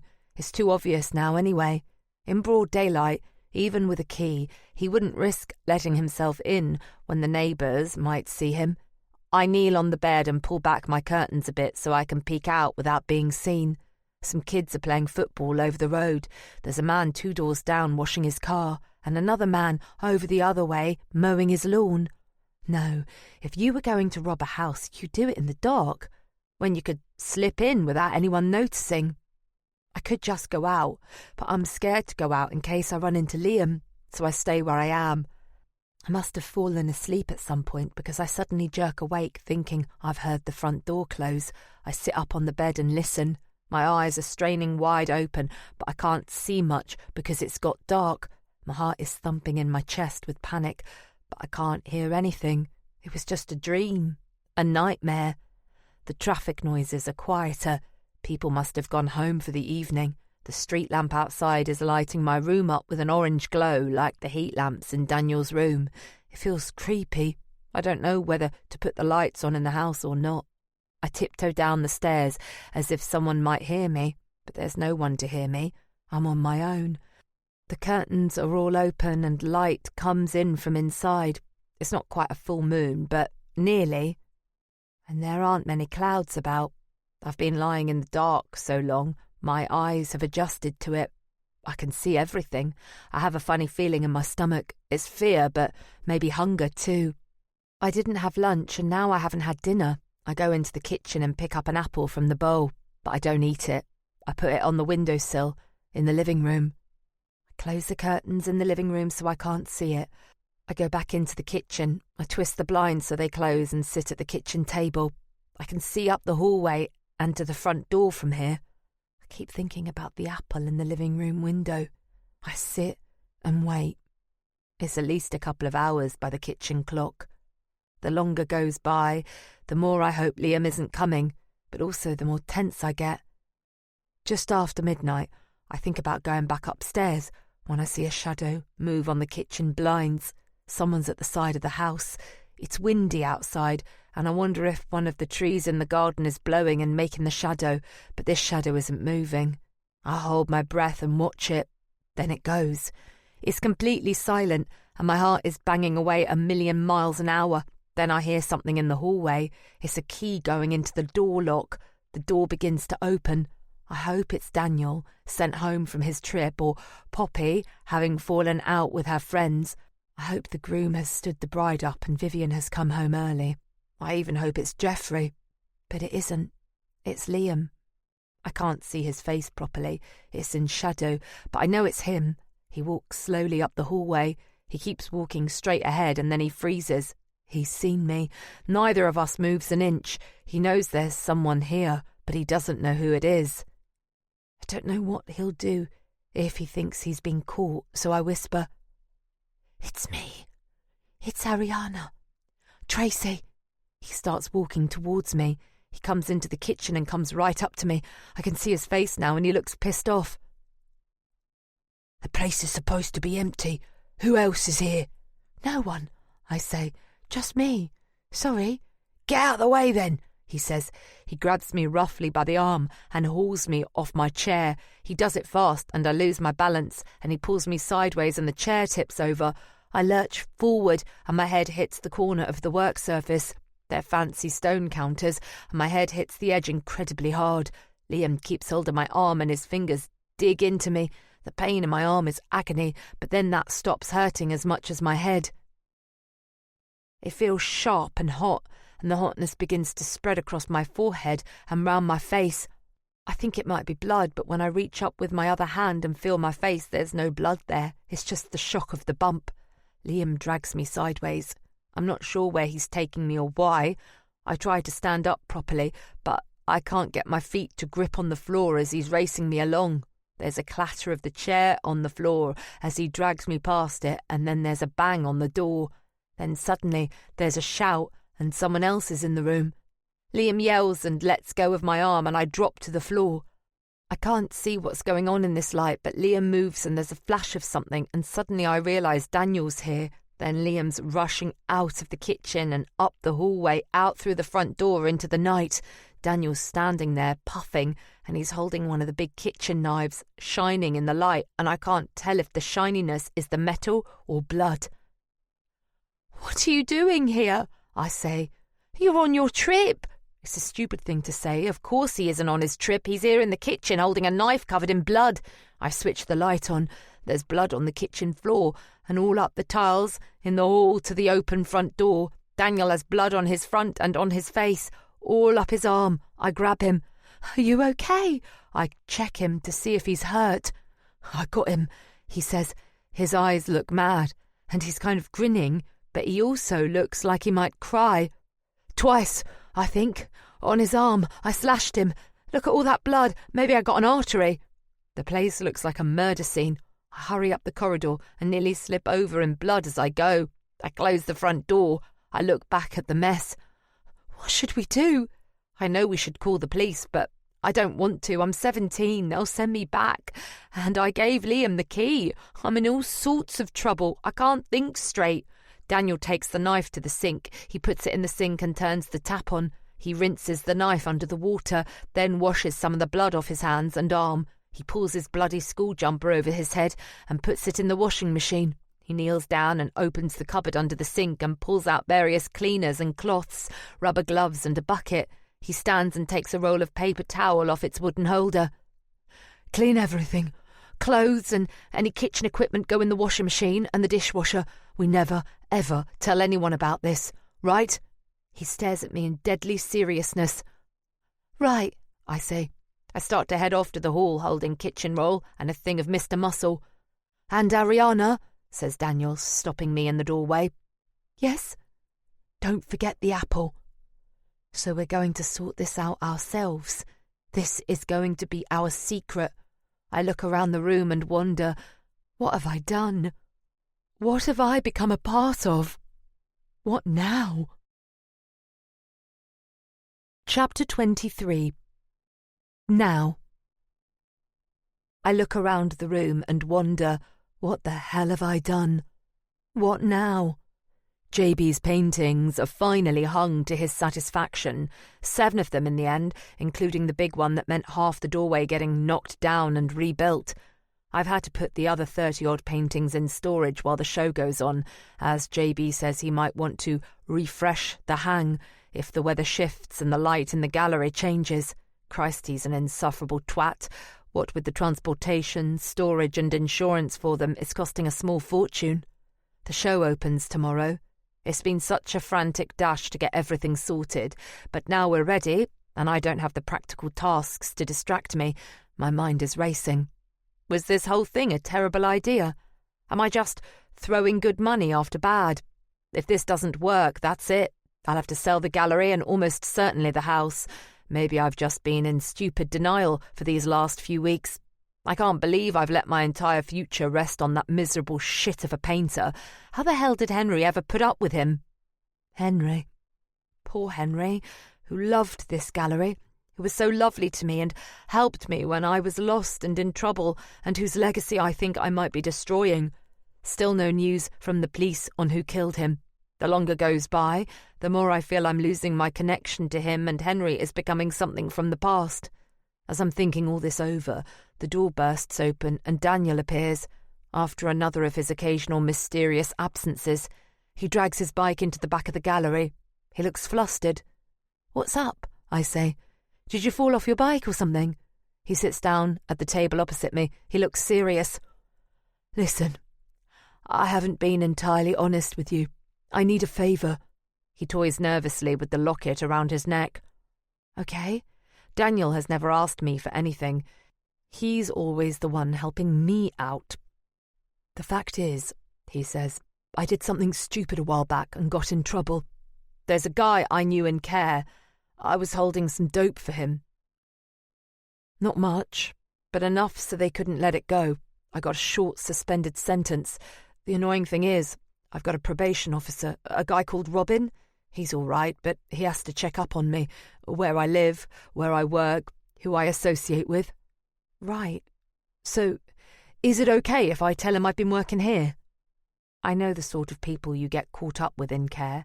I think about Shaniqua and Liam, who we don't ever mention. "That's fine," I say. I mean, you have been working here. Thanks, he says. He's coming here this afternoon. I hope that's okay. Sure, no problem, I say. Oh, one more thing, he says as an afterthought. Robin says my rehabilitation is about making new contacts. I'm not supposed to associate with people from the past, so is it okay if we tell Robin we've just met? You advertised for an assistant or something and I interviewed and got the job. Yes, okay. It feels good to be doing something for Daniel, even if it's just this tiny white lie. I felt so obligated to him across the years and then so guilty about abandoning him after I promised I'd look out for him forever. I'm happy I have the chance to repay some of that. Thanks, he says. He reaches across the table and puts his scarred hand on mine. Later that afternoon, probation officer Robin comes in and is polite and pleasant and very discreet. He's wearing jeans and a t-shirt and is maybe a couple of years younger than me. You'd never in a million years guess what he did for a living. Daniel's in the office, updating some software on the laptop, giving it a good old clean-up. My guess is he wants to look busy on an essential task for Robin's sake. Robin goes into the office and chats with Daniel for a while and then asks to talk to me alone. He asks if I know why he's here, and I explain what Daniel told me, that he's on probation for a drug offence. I tell the lie about advertising for an intern and make up some bullshit about having a policy of supporting people with criminal records and giving them a second chance. It all comes out pretty smoothly because deep down, I believe it. I know how easily a bad start can doom you to a lousy life and how incredible it is when someone comes along and rescues you, like Daniel did for me. He was only 12, but he believed in me in a way no one ever had before. Robin buys it all. He has another quiet word with Daniel, and then he leaves. Thanks, says Daniel when Robin's gone.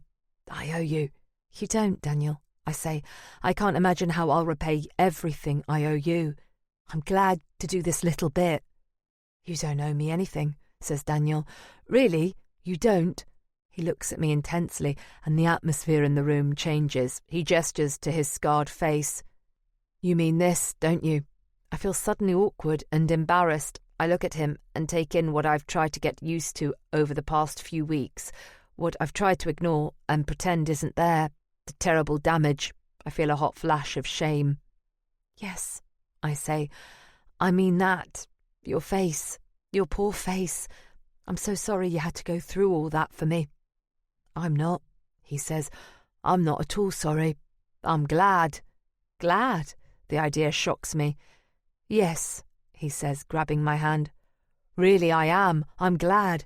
Look at us, he says, and he takes my hand in his and splices his fingers through mine so our two hands are intertwined.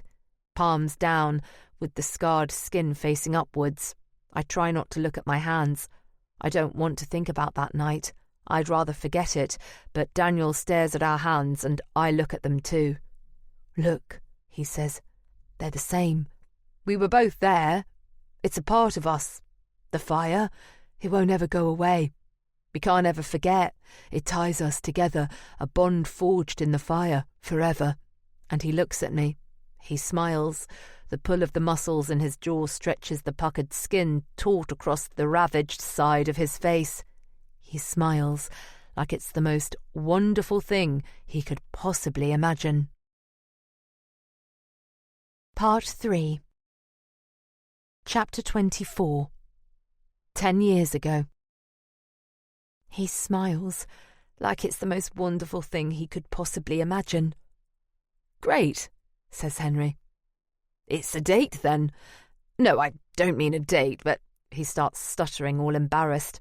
It's fine, I say. It's just a walk in the park.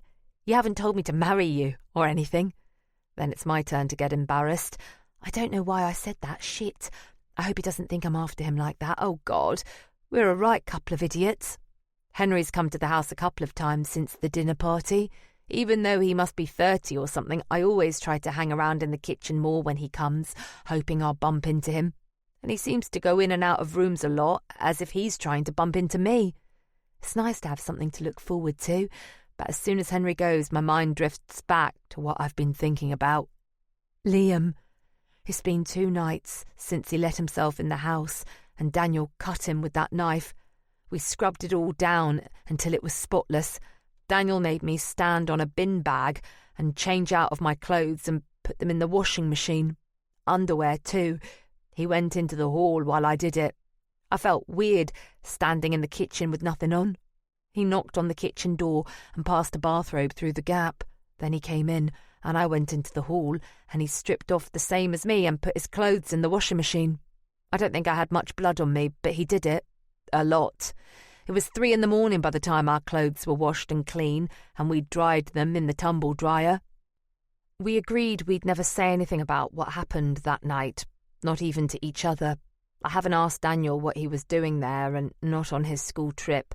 I wonder what he saw at the park. He knew about the apple in the window. Was he there deliberately? I hope he's okay. He was weirdly calm when we were cleaning up. Maybe he's in shock. A kid called Raheem fell down the stairs once at Rob and Julie's.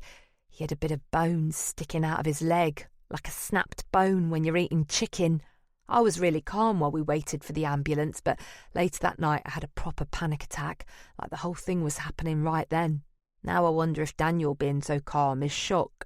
I need to keep an eye on him. He's only a kid. I went to bed once we cleared everything up, but I couldn't sleep. When I closed my eyes, all I saw was Liam's shadow coming up the hallway and the flash of the knife in Daniel's hand. The shine of the metal and the blood. Liam still has my key. Does he think I double-crossed him? He must hate me now. Is he going to come back and get me? I keep thinking that over and over all Saturday night and Sunday in the day and Sunday night. But now it's Monday and Poppy, Vivian and Geoffrey have all come back. There's been no more sign of Liam. Not yet. We're having dinner, Vivian, Geoffrey, Poppy, Daniel and me, sat at the table. I don't think we've all been like this before. I guess Daniel's trying to act normal after the Liam stuff, though if he really wanted to act normal, he'd lock himself in his bedroom like usual. "Thanks for lending me your jacket," says Poppy. "I put it back in your room." "OK, thanks," I say, trying to be chatty and natural. "How was the party?" Poppy goes into a long story about some catty falling out between two friends. I'm not interested, to be honest, and I don't hear most of it because I'm watching Daniel out of the corner of my eye. He's not eating. He's just staring at his plate, pushing a meatball around with his fork, like a bored snooker player. I see Geoffrey watching him too. "How was your weekend, Ariana?" asks Vivian. "Did you get up to anything interesting? With the house to yourself?" "Boring," I say, probably a bit too quickly. "I didn't do anything." Daniel's still prodding the meatball with his fork. It's kind of coming apart, like mince on his plate from all that poking. As far as I can tell, he hasn't eaten anything. "And how about you, Daniel?" asks Vivian. "How was York? Did you learn much about the Vikings?" He doesn't say anything. He doesn't look up. He can't answer, because it'll give away that he never went on the trip. He can't let anyone know he was here. So he just sits there, staring at his spaghetti. "Daniel," barks Geoffrey, "your mother asked you a question." I dread what's coming next. Are we going to get found out? "Oh, sorry," says Daniel cheerfully. "I was miles away, thinking about this delicious dinner. York was great, thanks." I hold my breath, gripping my fork tight. I'd like to keep eating so I look normal, but my mouth is dry and I can't swallow. Daniel wipes his mouth with his napkin. "The Jorvik Centre was amazing. They've got this full Viking village, and you can even smell the wood smoke from the hearths. They were blacksmiths making tools, and they told us about how Vikings used to make swords using iron from bogs, this stuff called bog iron, just sitting in the marshes, and they dug it up and turned it into weapons. Isn't that incredible?" Vivian smiles. "That sounds fascinating, Daniel." I nod along, trying not to seem too interested, but my heart is pounding. Where's he got all this from? He must have learned it off the website or something. The best thing was they have an actual restored longboat, well, parts of it.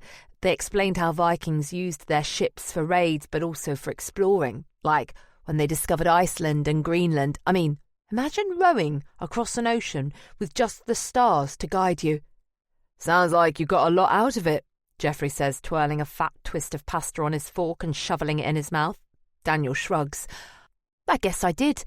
It was hard not to. On the coach ride up, I sat with Tom and Haruki, and they were moaning about how boring the trip was going to be, but I knew it wouldn't be. It was brilliant.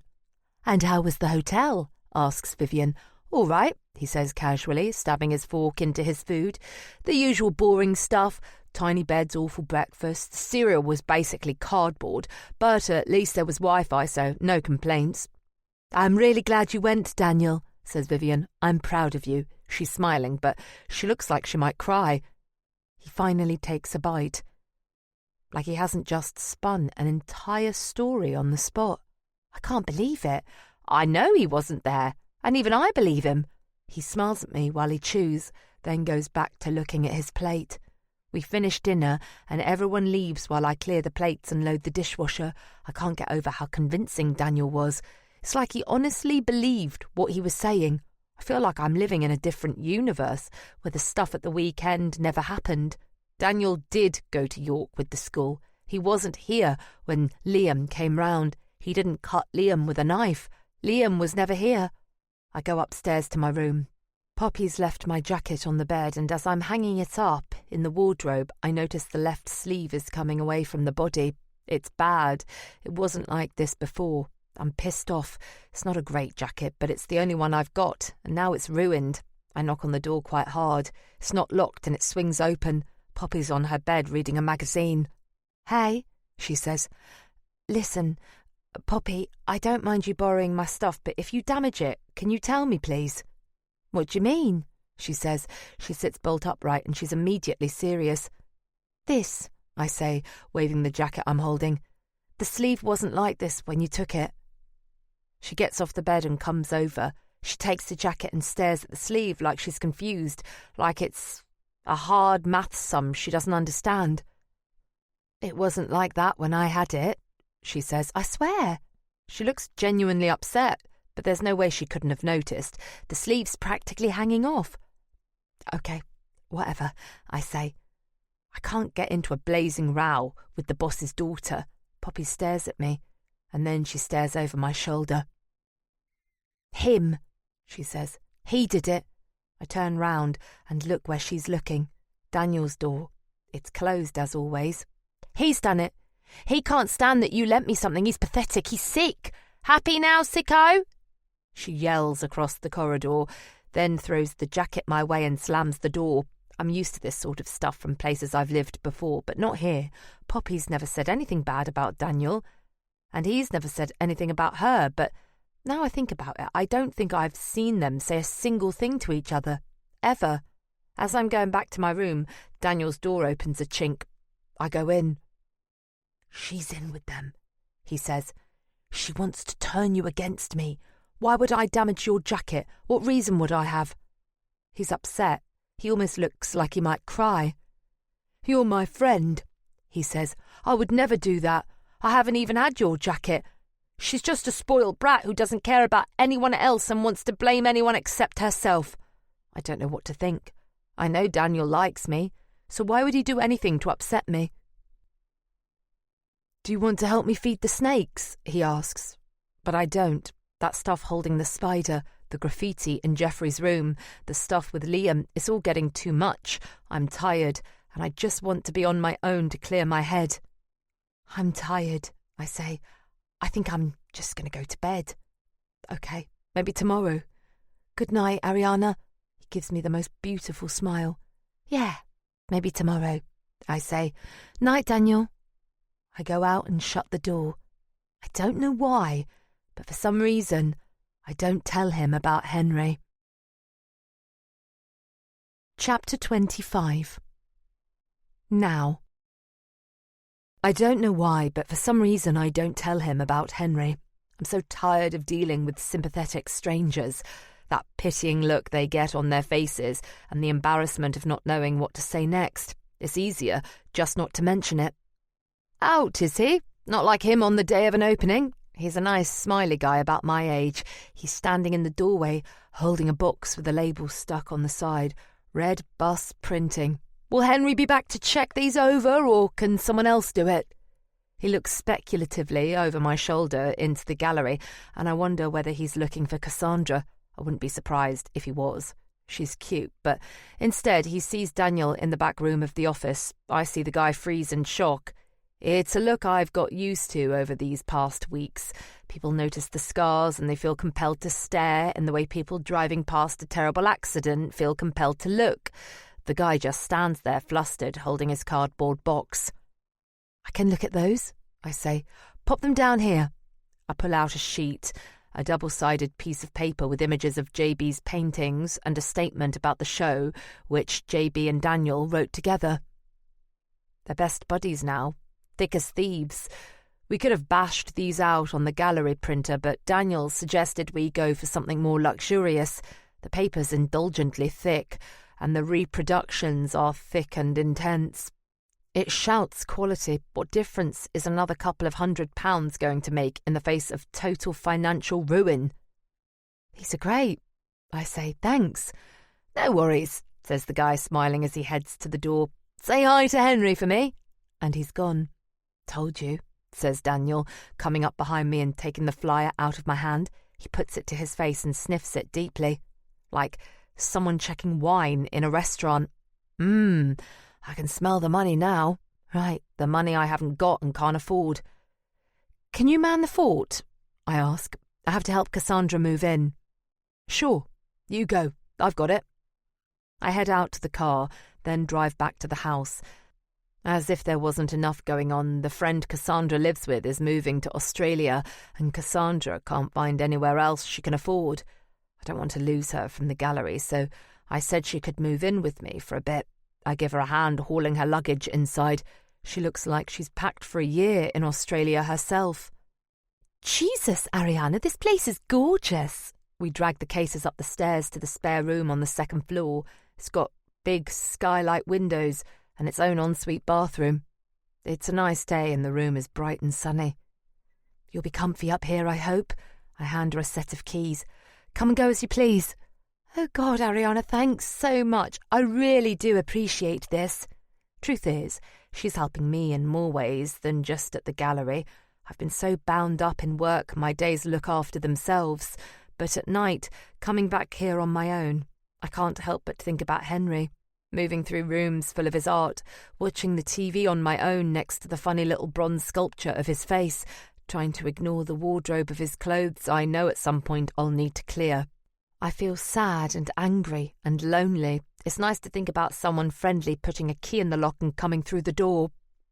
I'll unpack my shit later, says Cassandra, otherwise we'll miss the fucking opening entirely.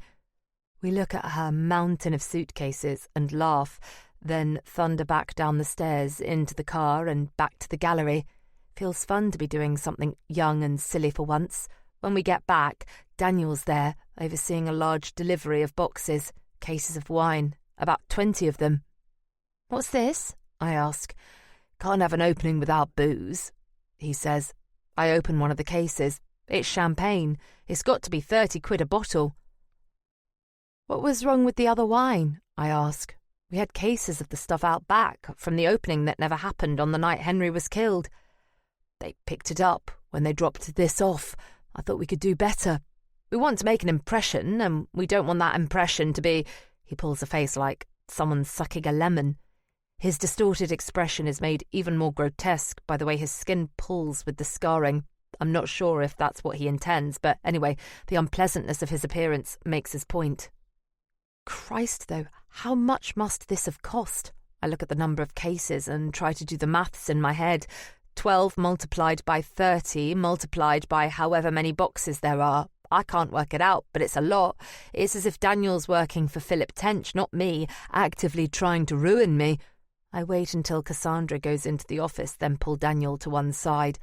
Look, I'm grateful for your help, Daniel, but I know what you're going to say. This cost a fortune, right? Money you haven't got? Yes, exactly. I hate being interrupted. I'm on the verge of sinking here, and you're standing there with a bucket bailing water into the boat.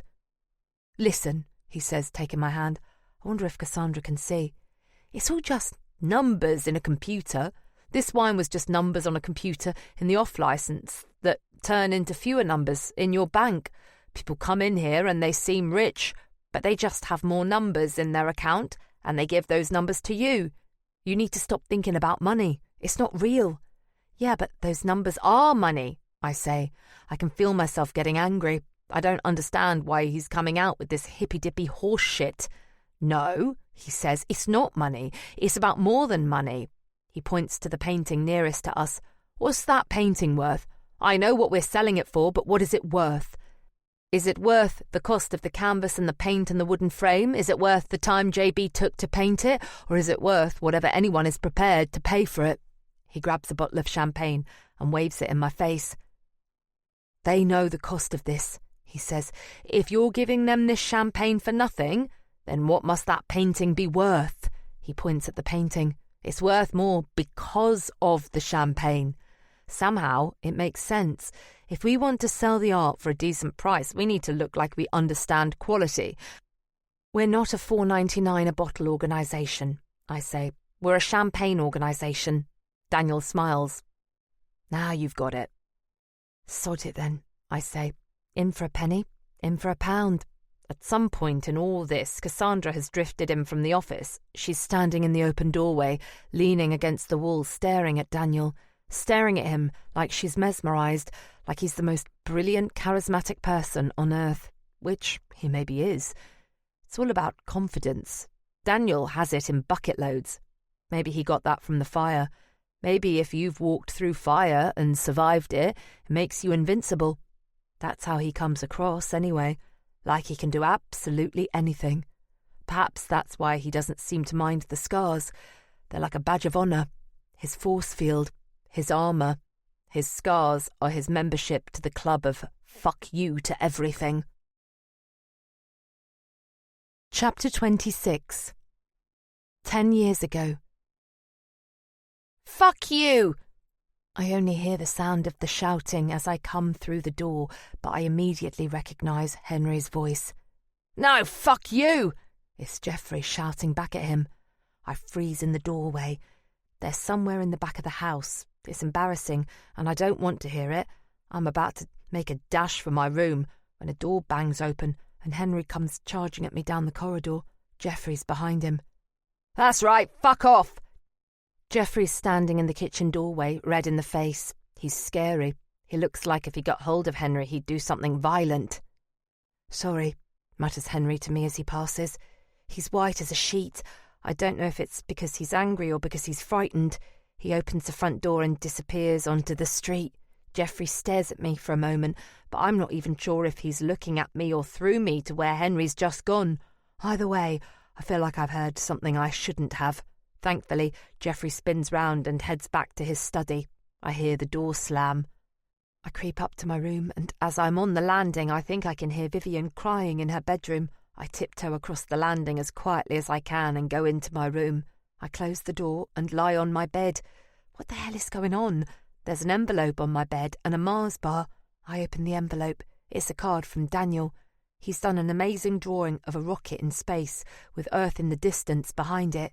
There's a round window on the side of the rocket, and he's drawn two faces, me and him, looking out of the window. The faces are pushed close together and we're smiling. It makes me feel weird. I want to help Daniel, but I worry he's getting too attached to me. But maybe it's just me, who isn't used to being close to anyone.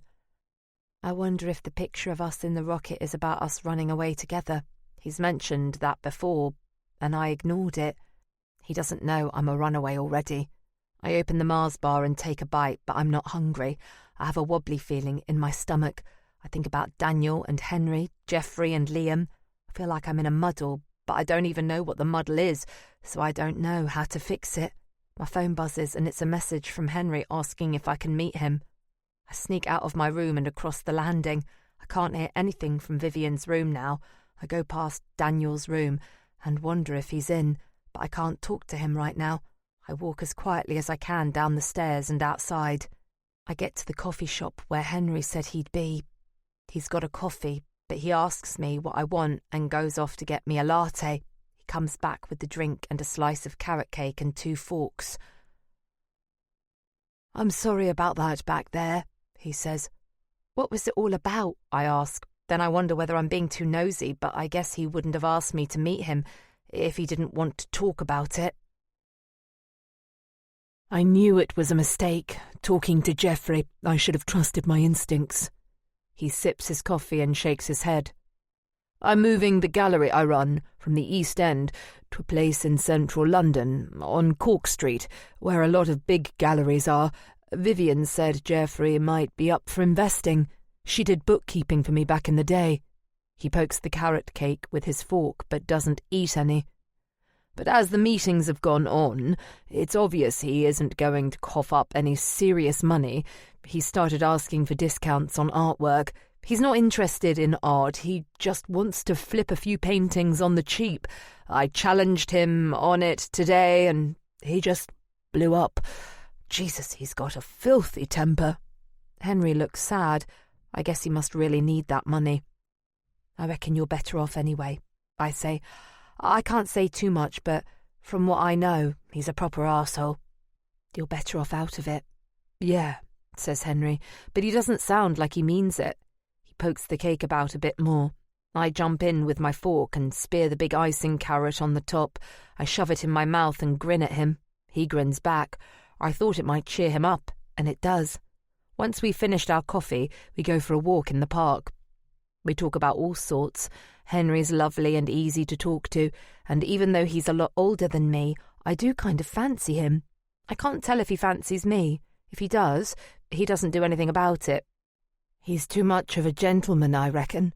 When we come to the end of our walk, I thank him for the coffee and cake, and I reach up and give him a kiss on the cheek. He gets all flustered about it and goes a bit red. He's sweet. It's only as I'm walking back home on my own that I remember Liam and whether he's going to be coming back to get me.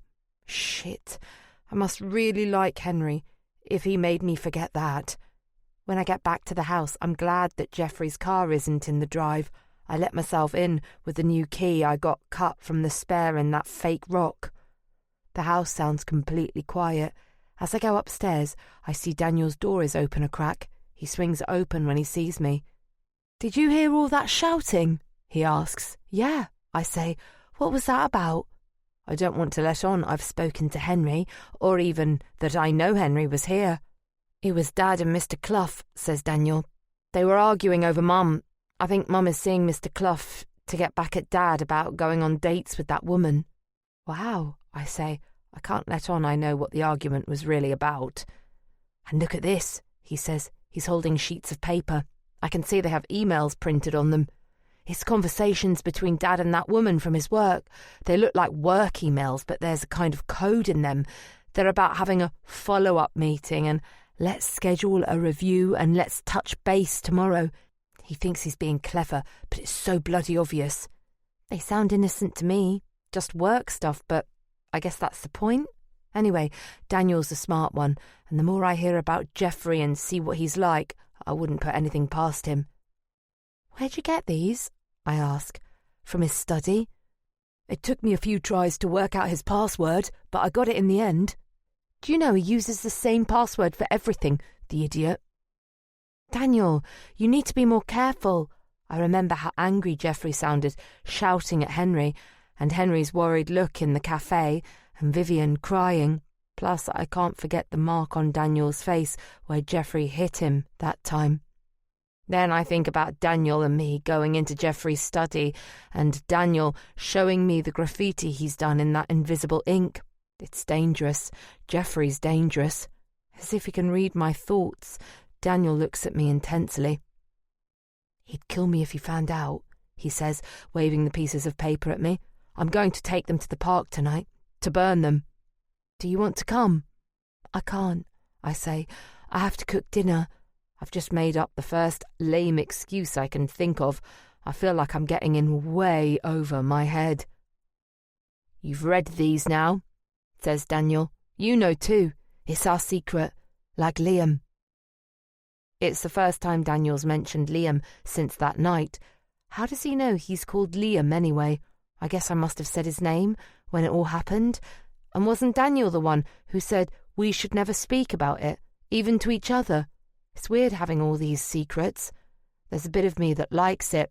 I've never felt a connection with anyone before, like I do with Daniel. Even if it's over something bad, it still feels important. But at the same time, it scares me. I thought I was helping him because he was in trouble, but now I feel like I'm in trouble too. Oh God, I have no idea what terrible trouble I've got myself into. I'm sorry you're involved, says Daniel. I know you don't want to be, but you are. Remember, Dad had your ID. The moment you came into this house, you were involved. Daniel grabs my hand. He looks up at me and there's real fear in his eyes. We should make a run for it, says Daniel, before anything bad happens. We should get away while we still can. Chapter 27. Now. We should make a run for it, says Daniel. Get away while we still can. We're in the back office of the gallery, watching people arrive for the opening of JB's show. Good idea, I say. You cause a diversion and we'll sneak out. Right, I'll set fire to one of the paintings. As soon as the sprinklers start, you get the car. See you out back in 5 minutes? It's a deal. But of course, neither of us moves. More people come through the door, and Cassandra greets them with a smile, an absurdly expensive leaflet, and a glass of vintage champagne. She's dressed in a cute, baby pink boucle mini dress, and looks bubbly and fun, like the champagne. Daniel watches her. His expression gives nothing away. Daniel's in a suit and looks dashing. What might his life have been like if he hadn't been so badly burned? Jesus, what kind of father does that to his own child? It's an awful thing to think, and I feel guilty and ashamed that I'm still noticing. I know I should be able to see past it by now, but I can't. I realise I'm pulling at the sleeve of my dress instinctively, trying to hide my scars. Shall we? Asks Daniel, tilting his head towards the gallery space. I reach out towards him and take hold of his tie. I adjust the knot so it sits tidily in the centre of his collar. The scarred knuckle of my right hand brushes lightly on the taut skin that pulls across his throat. You look handsome, I say. We drift out into the crowd. It's already getting busy. Daniel approaches a woman looking at one of the paintings, and she almost jumps back at the sight of him before plastering on an awkward smile. Daniel carries on as if he hasn't noticed, but I find it too painful to watch. I look away and scan the room. I recognise a few faces. Some of the other gallery artists are hovering around Cassandra and the free booze. No sign of JB, the feckless prick. Probably propping up the bar in a shitty pub somewhere, on his third pint. I'm surprised he's not here, lauding it. He's just the sort who loves to be the centre of attention. Still, it's a relief I'm not having to stop him offending buyers or wrestling champagne bottles out of his hand. Hello? Someone taps me on the shoulder. It's a short woman in her 50s, wearing a flowing dress in swirls of orange and green and a huge pair of bright blue glasses. Her grey hair is cut in a clean Vidal Sassoon bob with an asymmetric fringe. It's a look you'd only ever see at a bloody art gallery. Ariana, isn't it? She asks. I have to leave for another opening, but I just wanted to say hello before I go. I rather lost touch with James Ballantyne's work a few years back, and I don't think I'd have come to this show if it wasn't for your email, so thank you very much for inviting me. No problem. My pleasure. I've absolutely no idea who this woman is. I certainly didn't invite her. Maybe it's someone on Cassandra's mailing list. As soon as Big Glasses woman goes, I head across to where Cassandra is pouring champagne. I spot the mountain of empty bottles gathering in the corner and stop myself from guessing how much money I've thrown away on those. Who's that? I ask, pointing to Glasses as she walks up the pavement. Elizabeth Arnold. She's a journalist at Frieze. It's amazing she came. Did you invite her? I ask. No, says Cassandra. I assumed you did. I did, says Daniel, joining us. Your laptop was in the office and I noticed the mailing list. I added a few names. I hope you don't mind. I don't like the idea of him going on my computer. Yet again, he's just taken over, but what can I say? If he hadn't done it, we wouldn't have a critic here from Frieze. If I complain, I'll just look like an idiot. Of course not, I say. It's fine. Cassandra heads off again to chuck more champagne down people's throats.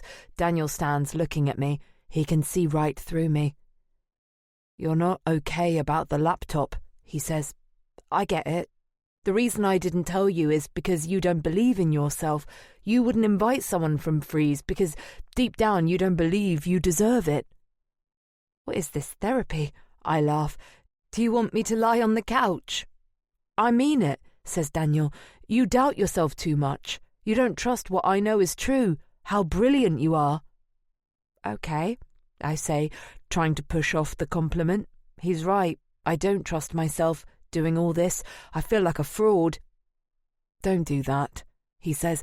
"Don't sell yourself short. Look," he gestures to the crowded room of engaged, chattering people. "You did this. You." It's true, I did. Against all odds, we've got the exhibition open, and the gallery is crowded with people. I don't know what will happen next, but it's a start. We haven't drowned. We're still here.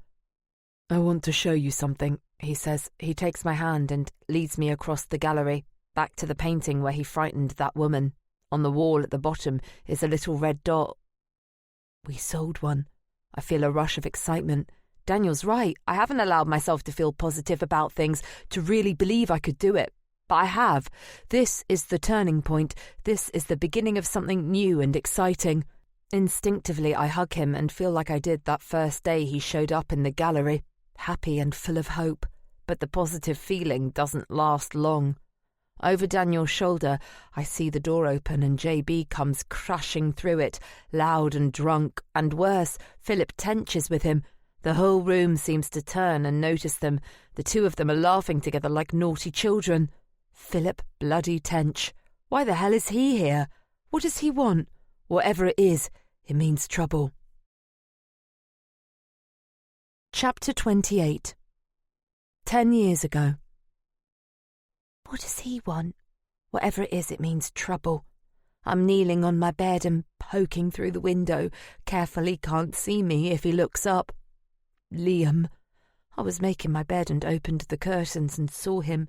He could have been there ages. All night, maybe. He's dressed in black and he's hanging out in front of a garden, opposite, leaning against a tree and smoking. His other arm is in a sling. That must be where Daniel cut him. I stand as still as I can and watch to see what he does next. After about 10 minutes, he wanders off. I wonder if he's walking round the block and will come back, but after 1/4 hour I figure I can't sit here forever watching for him, so I go downstairs. I pour myself a bit of cereal, but I'm not hungry. I keep thinking of Liam. He still has my key. Is he waiting for me to put another bit of fruit in the window? Or is he here for something else? Revenge for his arm? Against me and Daniel? Jeffrey heads out with his gold clubs and Vivian goes out too, taking Poppy to drop her at school. Daniel hasn't come down yet. This must be one of his bunking off days. The school psychologist has agreed he can have days off if he doesn't feel like going in. That's what he says to Vivian anyway, but Daniel's told me he doesn't trust the psychologist, that she's reporting back to his parents and he's playing her at her own game. That's how he describes it. Sometimes he talks like an old man. I knock on Daniel's door. "Daniel?" After a bit, he opens it. He's wearing school uniform. "I saw him outside this morning." I don't need to say a name. Daniel knows who I mean.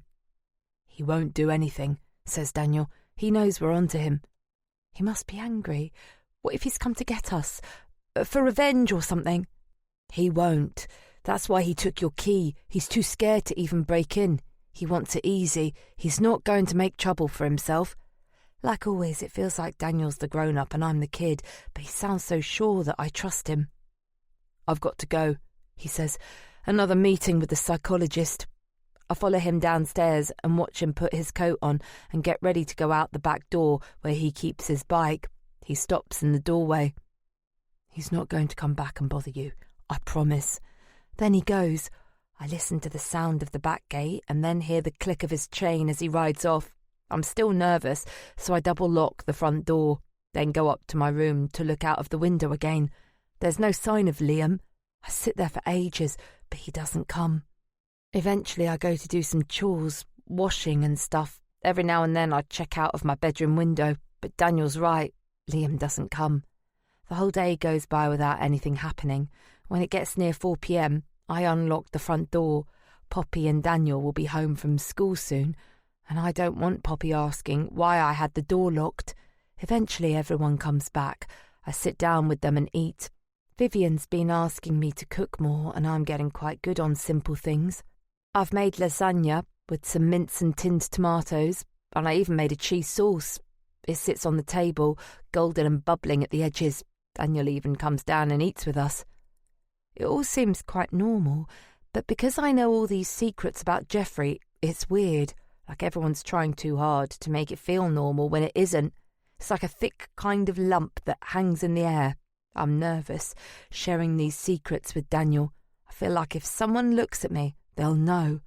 I serve myself some lasagna and try not to look at anyone. Daniel scrapes his fork across his plate, watching the food more than eating it.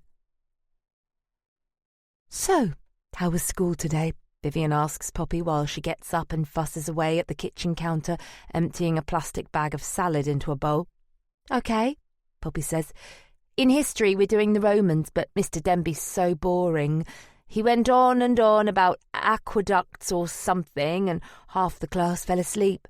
At lunch, Mia slipped on a slice of pizza in front of everyone and got up and acted like she'd meant to do it. It was hilarious. God, what a lame story. I try to eat my lasagna faster so I can get out of here, but the cheese sauce is too hot to wolf it down. My bad luck." Vivian comes over with the salad. We all chew in silence. "I had another meeting with the psychologist," says Daniel, out of nowhere. "Oh, yes?" says Vivian. She's trying to sound casual, but you can tell she's surprised. Jeffrey leans back, holding a forkful of lasagna he was about to eat. His eyes are fixed on Daniel. "What does a psychologist even do, anyway?" Poppy pipes up. "Sounds boring." She's utterly dense about the atmosphere in the room. Or maybe there isn't an atmosphere. Maybe it's just me thinking there must be because of all the stuff I know about how Jeffrey treats Daniel. Vivian looks uncomfortable, like someone trying to stop a sneeze from coming out. "They help, sweetheart," she murmurs. "It's important." "Help?" Jeffrey's voice cuts through the room. "Help with what, exactly?" Oh, God. This feels bad. I sit staring at the table, frozen, like that bit in Jurassic Park where they say, if you don't move, the T-Rex can't see you. I wish I was anywhere else but here. Daniel looks up. "They did this exercise," he says to Jeffrey, looking directly at him.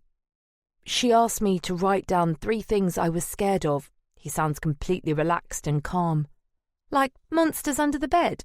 Poppy mocks him. She makes a stupid monster face. Daniel almost smiles, but not quite. "Not exactly. Not all monsters live under the bed." He's not talking about Jeffrey directly, but everyone knows the truth, and what monster he means. Jeffrey's hands rest on the table. He doesn't move. Vivian holds her fork over her dinner, but she doesn't eat. "So what did you say?" asks Jeffrey. "What scares you?" "Oh," says Daniel brightly, "I'm not allowed to tell you, or it won't work." Jeffrey stares at him, then goes back to his lasagna without pushing it further. "She told me to imagine a place I feel safe," says Daniel, "where no one can hurt me." He looks over at me. I can feel his eyes on me. "I'm not allowed to tell you what that is either," he says, "but I know what he means. Me. I'm his safe space. It makes me feel really special that he thinks that." After dinner, Daniel stops me on the landing and whispers, "Did you see his face? He thinks I'm afraid of him, but I'm not." He means Jeffrey. I believe him. "Was that thing about the psychologist true? The 3 things you're afraid of?" I ask. "Yes." "What did you say?" "Spiders, snakes, and the dark," says Daniel. He smiles, then he goes back into his dark room with his spiders and snakes.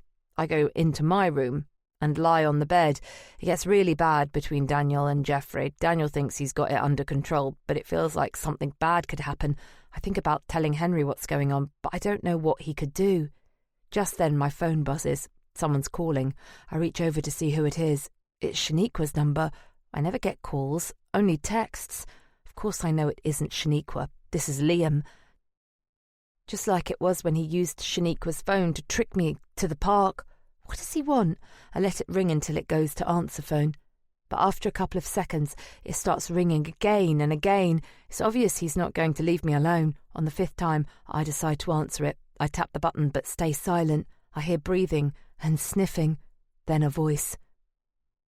"Tracy?" It's Shaniqua. "Yeah?" I say. "It's me. It's Ariana." She's crying. She can't get the words out. "It's Liam," she says. "Liam's dead."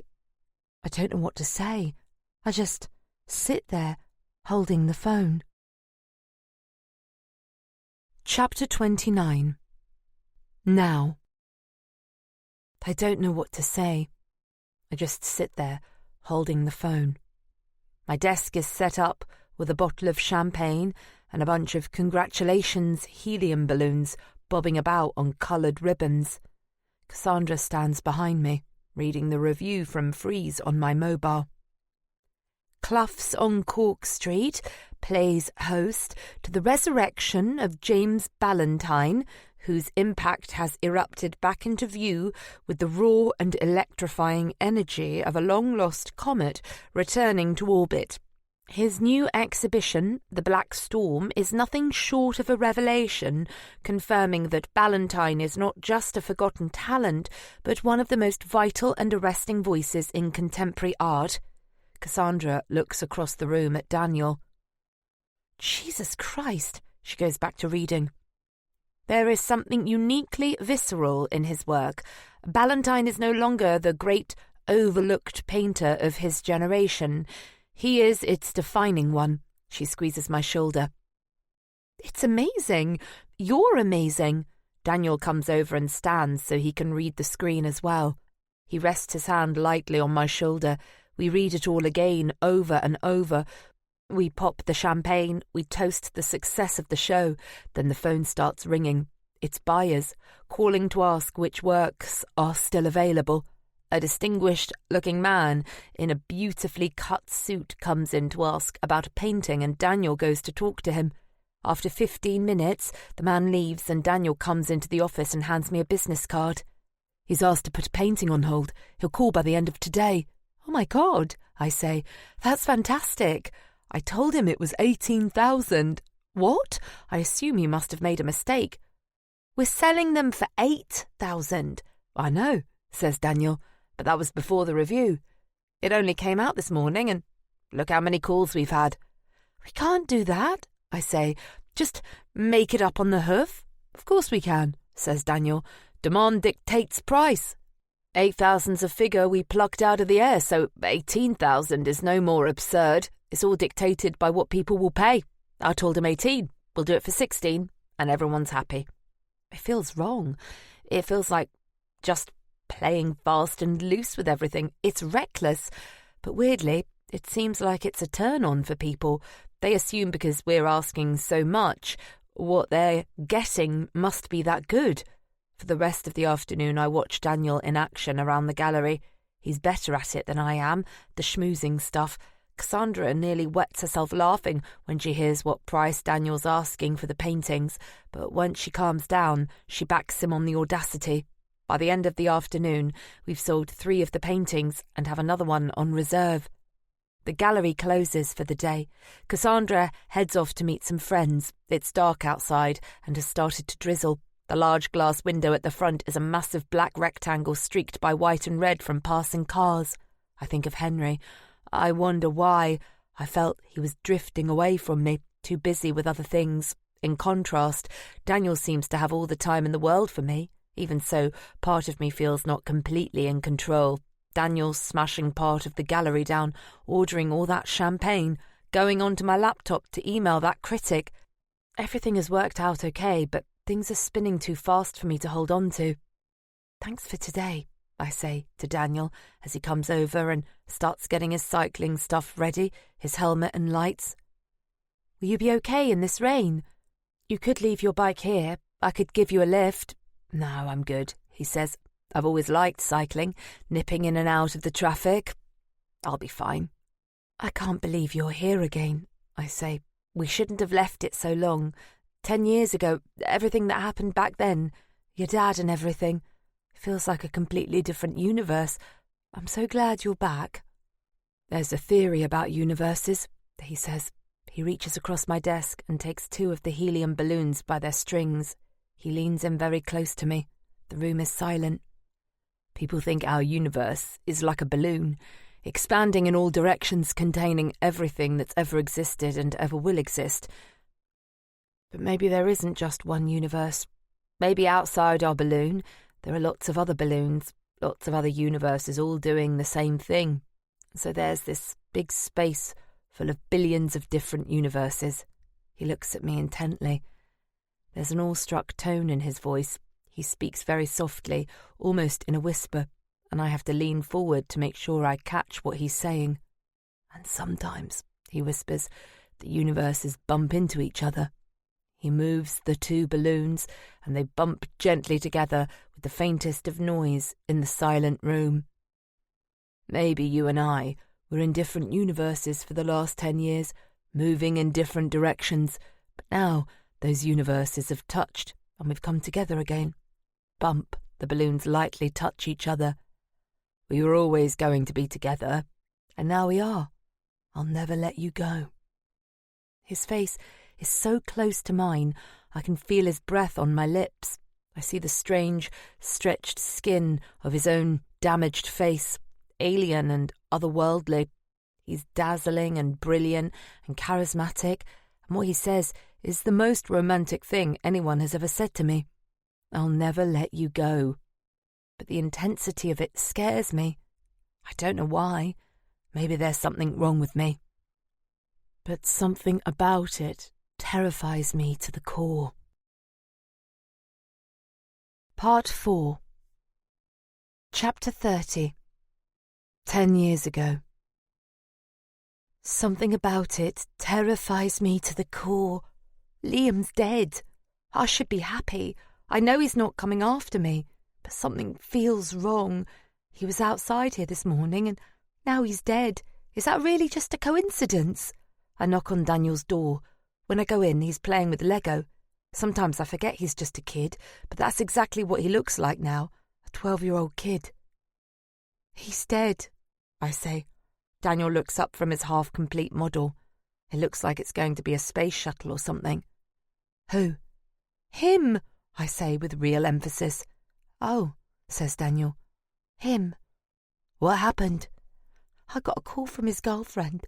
He got stabbed. She reckons it's some drug deal gone wrong. Sounds about right, Daniel says. He's got a Lego block in his hand, and I can tell he's itching to attach it to the model. Maybe what I've told him hasn't registered. He seems so calm about it. Do you think it was a drug deal? I ask. Seems a bit weird he came here and got injured, and now he's been stabbed. Daniel puts the Lego on his desk. He looks thoughtful. Maybe my dad did it, he says. Jeffrey, why? I don't understand at all. Think about it, says Daniel. Dad's got all these secrets. Who knows what else he's up to? Maybe the robber knew something. Maybe that's why he wanted to rob the house. If you saw him hanging about outside, chances are Dad saw him too. You know how violent my dad is. He'd totally be capable of killing someone. I've been wary of Jeffrey, but this thought makes me terrified of him. Could Jeffrey be a murderer? The more I find out about him, the more I think it's possible. Did they find your door key on the body? Asks Daniel. I don't know. Shaniqua didn't say much. What if he had the key on him when Dad killed him? Dad will know you let Liam into the house. He'll think you're part of it. I don't know what to think, but Daniel could be right. Maybe we do need to run away from here. When I leave Daniel's room, I go back to mine and check my savings.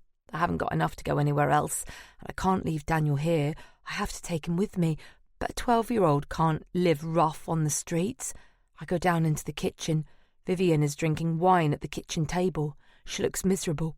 All the dirty plates from dinner are still there, so I begin to scrape stuff into the bin and load the dishwasher. I look at the knife block. 2 knives are missing from it. As I load the dishwasher, I find one of the knives in there. But there's no sign of the other one. I try to think whether the block has always had a knife missing or whether it's only just disappeared, but I can't remember. The lasagna tray has a black crust around the edge where cheese has burnt onto it like charcoal. I go to the sink to put it into soak. That's when I see something in the garden. It's dark outside and there's a bonfire. As I'm looking, I see it flare up and realise Geoffrey is there. He's just thrown something onto the fire. Paper, maybe? "Ignore him," says Vivian behind me. I spin round and realise she's watching me stare out the window. I feel my face go hot. I've been caught doing something I shouldn't be. "It's letters," she says in a flat voice as she tops up her wine glass. Her speech is slurry, and I reckon she's pretty sloshed. "They're from Henry. We dated for a while at university. He wrote to me when he was studying in America. Geoffrey said it was fine, that it was all a long time ago, but it appears he isn't fine." She laughs, but it's one of those laughs people do when they don't find something funny. Later I'm lying in my bed. I can't sleep. Thoughts are going round and round in my head. I think about Vivian and Henry. Did they really date? Henry didn't say anything about it. Why would Vivian tell me such a personal story? Maybe they were letters from Henry on that bonfire. Or maybe they were something else. I must tell Daniel in the morning. But I already know what Daniel will say, that the bonfire wasn't letters from Henry at all. It was something to do with Liam's murder, and Vivian was lying, and the fire was Geoffrey destroying the evidence. Chapter 31. Now. The fire destroyed the evidence, so they've got no leads on Henry's murder. The policeman who came to the house before is here at the gallery with some woman. Another detective, maybe. "That's terrible," says Daniel. "It must feel so unresolved. I'll give you some space." He grabs his jacket and heads out onto the street. I sit down in the office with the policeman and the woman, who explains she's from victim support. I guess if you consider sitting in silence with a fake smile on your face support, then she's doing a fantastic job. Other than that, she's useless. "As I explained when we last spoke, Mrs. Clough, the vehicle which we believe struck your husband didn't give us any useful forensic evidence. And after reviewing all the CCTV footage, we aren't able to develop any leads on the driver. We've had an increased presence on the lookout for joyriders, but there haven't been any other incidents. They probably know they've messed up and are keeping their heads down. I want to be clear, we're certainly not closing the case. Often leads come to light when a witness emerges for some reason, but until someone comes forward with more information, I'm afraid the trail has gone cold." "So you're not closing the case, you're just not doing anything else about it?" He shifts awkwardly. "I'm sorry." "If there's anything else you need, you can contact us on this number," says victim support woman. She passes me a leaflet. It's got pictures of actors holding telephones pretending to talk to a helpline. Bizarrely, most of them are smiling. The two of them leave. I shove the leaflet straight in the bin. That's it then. Henry's dead, and we're all supposed to carry on as if nothing has happened. Business as usual, but Daniel's right. It's all unresolved, and I feel like I'm drifting in limbo.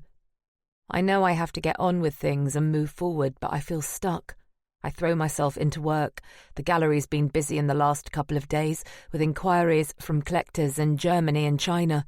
We've sold 4 paintings. After the third one sold, Daniel pushed me to put the prices up again to 24,000 this time. He said it sounded like a more real number than 25,000. It was only once I agreed he told me he'd already sold the 4th painting for that amount. I have the same feeling I had before, that I'm not in control of things, that they're spinning too fast for me to hold on to.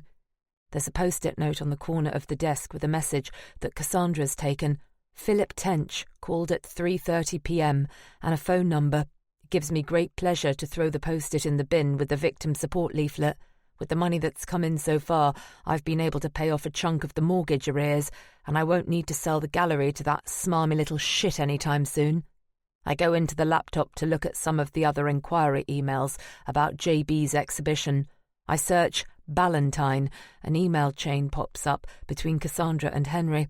Of course, Henry and Cassandra will have discussed all the gallery artists, but what I start reading isn't what I'm expecting at all. Henry, I know why you need to be with her this weekend, But whatever you do with her, imagine it's me instead. Whatever you do to her, picture me there instead. God, the thought of you and what you do to me, the way you make me feel, I can't stop thinking about it. I can't wait until we're together again. Cassie, XXX. I look at the search box and realise I've accidentally hit V instead of B and searched Valentine. I think of the Valentine's weekend Henry and I had in the Cotswolds last year, that lovely hotel, the spa. I remember how distracted Henry was and how I thought he was stressed with work, how sorry I felt for him. All the way as I drive home, I play things over in my mind. How busy Henry was at the gallery, how absent he seemed, and even after he died, my certainty his behaviour was to hide the finances from me, that he was protecting me. I feel like an idiot. The liar. How am I supposed to grieve him and hate him at the same time? I park outside the house and go in and up to the guest room. I shove all Cassandra's things into her suitcases and take all her stuff out of the bathroom and chuck it into a plastic bag. I haul the heavy suitcases down the stairs, journey after journey. I drag them out onto the front drive. I pause briefly to get my thoughts straight enough to write her a text. I know about you and Henry. Don't come back to the gallery. Your things are outside the house. I don't want to see you again. I double lock the front door. I sit in the bedroom, my thoughts spinning in an unfocused muddle. After 5 minutes, the phone rings. It's Cassandra. I let it ring until it cuts off. It rings again and again and again. There's a long pause, then a ping to tell me I have a voicemail. After half an hour, it rings another 3 times, then another ping, another voicemail. I lie on the bed, staring out through the window up at the sky, watching clouds move in different abstract shapes. It gets darker. After an hour or so, I hear a car stop outside, and there's a knock at the door. My phone rings again, and I let it ring until it stops. The engine keeps running, and I hear voices I can't identify. After 5 minutes, the car drives off. The phone doesn't ring again. After half an hour, I delete the voicemails without listening to them. I go downstairs. Cassandra's keys are on the mat where they've been pushed through the letterbox.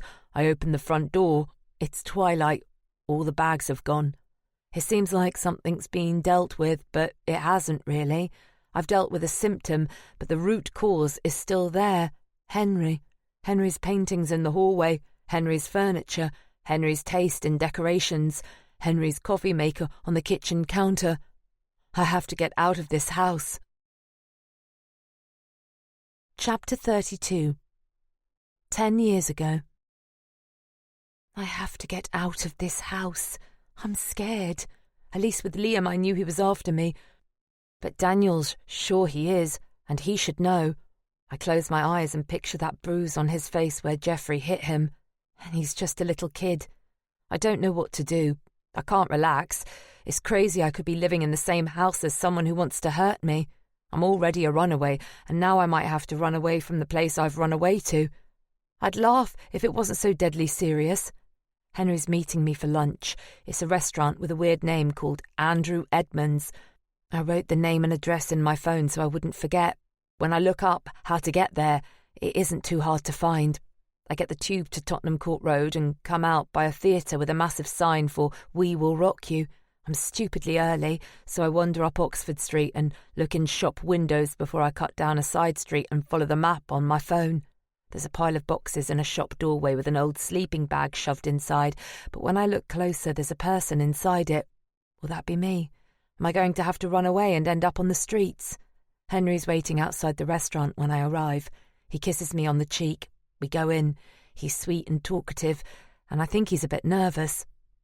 We've been for quite a few walks in the park, but this is our first proper date. He looks around the room as if he's looking for people he knows. The waitress brings us handwritten menus. Lots of the food sounds weird, and I don't know what to order, but Henry's been here before and tells me things he's had which are nice, and I order some of that. He orders a bottle of wine. While we wait for our food, Henry looks around the room again and then holds my hand across the table. All the time this is happening, I'm wondering about whether I should tell Henry what's going on at Vivian's. But if I tell him what Jeffrey was up to, burning that stuff, then I have to say about him dating Vivian and writing her letters, and I don't want to look like a soppy, jealous teenager. Even worse, I'll have to tell him about Liam, and then everything about me being in care and running away, and I don't want him to know any of that. I don't say anything. After lunch, Henry says he wants to take me somewhere, and we walk for about 10 minutes till we come to a street with a load of galleries on it. We stop outside one that's shut. It has big glass windows the whole length of the shop, but it's all white and empty inside. "This is it," says Henry, "where the new gallery is going to be. What do you think?" I don't know what to say. It looks like all the other galleries along here, and all I can think to say is, yeah, it's great. We press our faces against the glass and cup our hands against our cheeks so we can see inside. Henry talks about changes he's going to make, and I can hear how excited he is. He's really lovely, and I like the way he talks to me like a real person, not some kid who's younger than him. I know there's an age gap, but it doesn't feel like there is unless I think about it. He keeps talking, all excited, and then he holds my hand, and then he kisses me. It's lovely, tender, not like all that fumbling boys have done in the past. He doesn't grab at me or anything, but he puts his hand behind my neck and under my hair while we kiss. He asks me when I have to be back, and I tell him I'm free until I have to cook dinner. He asks if I'd like to come for a coffee at his, and I say yes. His house is lovely. It seems really big for just one person, and I wonder how he doesn't get lonely. As soon as we go in, we kiss in the hallway. While he's making the coffee, I go upstairs to the loo. I can't resist peeking into the rooms and see one of them must be his bedroom. It's got a big bed and a puffy grey duvet and an orange blanket at the end. It looks really smart and masculine, like something out of a magazine. I tiptoe in and slip my shoes off and lie on the bed. It's probably the comfiest bed I've ever been on. I pick up one of the grey pillows and, for some reason, I put it over my face so it all goes dark. It smells like Henry. I close my eyes and lie there wrapped in the darkness and imagine what it would be like if I lived here. I take the pillow off my face and open my eyes and see Henry's in the doorway, smiling at me. I'm embarrassed he's caught me in here. "Sorry," I say, but he keeps smiling and comes over and lies down on the bed next to me. He puts his arms around me and kisses me again. We kiss for a long time. It's nice, it's slow, and it feels more gentle than passionate. He keeps asking me if I'm okay and if I like it, and I do. I feel even more that I like him. We lie there cuddling and kissing for ages. "I could move in here," I say, "if you wanted." I feel him go tense in the bed and realise I've made a mistake asking. I've been thinking about it all the way through lunch and on the trip back here, but I haven't said anything to him, and I've blurted it completely out of the blue. Oh shit, it's a bad idea, and I know I've messed up. "Or not," I say as casual as I can manage. "It's just an idea." "Oh," he says. Then there's a long pause when I want the bed to open up like in Nightmare on Elm Street and just swallow me so I won't be so embarrassed. "That's very sudden." "That's fine, no worries," I say, getting out of the bed. I'm trying to act like I don't care, but I know I look stupid. The more I pretend I don't care, the more obvious it is that I do. "Ariana," says Henry. He sits up and puts his arm round me as I'm sitting on the edge of the bed putting my shoes on. "Wait, you took me by surprise, that's all. I like you a lot, but it's very sudden, and you're only 19. I feel, I don't know, it's a big gap, and I'm not sure how I feel about it. For you, I mean. I don't want to take advantage. I think we should take it a bit slow, that's all." He strokes my hair. "I hope I haven't upset you. I don't want to mess this up." I can't tell him now. I can't tell him I'm only 17, or about care, or about running away.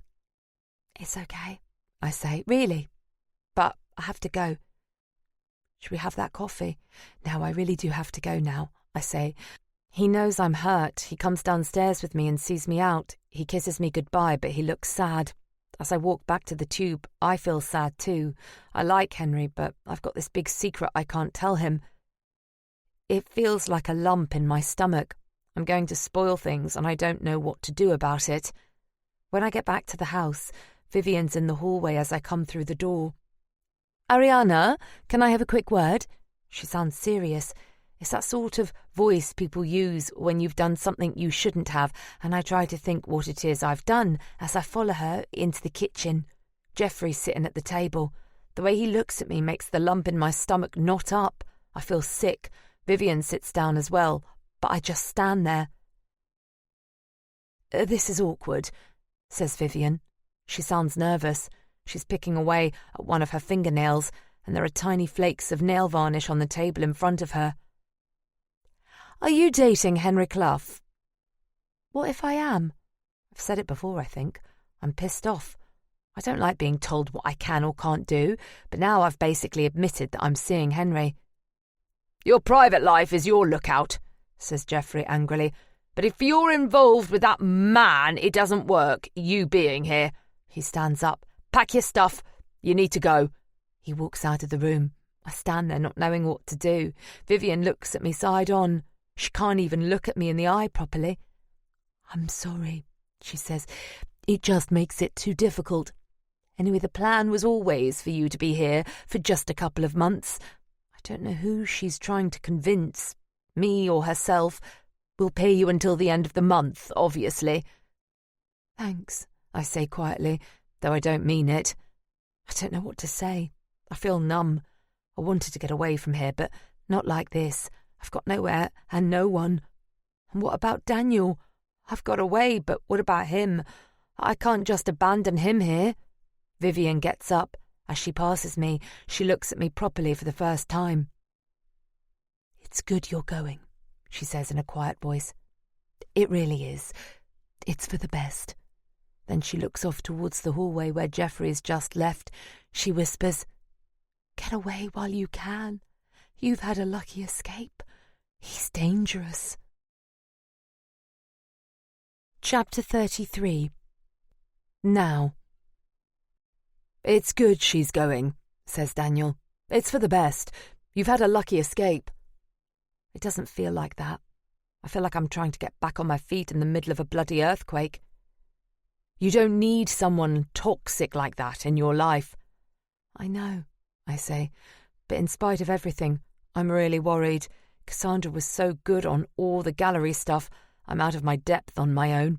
I feel like I'm going to drown without her. There's something else, says Daniel. I didn't want to show you this before. He pulls out a piece of paper. It's a copy of an email from Cassandra to JB. She messed up the measurements for the doorway. It was her fault we had to knock half that wall down. She was a liability. God, is my judgment so bad I couldn't see what she was like? It all feels like it's spinning so fast I don't know what to hold on to. I understand, but you've had more than your fair share of disruption, and you've hung on fine so far. I keep waiting for things to settle down, but they don't. They never do, says Daniel. Where we're standing right now, the Earth is spinning on its axis at 1,000 miles an hour. He makes a show of holding onto the edge of the table, as if he'll fall over if he doesn't. And the Earth's orbiting round the Sun at 70,000 miles an hour, and the Sun's swinging round the Milky Way at 400,000 miles an hour, and the Milky Way's flying outwards from the Big Bang at 2 million miles an hour. He lets go of the table and stands there steadily like he's performed some amazing superhuman feat. And look at you, he says, you haven't fallen over yet. He gives me a twinkly smile. The skin on his neck pulls tight. His left eye glints with a cheeky sparkle. His cloudy right eye remains grey and cold, and I wonder how much, if anything, he can see out of it. I hate myself for still thinking these things, for noticing. Anyway, he says, coming over and putting his arm around my shoulder in a friendly hug, if you feel yourself wobbling, I've got you. Thanks, I say, and I really do feel better knowing Daniel has my back. Would you like me to stay on? He says. At the gallery, I mean. I know we were pretending I work here to keep Robin happy, but maybe I could work here for real until you find someone permanent. If you can stay and help, that would be absolutely brilliant. I give his arm a squeeze. It feels thin and bony, and it takes me by surprise. I'm slowly getting used to the scarred parts of him I can see, but I've forgotten that the rest of him must be damaged too, the parts I can't see. I can't even begin to imagine what other damage might have been done inside. So Daniel comes into the gallery most days. Every now and then he disappears unexpectedly. He must have other things going on, I guess, away from here. I want to ask him about the rest of his life, but whenever I do he makes a joke and changes the subject, so I drop it. Once or twice Robin, the probation officer, pops in but doesn't say much. Occasionally he asks if everything is okay, by which I assume he means everything with Daniel. Fabulous, I say with as sweet a smile as I can muster. I have an inherent dislike of people who work for the system. I want to make things as easy for Daniel as I can. Daniel refuses any kind of payment, but I finally get him to work on commission. He has an incredible instinct for sales. I watch him with people considering buying. They're not confident, but he's confident, and his confidence seems to infect them. By the end of the week, we've sold all 7 of JB's paintings, including the big one we couldn't get through the door. Daniel has 3 collectors interested and plays them off against each other in a bidding war. He pushes the final price to $48,000. I do the maths. It's eye-watering. In just over a week, I've made enough to pay off all the most pressing debts. I feel a wave of relief wash over me. For the first time in as long as I remember, I feel something I barely remember feeling. Happy. Let's go to dinner, I say to Daniel. My treat. JB's coming in for a chat. Now we've sold all the work, he probably wants to remind me how brilliant he is. Once he's gone, I'll lock up, and we can go somewhere, have some nice wine and celebrate. What'd you say? Sounds great, says Daniel. I have to pick up my bike from the repair shop, so I'll meet you somewhere. I think for a moment. Have you been to Andrew Edmonds? I don't know why, but it feels right to go there. Maybe so it stops being Henry's place and starts being mine. I decide not to overthink it and make a reservation.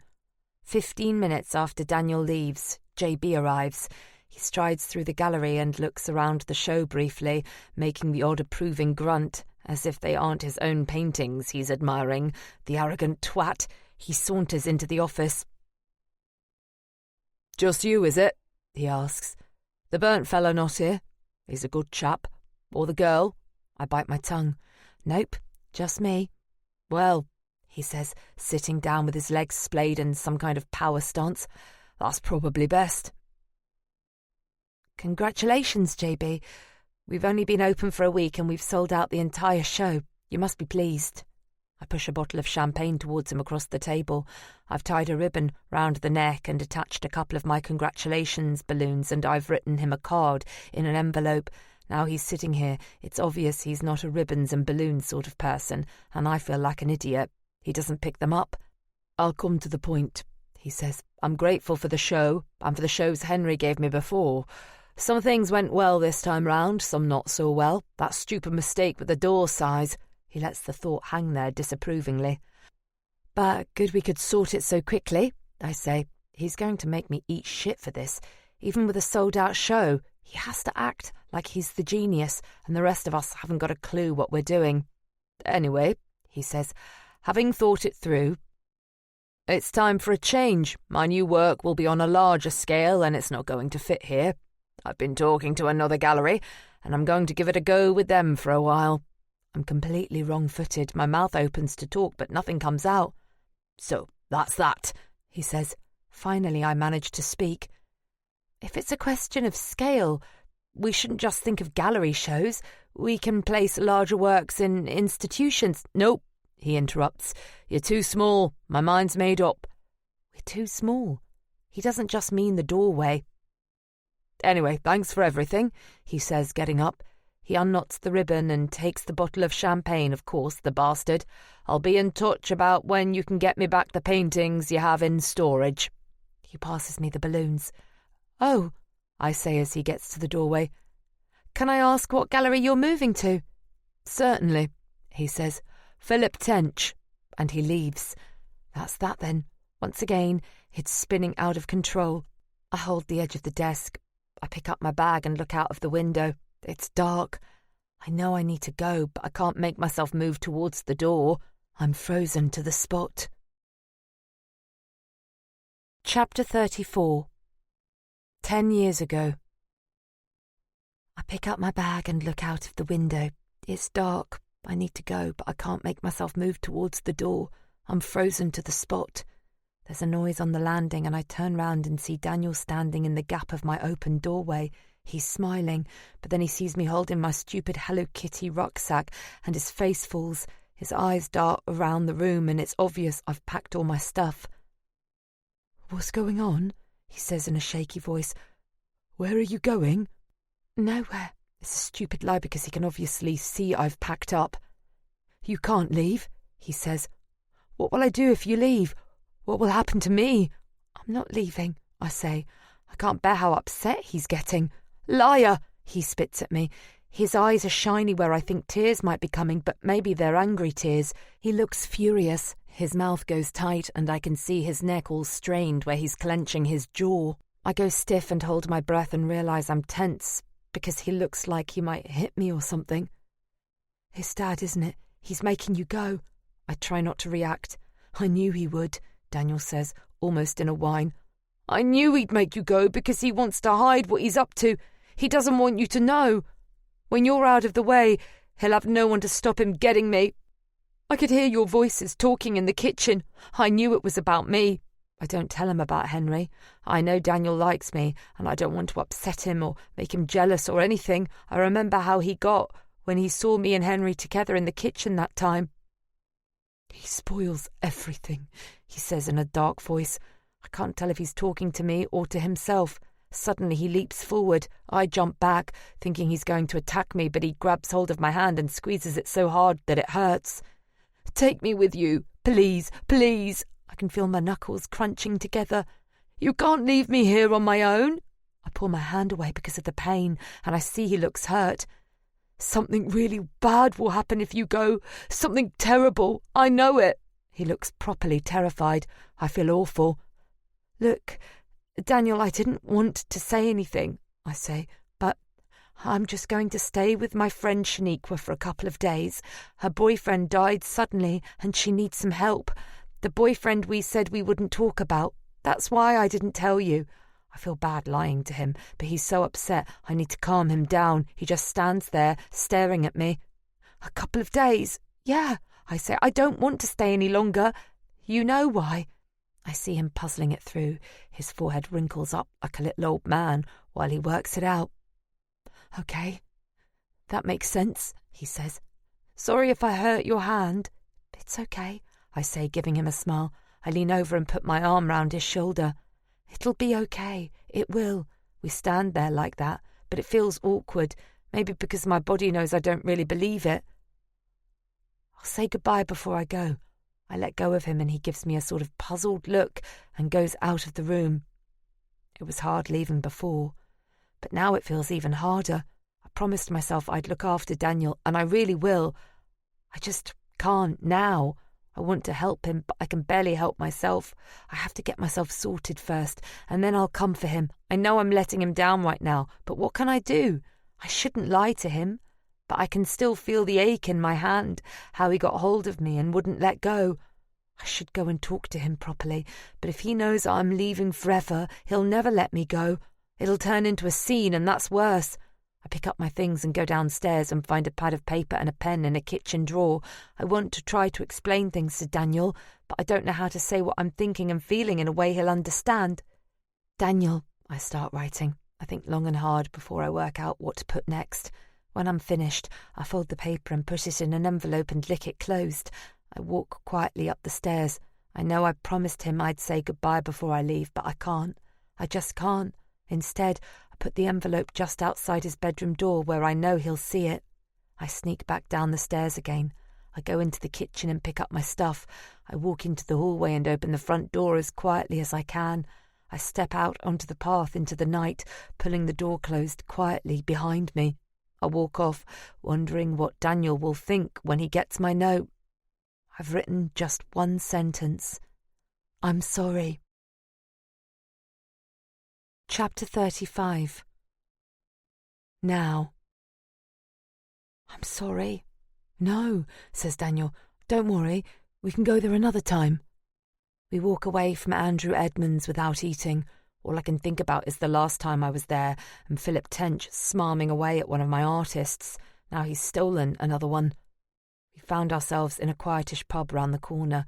I sit there fuming, my head racing, in an angry muddle. Just when I thought I was back on track, I can feel it's all going to slip away from me again. Tench seems determined to destroy me. After a couple of minutes, Daniel reappears with drinks. "Here," he says, depositing them on the table. "Beer and crisps. That's what I call a proper dinner." I chug a big gulp of beer and try to steady my temper. "Right," says Daniel. "Tell me what happened." I fill him in on my conversation with James Arsehole Ballantyne. "What an absolute shit," says Daniel when I've finished. He seems as angry as I am. "Him and that bastard Tench. Self-serving pricks." His voice has got loud. I notice a couple of people at a nearby table looking round. One looks particularly pissed off, like he might say something about the volume, but then he spots Daniel's scars and goes back to his drink, as if Daniel's looks somehow give him a free pass. The angry bloke whispers to his mate, who looks over. They're not the only ones. When I'm in public with Daniel, I'm hyper-aware of people looking at us. Daniel never seems to notice, or maybe he's had so many years of it, he's become immune. "Let's sell them," he says. I don't understand. "Sorry? Sell what?" "The other paintings," he says. "JB's, the ones we've got in storage." "We can't do that," I say. "He wants them back." "Well, he can't have them. We transported them, we stored them. They were all offered to the gallery as part of the exhibition." He sits back in his chair and pops a crisp in his mouth. He crunches on it with a confident half-smile on his face. What he says sounds convincing, but it can't be right, can it? "No, we can't. I mean, they're JB's paintings." "Yes," says Daniel pedantically, "which he consigned to you as his representative." I don't know. I can feel myself wavering in the face of Daniel's supreme self-assurance. "Is it ethical?" "Fuck ethics," he exclaims. "Is it ethical to poach other gallery artists? Is it ethical to shit all over a woman who's just given you the most successful show of your career? These bastards can't treat you like this. You deserve better." His anger bleeds into me.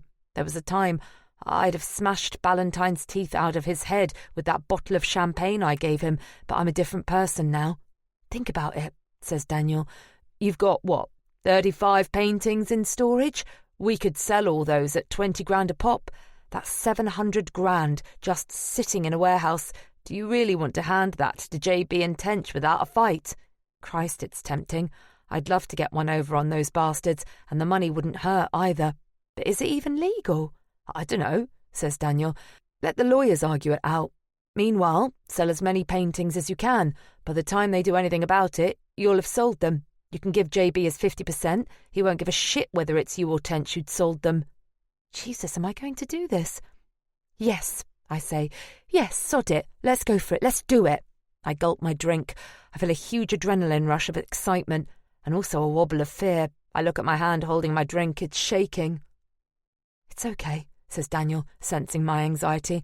He leans forward, pushing the empty crisp packets to the side. He takes hold of my hand. Not for the first time our burnt hands intertwine like two limbs from the same creature. His thumb gently strokes the smooth skin of my scar. "It's okay," he says again. "It's okay. It's me. I've got you." Chapter 36. 10 years ago. "It's okay. It's okay. It's me. I've got you." I bury my face into Henry's chest. I can feel the scratch of his suit jacket against my cheek. I close my eyes and let him pull me in tight, with his arms wrapped around me. I want him to squeeze me so tight, all the air comes out of me. I feel how I haven't felt for such a long time. Safe.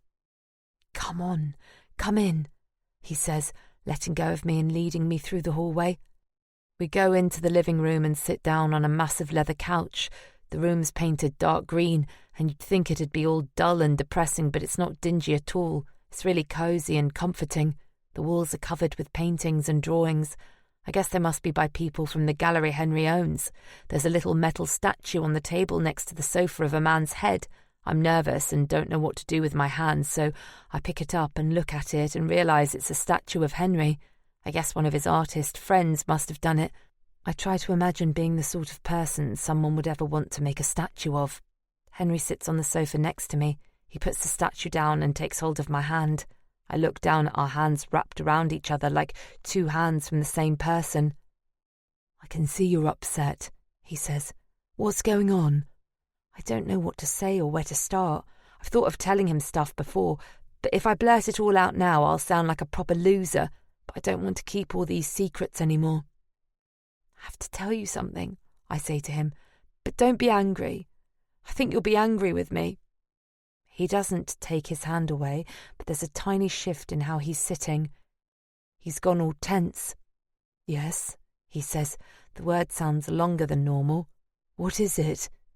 The stuff I said about me taking a year off before university, that's not right. I'm not going to university. It doesn't matter, he says, smiling. You're bright and sparky. It doesn't make any difference to me whether you're going to university or not. I didn't do well at school, see? I had a lot of family trouble and it messed up my studies. I'm sorry to hear that, he says. I hope things are better now. Well, I say, not really. They're not. My mum died a while back and I got taken into care. Oh God, Ariana, he says, putting his arm around me. That must have been terrible for you. I'm so sorry. It was okay, I say without thinking. I'm used to not talking about it. It's something I block out, but now I have to talk about it. It's hard. Some of it was fine, I say. The other bits weren't great and I ended up running away. Oh no, poor you, he says. He still doesn't get it. I mean, I ran away pretty recently, I say. A few weeks ago, I can't say it. What? I'm not 19. I'm 17. He lets his arm go from around my shoulder. He leans back from me. He looks at me with this weird look on his face like he's confused. His face kind of creases up. 17, he says. He's staring at me like he's trying to match the word with what he's looking at. I'll be 18 in 2 months, I say hopefully. It's not long. That'll be okay, won't it? He can wait 2 months. Oh God, Ariana, I don't know, he says, getting up and shuffling round the room. I'm 35, for God's sake. It was bad enough when I thought you were 19, but 17. He goes high-pitched and his face screws up like he's tasted something sour. I feel like, I don't know, it feels wrong. I don't want to take advantage. You're not, I say, jumping up. You're not. I hope he's going to hug me again, but he doesn't. I think you should go home, he says. It's a lot to take in. I need to think about things. Right, sure. I feel like an idiot. He doesn't want anything to do with me. Do you need a lift back to Vivian and Jeffrey's? No, it's fine, I'll walk. I grab my bag and head for the door. I just want to get away. I'll call you later, he says, as I race out of the house and down the path. Shit, I've messed it all up. Why didn't I tell him sooner? And why does it matter anyway? If we love each other, it doesn't make any difference how old he is or how old I am. I walk along the pavement fast, wanting to get away. I haven't even told him most of the stuff I needed to say about Liam and the key, Liam getting killed, about Jeffrey, and how he hits Daniel, and how Jeffrey must have killed Liam, him burning evidence in the garden, and how Jeffrey stole my ID, how he's thrown me out to stop me knowing more stuff. All the thoughts spin around in my head in a blur. It's too much, and I feel lost. Henry was supposed to be the one to help me. Now I'm on my own. I don't know where to go. I can't go to Shaniqua's. I don't know anyone else. I've walked fast and a long way, and I'm near the park. I think about the benches I've sat on sometimes when I've been out with Henry, or I've come down with Daniel on his bike. It's dark now, and the park gates are closed, but there's a section of wall I know near a bus stop and a big tree. The glass in the bus stop's been broken for ages. I stand on the red plastic seat and step onto the frame. I've pulled the sleeves of my jacket down over my hands in case there's any bits of broken glass. Once I'm up, I grab one of the tree branches and manage to pull myself up onto the wall.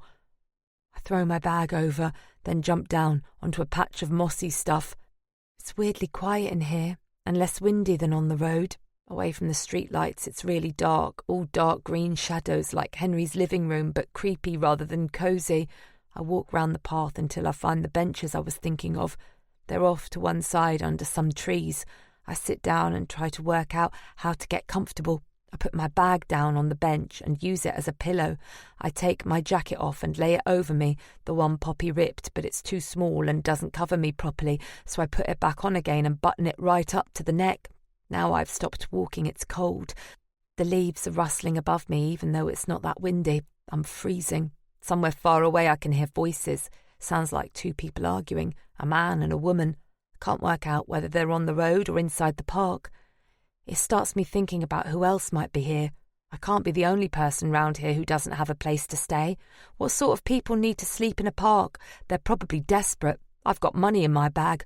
I sit up again and split my money into 2 piles. I put most of it back in my bag, but I hold 20 quid in fivers in my hand.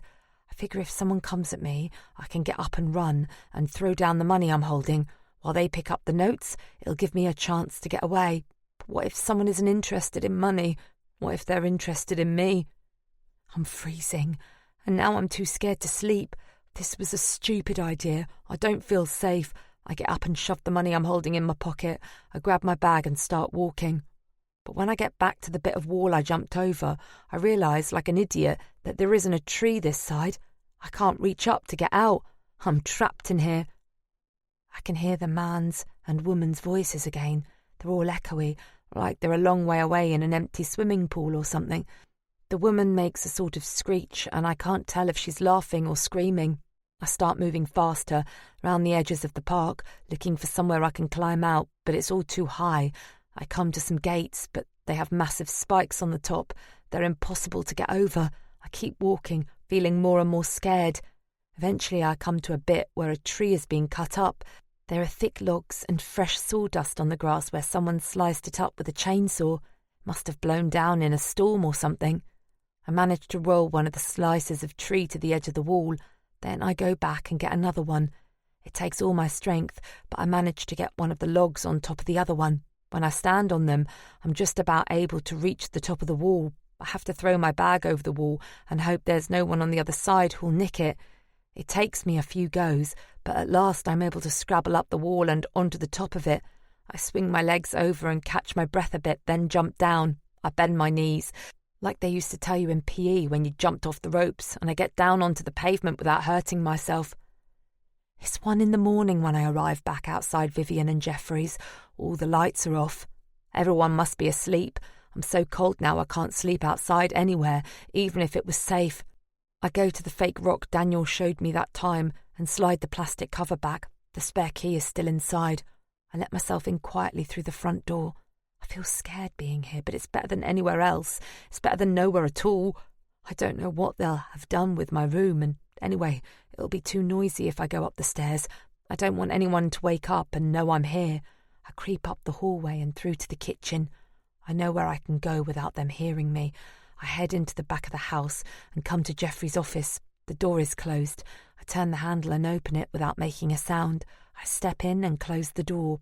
It's almost completely dark in here.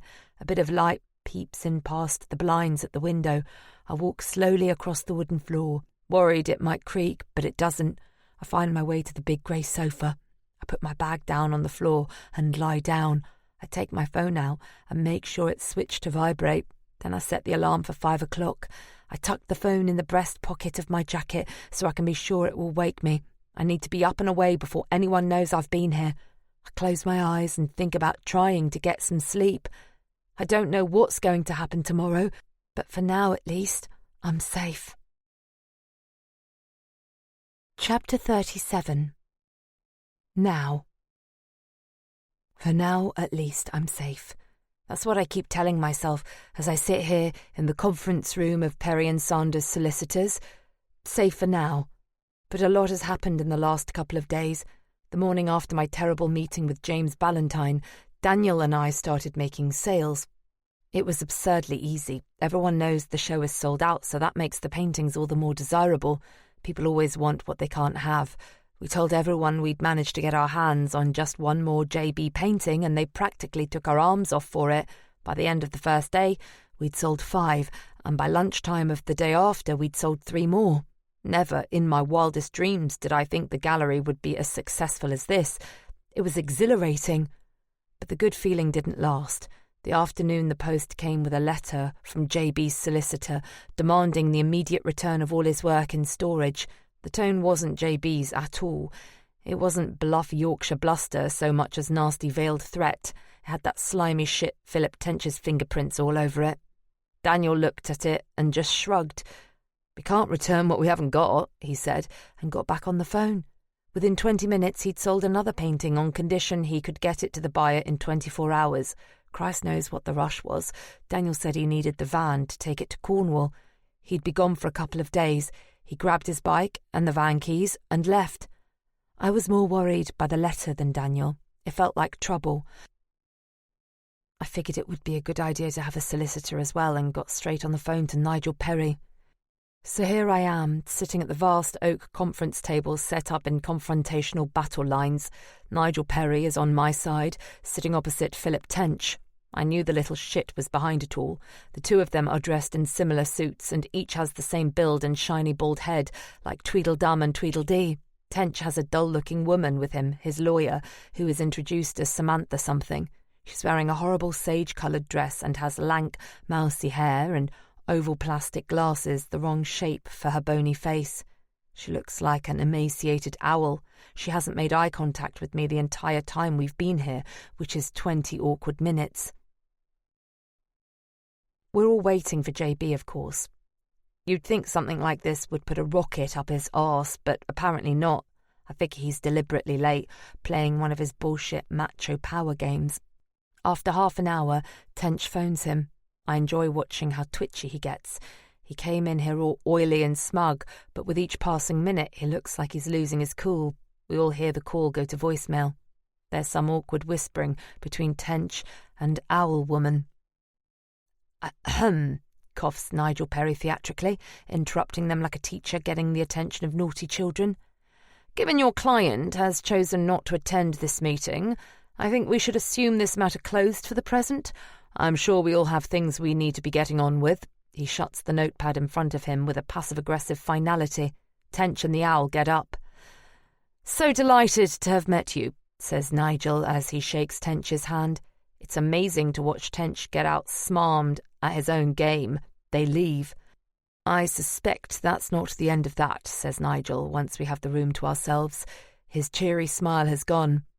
I don't know what your arrangement was with Mr. Ballantyne, but given they've sent you a letter asking for the return of the paintings, we can assume he doesn't believe he consigned them to you for sale. He asked me to ship them to London, and I've been paying to store them, I say. I can hear how angry and stressed I am. It's a bit of a grey area. We'll see, is all Nigel offers. I'm nervous about getting in trouble, but I'm also pissed off, and I don't like being messed about. What happens if I sell the paintings anyway? I ask. He sits there mulling it over. It could go either way. He takes a sip of his coffee and curls the fingers of each hand into the other. You could argue the paintings in storage were technically part of the body of exhibited work, but you might struggle to convince a judge they were intended for sale without clear written agreement. I haven't the faintest idea if there's a contract or if there's ever been one. We certainly didn't do a new one for this show, not for the first time. I realise I'm hopelessly out of my depth. You could be liable for the unlawful selling of someone else's property. Unlawful? Oh yes, very much so. It could be a criminal matter, plus it's probably not very beneficial for your reputation. He gives me a knowing smile. My advice would be not to sell the paintings at this stage. Right, I say. Thanks for the advice. I don't tell him I've already sold half of them. We'll cross that bridge when I have to throw myself off it. I walk back towards the car. The last time I was in that office, I discovered I was facing financial ruin. Now I might be facing a whole lot worse. I feel like it's spinning out of control, and I can't keep hold of it. A wave of panic runs through me. I notice how fast I'm breathing, and my heart is racing. My legs feel wobbly, and I have to stop for a moment outside a shop, lean against the wall and catch my breath. It's all going to shit. Jesus. I feel like I'm suffocating. Chapter 38. 10 years ago. I feel like I'm suffocating. Jesus. It takes me a moment to remember where I am, on the sofa in Geoffrey's study. The house is on fire. A huge swirling cloud of black smoke clings to the ceiling. I'll roll off the sofa and crawl to where I think the door is.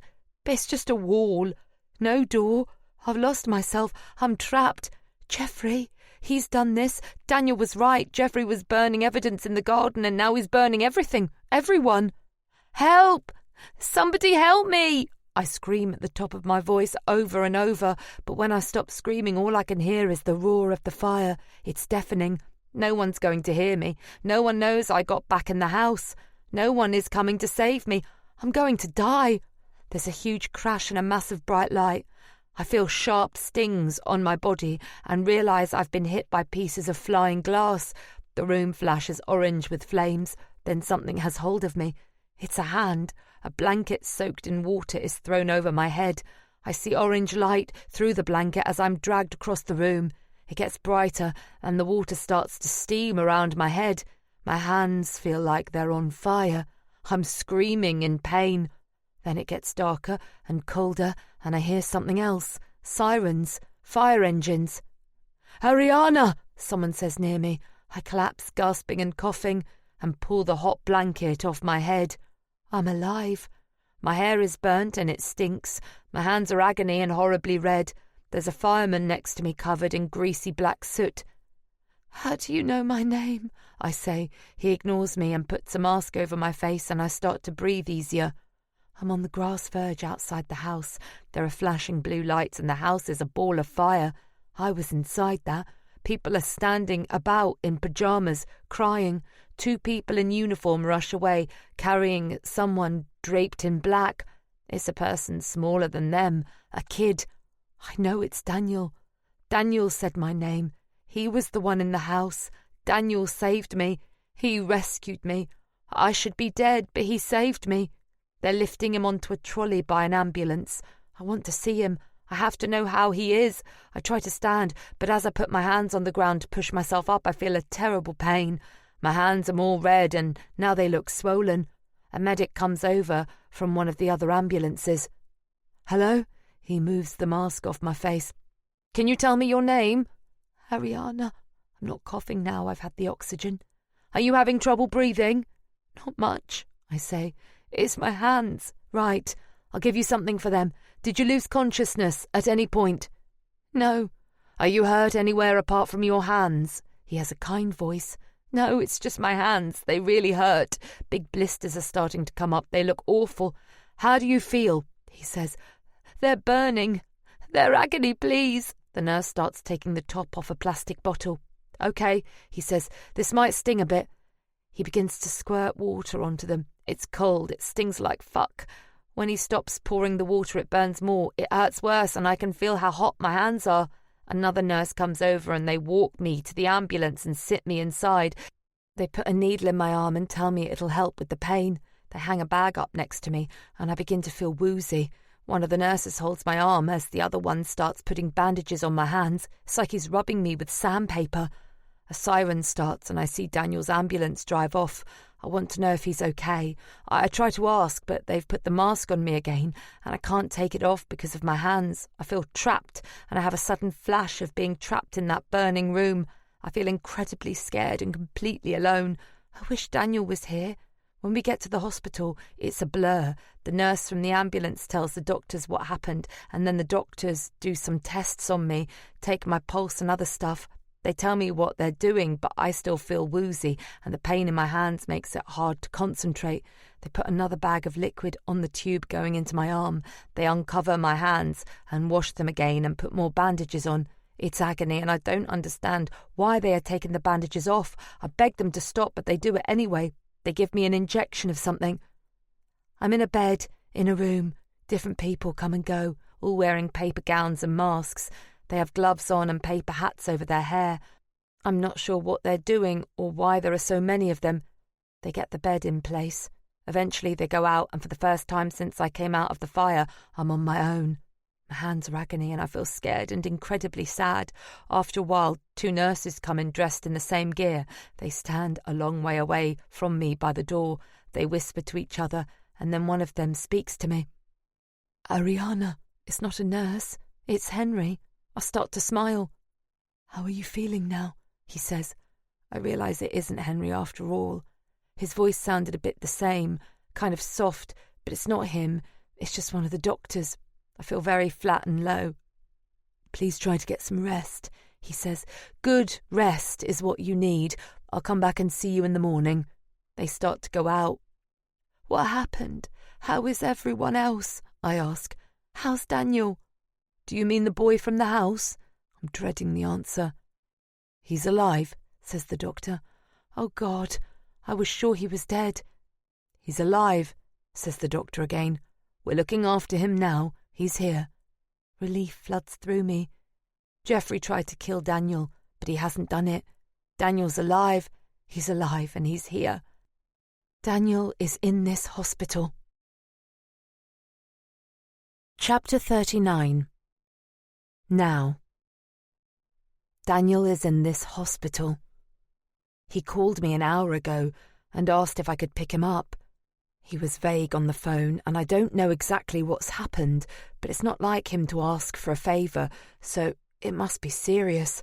I've closed the gallery and come as quickly as I could. I parked up and head into the main reception. Hello, I'm looking for a patient being treated here. Daniel Willens? Do you know the ward? The blank-faced receptionist sits behind a wall of glass. She doesn't look up from her computer screen. I hate these places. I've spent too long in them. They make me feel anxious and on edge. I'm afraid not, no, I say as politely as I can manage. She starts typing. After half a minute, she stops. Can you spell that?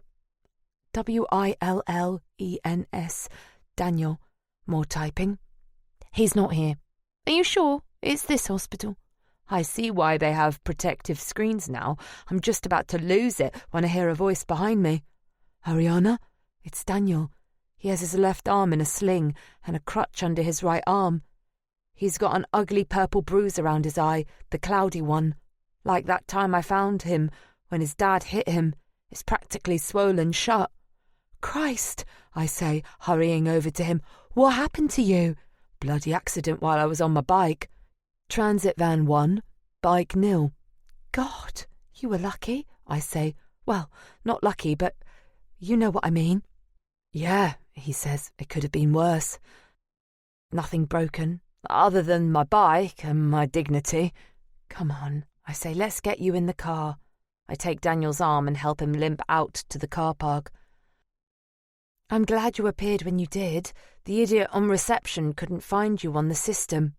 Oh, he says, maybe because they'd discharged me. Anyway, we found each other. We get in the car. It's a bit of a performance with Daniel's stiff leg, but we manage it eventually. I have to lean over him to help him buckle his seatbelt. His face gets buried in my hair. I get in and we drive off. Thanks for coming to get me, he says. How are you feeling? I ask. It looks pretty nasty. I know, he says. He puts his hand up to his swollen eye. I hope it hasn't ruined my good looks, he laughs. That's a good sign, I guess, though I wonder whether joking about his appearance so much is a defence mechanism. Bit embarrassing, really, he says. The bike's a write-off. I never made it to Cornwall with that painting. What do you mean? I never even made it to the van. I was cycling to pick it up when I got knocked down. I don't understand. How long have you been in hospital? 2 days. Jesus, Daniel, why didn't you let me know? I didn't want to be a bother. I'm fine. Don't worry about it. He winces a bit as he leans back in his seat. Where do you need to go? I ask. Can you just take me home? Thanks. Are you sure? Will you be able to cope like this? Do you want to stay at mine for a bit? He looks like he's really thinking about it. Eventually he shakes his head. I can't. I'd like to. It's a lovely offer, but there's stuff I've got to do at mine. But thanks. Okay, if you're sure. He gives me the address and we drive in relative silence. I'm not sure if he's sleeping or just quiet. He lives in Ilford, outside of London technically, in Essex. The route takes us past Canary Wharf and then on to some 3-lane highway I don't recognise. Eventually we hit the North Circular. Then the sat-nav takes us off, through bland suburbia, up high streets that all have the same mix of Costas and chicken shacks and vape shops. Christmas lights are already up in some windows, but the cheap festivity just makes it more miserable. Then on to drab residential back streets with rows of Victorian terraces and semi-detacheds. It takes nearly an hour and a half. Do you cycle this every day? Yes, he says, different route. And it's quicker on the bike, about 50 minutes. Finally, we turn into Daniel's road. It looks like all the others. It's getting darker now, and a few of the houses have lights in the windows. Which one's yours? That one. He points to a slightly shabby semi-detached. It's a big house. None of the lights are on. Does he live here alone? How can he afford it? He must have got compensation when the rest of his family died, or insurance for his old family house or something. I don't know how these things work. It feels too awkward to ask. Maybe there's a weird scheme for crime victims where they give you money when your dad tries to murder you. Thanks very much, he says, unclicking his seat belt and reaching round to where we've put his crutch on the back seat.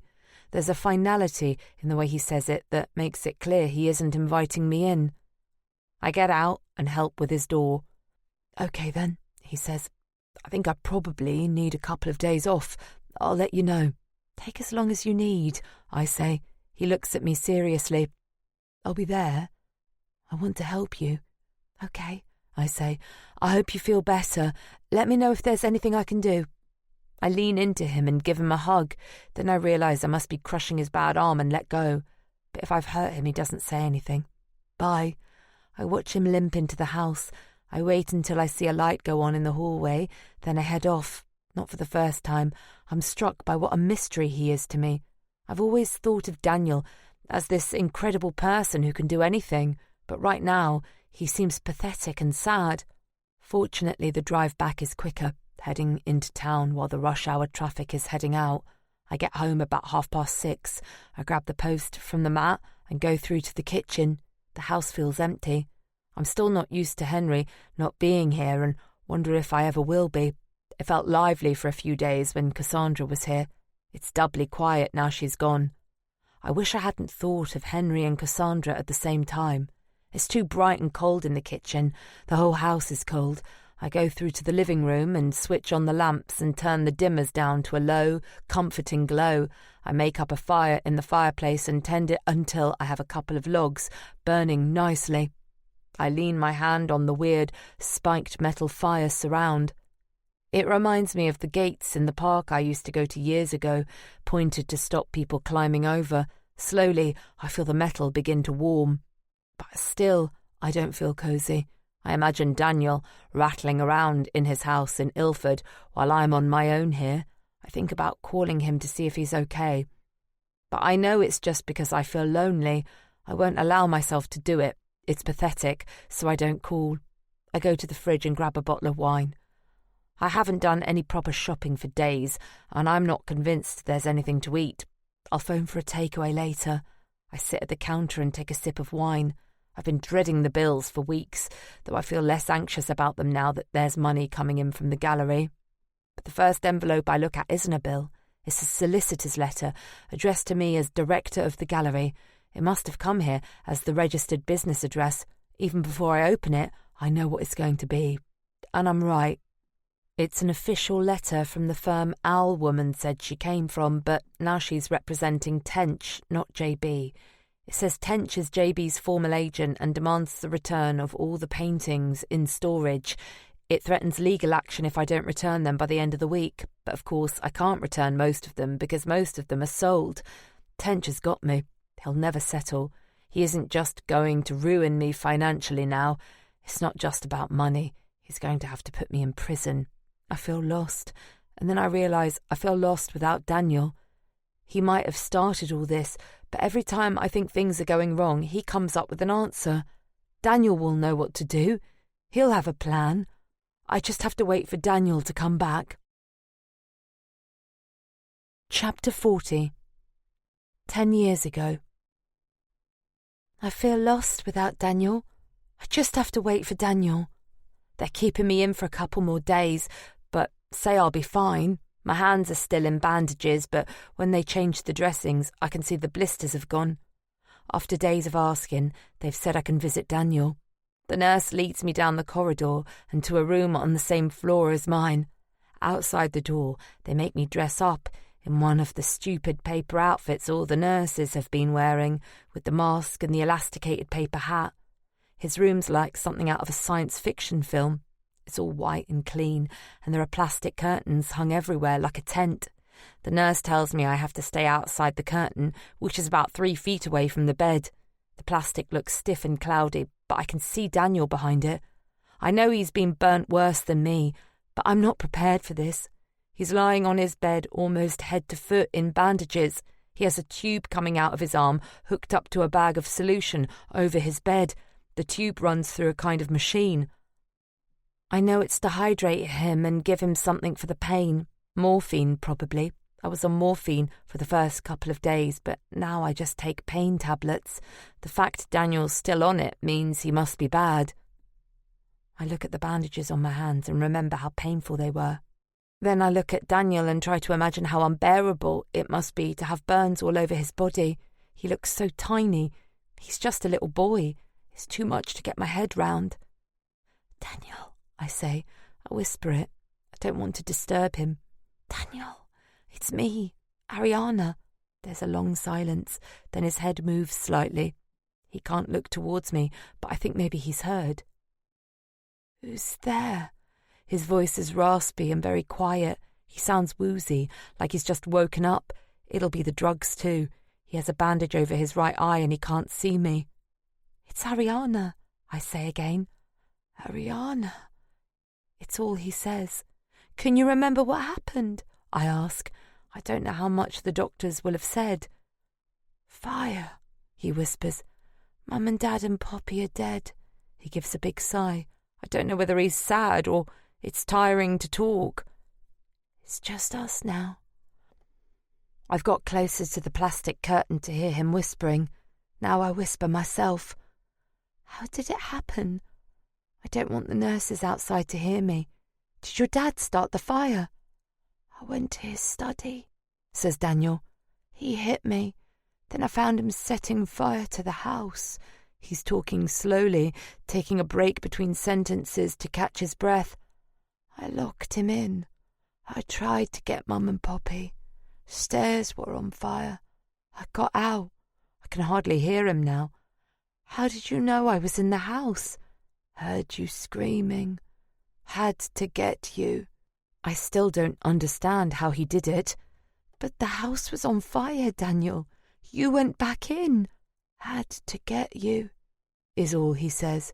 He lets out another sigh, and I can tell the effort of talking has knackered him completely. He whispers something, but I can't hear it. "I'll come back tomorrow," I say. "Get some sleep." "Thank you, Daniel. Thank you, thank you." I leave and go back to my room. No one said anything about Jeffrey. They wouldn't believe it anyway. They wouldn't believe he tried to kill his whole family. They'll just think it was an accident. No adult ever believed me when I said stuff, and no one will believe Daniel. There's no point telling. Daniel's right. We just have each other and the stuff we both know that no one else knows about. From now on, it's just me and Daniel. Chapter 41. Now. It's just me and Daniel. He limps in, still smarting from his bike accident, the bruise around his eye all shades of red and purple and yellow. "Like one of JB's paintings," he says, slumping down at the desk. The run of JB's show is over, and all the work has been taken down from the walls and shipped to the buyers. Even the large work has gone. The doorway knocked out and repaired again by a builder I found online. It wasn't cheap, but it was worth it to get everything out of here. Now the walls are stark and empty. We go through the figures, which JB paintings we've sold, from the ones in storage and for how much. We work out how much we'd have to pay to get them back. The demand we've created has come back to bite us in the arse.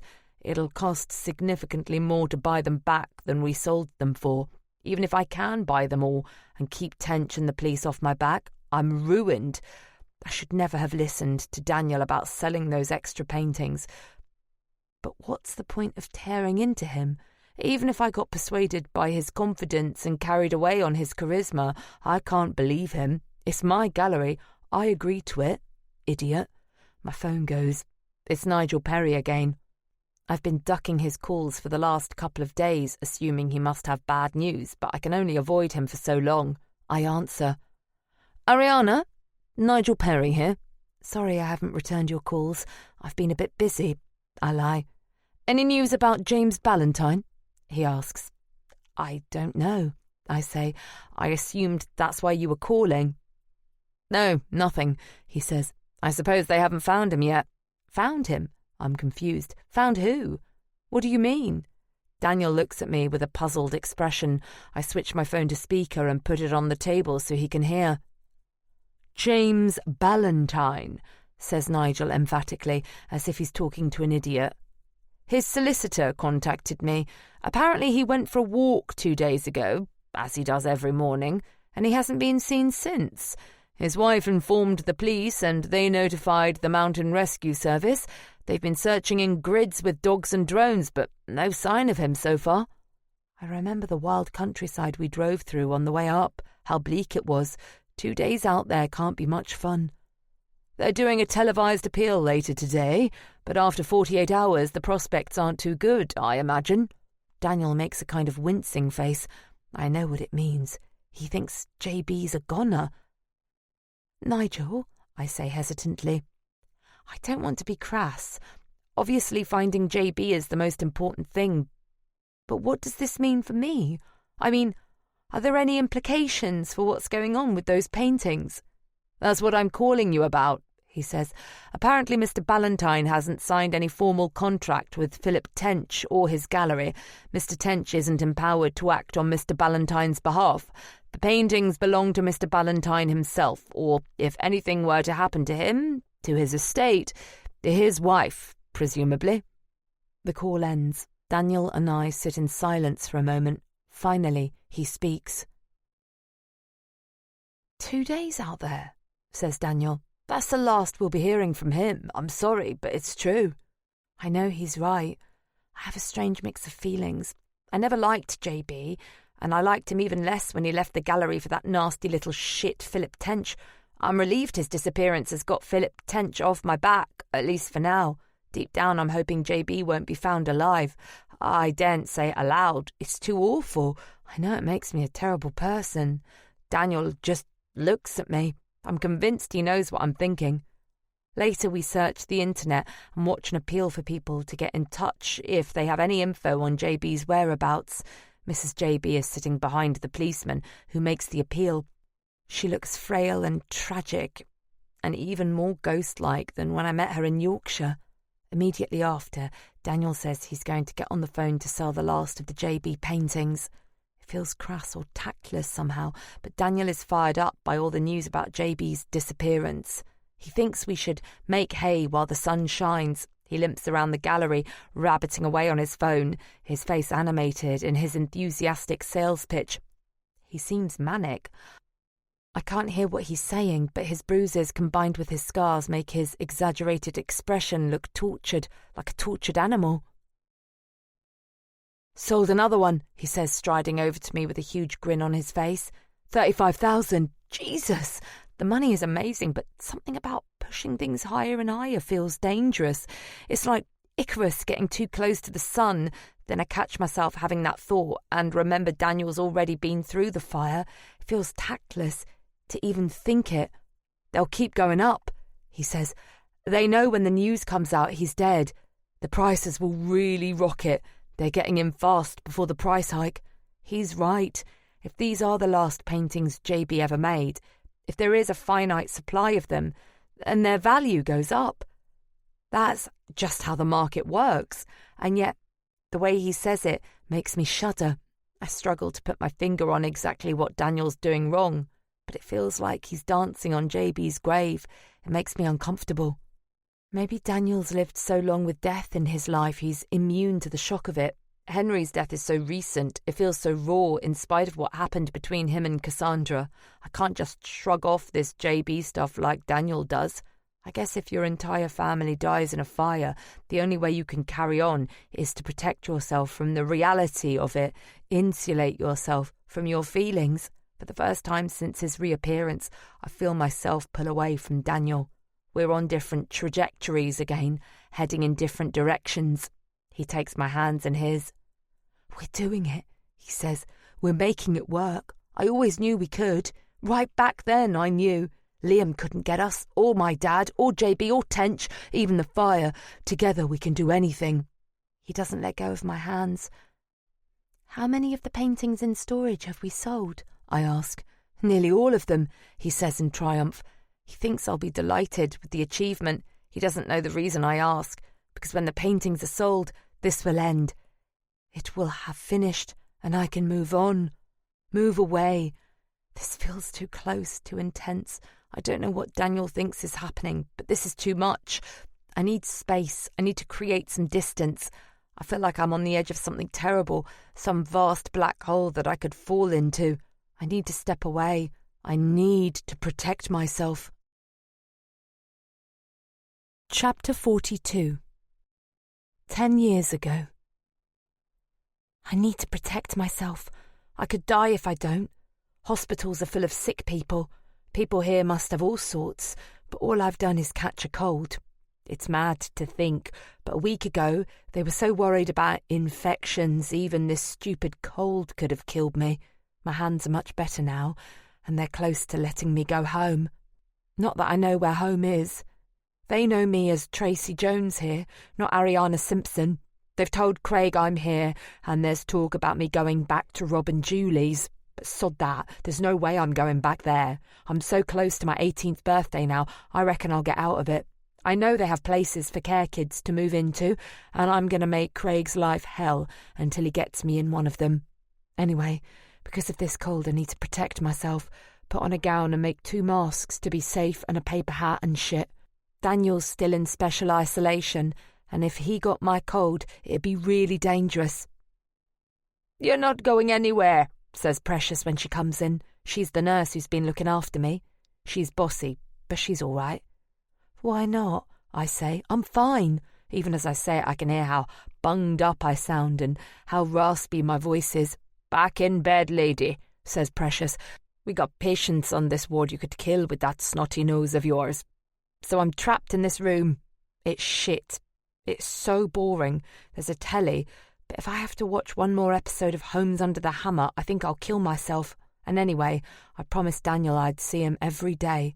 I can't let him down. I just can't. It's like the most important thing ever. The door opens again, and I assume it's Precious. I'm ready to leap up and argue about how I'm fine to see Daniel. But it's not Precious. It's Henry. Hello, he says. He sounds shy. Hello, I say back as casual as I can, like I'm not really fussed, like he's just anyone. I can't come any closer, he says. You can if you put the right gear on, I say. I sound angry with him, like he should know about the protective gear, but I know inside that it's not really what I'm angry about, and I'm not really angry either. I'm making out I'm angry to hide how hurt I am. I don't want him to know I care. I'm sorry, he says. They didn't tell me I had to wear anything. He stands there looking awkward. I'm sorry about everything, he says. When I heard about the fire, I felt dreadful. I feel so guilty for sending you away that night. If I'd known, I would never have done it. I wanted to come and see you as soon as I heard, but they wouldn't let me. Don't worry about it, I say. I don't know why I'm being such a snarky bitch about it, but I keep acting like I don't care, even though I really do. He looks like he might cry. I've messed it all up, he says. I made a mistake. I should have let you stay. I don't know what I was thinking about, worrying about what other people might think. As soon as I thought I might have lost you, I realised what an idiot I've been. Am I too late? For what? I say. For us to be together, he says. I leap off the bed and run towards him. I hug him. He pulls back a bit. Aren't we supposed to stay apart because of infections? He says. Don't worry, I say. I'm fine now. The worst that will happen is I get snot all over your suit. We laugh and hug, and I feel unbelievably happy. Henry's lovely, and I know I love him, and he's going to look after me, he says. I know what he means. We're different ages, but it doesn't feel like it in some ways.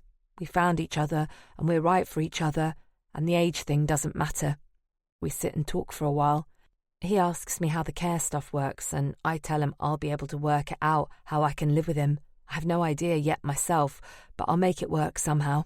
Even if I have to hang on till I'm 18, that's only a few weeks. It'll be okay. I know it will. Then we talk about the fire and why Geoffrey started it. I don't tell him about Liam, but I tell him lots of the other stuff Daniel told me. Henry looks really shocked. Christ, I knew Geoffrey was an arsehole, he says, but that's unbelievable. Poor Vivian. He looks at the floor and goes quiet, and I wonder if he's thinking about when he used to date her years ago. I want to ask, but I don't. Then he looks up. Those poor kids, he says, and lets out a massive sigh. I want to say something, but I don't know how to. It's such a big thing, me and Henry getting together. I don't want to mess it up with something else big, but I can't not ask, so I decide to just say it. Can Daniel come and live with us? Henry looks at me. He has sad eyes. Oh, Ariana, he says, and I already know he's going to say no, but he keeps talking anyway. It's wonderful that you want to look after him, but it wouldn't be right. Can you imagine what it must be like to have lost his whole family? How he must feel to know that his own father tried to kill him. But he rescued me. He saved me, I say. I owe him. The kind of help he's going to need we can't give him, says Henry. I don't just mean here, medical stuff. I mean professionals, counsellors, help to cope with what's happened to him, what's been done to him. I don't argue. Henry doesn't get how the system works and what it does to kids. He thinks it can make them better. There's no point telling him about what it's really like. Unless you've been there, you don't know. I make a silent promise to myself that I won't drop it. I'll keep working on Henry. I won't let Daniel down. They won't let me see him today, but I promised, I say. He'll wonder where I am. Will you take him a note if I write it? Sure. I hunt around on my table until I find a bit of paper, some leaflet about patient rights and how to complain. It's blank on the back. Henry lends me a pen. It's awkward to hold it with the bandages I still have, and my writing looks a mess. Dear Daniel, I have a cold and they won't let me come today. I'm sorry. I know I already said it, but I can't believe how brave you were saving me. I want to say thank you for saving my life. I will do whatever I can to pay you back. I will make sure you are okay. I promise I won't let you down. I'll look out for you. Always. I'll never let you go. I promise. I'll see you again very soon. Ariana, X. I feel better about things, knowing Daniel's going to get my note. I fold the paper over and give it to Henry. He smiles. I'll take it in a while, he says. Can you do it now? Please. I know he'll be waiting. I can't bear him thinking I've let him down. Okay, says Henry. Sure. Then Henry goes out of the room. Chapter 43. 10 years ago. Henry goes out of the room. He pauses in the corridor and puts his hand lightly against the door. Ariana is on the other side of this door. Ariana, with whom he has fallen hopelessly, inexplicably in love. It worries him what his friends and family will say. And if it isn't what they say, it'll be what they think. He's in his 30s and she's 17. It's the sort of thing he'd otherwise be appalled by. And somewhere inside he still is appalled by it. He knows he's going to have to park that feeling, find a way to push it down, stop thinking about it. He'll have to give it time. It's all very new. What he knows for sure is that when he heard about the fire and thought Ariana was dead, his life was ruined and he had lost the best thing that would ever happen to him. Like realizing you desperately wanted a painting only after it's sold to someone else. A whole path of his life had closed off and the road he was supposed to take had gone. And when he discovered she was alive, he knew in an instant that he wanted to be with her, for always, whatever the challenges or difficulties. He'd got so used to being on his own, he almost missed it. How absurd, he thought, to let embarrassment get in the way of happiness. Happiness. He realizes with some surprise that's what he is. He's happy. Even the idea that he is happy makes him happy, and he gives a little chuckle to himself. The independence he prided himself on for so long was just a sanitized way of describing his loneliness. Everything feels possible now. A whole new beginning. Henry, the voice calls him back from his thoughts. He turns and finds a young Asian doctor he vaguely recognizes staring at him. Henry Clough, right? It's Asif Malik. We met at your gallery a couple of years back. Now Henry places him. He was a student doctor at the time. He took a shine to one of the paintings in a show but couldn't afford it. Nice chap. Henry gave him quite a discount and let him pay in instalments. As if I remember, you bought a James Ballantyne painting. I did, says the doctor, flattered to have made an impression. You were very kind to me. Well, you were very enthusiastic. Paintings are like puppies. You can't keep them all, but you want to see them go to a good home. Well, says the doctor, we love it. The men smile at each other. They've exhausted the extent of what they have in common. The doctor looks past Henry at the door he's just come through. Are you visiting Tracy? There's a brief pause while Henry recalls that Ariana is admitted here under her real name. I am, yes, he says. Another pause. She's my niece. He doesn't know why he feels he needs to add the lie. He needs to accept what's going on between them. He can't keep inventing these absurd justifications. Right, says the doctor. Henry notices his smile has gone and wonders whether there's bad news coming, whether Ariana's condition is worse than she knows. Does she know the other boy, the one who came in at the same time? Daniel, says Henry. Yes, she was living with the family before the fire. The doctor looks round shiftily. Do you have a minute? Yes, says Henry, becoming increasingly worried. The doctor takes Henry's elbow and leads him up the corridor. They go past a few doors, all of which seem to be small rooms like Ariana's. They stop outside a door marked Multi-Faith Room. The doctor knocks, then looks inside. In here, he tells Henry. Henry follows him into the room and closes the door. The room is uncluttered, with a few chairs and cushions. It's painted in neutral magnolia. There isn't a window, but the lighting is soft and warm. There's a little curtain over the glass panel in the door for privacy. He hadn't realised how noisy it was in the corridor, but now he's in this room, he's struck by the silence. It must be soundproofed or something. There's a table on one side with an assortment of books, the Bible, the Quran, the Torah. There's a little statue of a Buddha. It looks like a religious maniac lost his faith and took everything to a car boot sale. Henry assumes they haven't come in here to pray. He looks quizzically at the young doctor. I've got 2 kids myself, says the doctor, dropping his voice. They change your life. You'd do anything to protect them, anything. I'm sure, says Henry. He has no idea what this has to do with him. Is there something you wanted to tell me about? He catches himself just in time. About Tracy.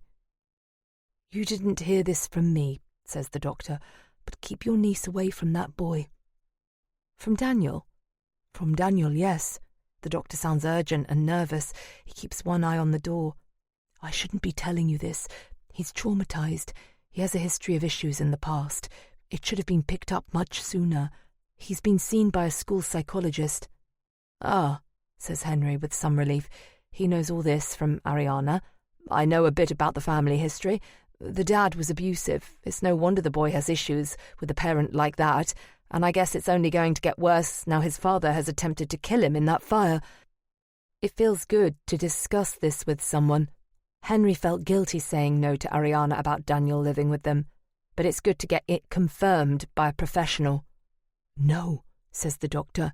You don't understand. I've seen his records. In the incident at school, he nearly blinded another boy. And the fire at the house, the father didn't start it. The police think the boy did. The boy? Yes, they think he started the fire. He killed his whole family. He's not well enough to be moved right now, but when he is, the police are taking him. Henry feels himself frozen. He can't comprehend what he's just heard. He knows what the words mean, but he can't find a way to let them bed in so they make sense. Daniel murdered his family. He's 12. I must get on, says the doctor. You didn't hear it from me, but remember what I said, okay? He opens the door to leave. Thank you, says Henry out of automatic politeness. When the doctor has gone and Henry has the silent room to himself, he sits down on a wooden chair and tries to process the changes of the last few days, signing the lease on a new gallery, learning Ariana is 17 and a runaway from a care home, the fire, Vivian dying and thinking Ariana might be dead, deciding that he is going to make a life with Ariana. And now this, about Daniel, the arsonist, the murderer who nearly killed Ariana. He looks at the table, the Bible and Quran and Torah, the Buddha. They don't help him. None of it makes sense. Henry walks out into the corridor, which seems even noisier after being cocooned in silence. He'll go home, he thinks, and see what tomorrow brings. Maybe they'll allow Ariana home tomorrow, but even that feels complicated now after the elation of her saying yes. He feels a bit anticlimactic and flat. He's sure it'll be okay when he sees her again. It's a good thing, he tells himself. It's only as he reaches out to push open the double doors at the end of the corridor that he realizes he's still holding a piece of paper in his hand. Ariana's note to Daniel. He's been too gentlemanly to read it so far, but in the current circumstances it seems only sensible to take a look. He unfolds and scans it. "Thank you for saving my life. I'll look out for you, always. I'll see you again very soon." What the hell is he going to tell her? The truth will devastate her. She doesn't need to know right this minute. Stick to the plan. Go home and see what tomorrow brings. Just before the doors at the end of the ward stands a row of colour-coded bins with foot-operated lids. He goes to the nearest one, orange, steps on the pedal and drops Daniel's note into it. He removes his foot from the pedal and the lid closes. It's only then he notices the sign above it. Toxic waste. Whatever happens, he knows the single most important thing is to keep Ariana away from that sick little bastard, that evil monster Daniel, until the police can lock him up. This thought makes Henry feel better about the whole situation. The truth is, Ariana's lost. She's run away, and he has rescued her. He's doing a good thing. Noble, almost. It's a moment of startling clarity.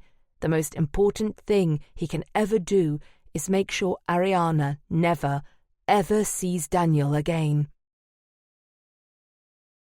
Part 5. Chapter 44. Now. The water is hot and relaxing. The room smells fresh. I've lit some candles and turned the main lights off. I push the bubbles to one side and get in. I've done it. I'm a success. In less than 3 months, I've taken a failing gallery, turned it around, and sold thousands of pounds worth of art. Against all odds, I've paid off most of my debts and secured my future in this house. I should be happy, but I'm not. The last 10 years of my life have been about trying to build a version of myself that's good and true and honest. I've survived my family and being in care, what happened with Liam and my almost fatal encounter with Daniel's toxic father. I've escaped a fire that almost killed me. I've survived the death of my husband, the discovery of his infidelity, and I've saved myself from financial ruin. But this last part doesn't sit right with me. The business of selling JB's paintings for massively inflated prices while he lies injured or dead somewhere on the moors. Paintings which I know he never meant for me to sell. I've crossed a line, selling those paintings. I've put everything at risk. It isn't right. The first time I encountered Philip Tench, I knew he was a creepy shit who'd sell his grandmother if he thought he could make a profit. But is what I'm doing so different? I've become Philip Tench. I slosh the water about and scoop some bubbles towards me. I listen to the guttering of the candles and watch the shadows flicker on the ceiling. I've set the bathroom up to relax, but I can't relax. This is putting a sticking plaster on a gaping wound. I pull the plug out and dry myself off. I put on pyjamas and head to the computer to search the news. There are no updates on JB. He's been missing for a week now, and it doesn't take a genius to work out the prospects don't look good.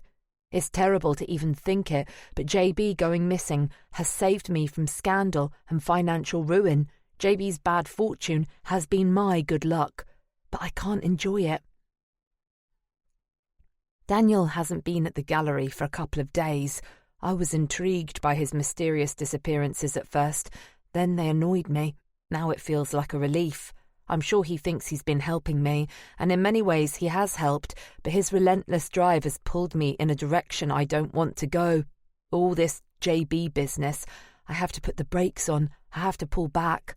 Fortunately, we've arrived at a natural break. Yesterday, the final painting was sold. It looks like it's over. I close my laptop and go back up to the bathroom to clean my teeth. I look into the mirror at the face staring back at me. Who is this person who's done these immoral, unethical, illegal things? Is that me? Is that who I am? I don't want it to be. I make a promise to myself, here and now. That's the last shady deal I do. I clean my teeth, head into the bedroom, slip under the covers and turn off the light. An orange glow of streetlights creeps in around the side of the curtains at the window I can no longer look out of without seeing Henry. The orange warms the room, but it's unsettling. It reminds me of Daniel's heat lamps and the fire in Jeffrey's study. I'm not sure how I'm going to have the conversation with Daniel. He's a million times brighter than me, and he always has an answer for everything. If I practice what I'm going to say, if I get it perfect, Daniel won't be able to find a way into my head and persuade me. Daniel, I need to tell you something, and I know it's not what you want to hear, but I'm closing the gallery. I've been thinking about it for a while, and I can't keep doing this. It's gone from a disaster to a success, which I could never have done without you. But it's just not me. It was Henry's thing. It was never mine. The truth is, I'm not happy here. I'm 27. I have my whole life ahead of me, and I have to do something with it. I don't even know what's next for me yet, but it's not this. This doesn't mean I don't want you in my life. I'm so glad we found our way back to each other. We'll still see each other, and you'll always mean so much to me. We'll always be friends, no matter what. But I need space to figure out what my life is supposed to be. The life you saved, which I need to do something with, to make your saving me worthwhile. I hope you can understand. I say it over and over in my head, moving bits, tweaking thoughts until I have it perfect. It's clear and solid and doesn't feel like there are any gaps for Daniel to creep into, like the light coming around the curtain. I hope you can understand. It becomes a kind of mantra in my head until I fall asleep. Chapter 45. Now. I get up early and go over the speech in my head. I'm pleased I've remembered it overnight. I leave for the gallery and decide to practice it out loud while I drive. I immediately stumble. What seemed to flow in my mind becomes a stuttering, gibbering mess once I hear myself say it. It's stilted and painfully rehearsed and sounds like a feeble set of excuses. It doesn't remotely convince me, so it's never going to convince Daniel. I don't know why I get like this around him. In one way, he's always given me incredible confidence, but in another, he makes me feel hopelessly incapable. Something about how brilliant he is makes me feel utterly insignificant. I feel tiny in his shadow. I rethink everything and decide I'm over-explaining. I don't have to justify myself if I want to step away from the gallery. I don't need excuses. I need to say it plain and simple and then stick to the bare bones of the facts. Daniel, I'm closing the gallery. It's just not me. I say that several times out loud. It's better, it's direct and to the point, and if Daniel offers up any sort of objection, I can resist by staying firm and sticking to my guns. Daniel, I'm closing the gallery. It's just not me. I park in the eye-wateringly expensive car park. I'm early and everything's quiet. The Christmas streetlights have been put up overnight, but they're not lit. Just tatty wire outlines like ghosts of Santa and reindeer that make everything look depressing. I walk to the gallery. I want to get myself settled and relaxed before he comes in. But when I get there, the lights are on. Daniel's already arrived. Even more disturbing, the walls that were empty yesterday are now hung with 5 medium-sized pictures, all new JB paintings. I don't understand how that's possible. I've spent hours rehearsing and refining a speech, and in 10 seconds the rug has been pulled from under my feet. Daniel emerges from the office and smiles at me. "What do you think?" he says. "What the hell, Daniel? I'm on the edge of completely losing my cool. I thought we'd sold all the paintings in storage." "Yes, these are different ones, new ones." Now I'm really confused. "What do you mean?" "I was thinking about those paintings we sold," he says. "I know you're worried you could be in trouble.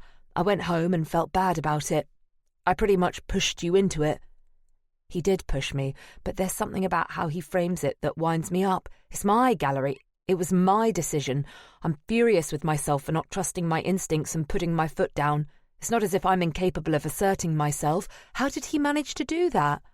"Anyway," he says, "I realise you need serious money in case JB shows up and you have to buy the paintings back. So," he says smugly. He makes a grand sweeping gesture with his arm at the paintings on the wall. "Where did these come from?" I ask forcefully.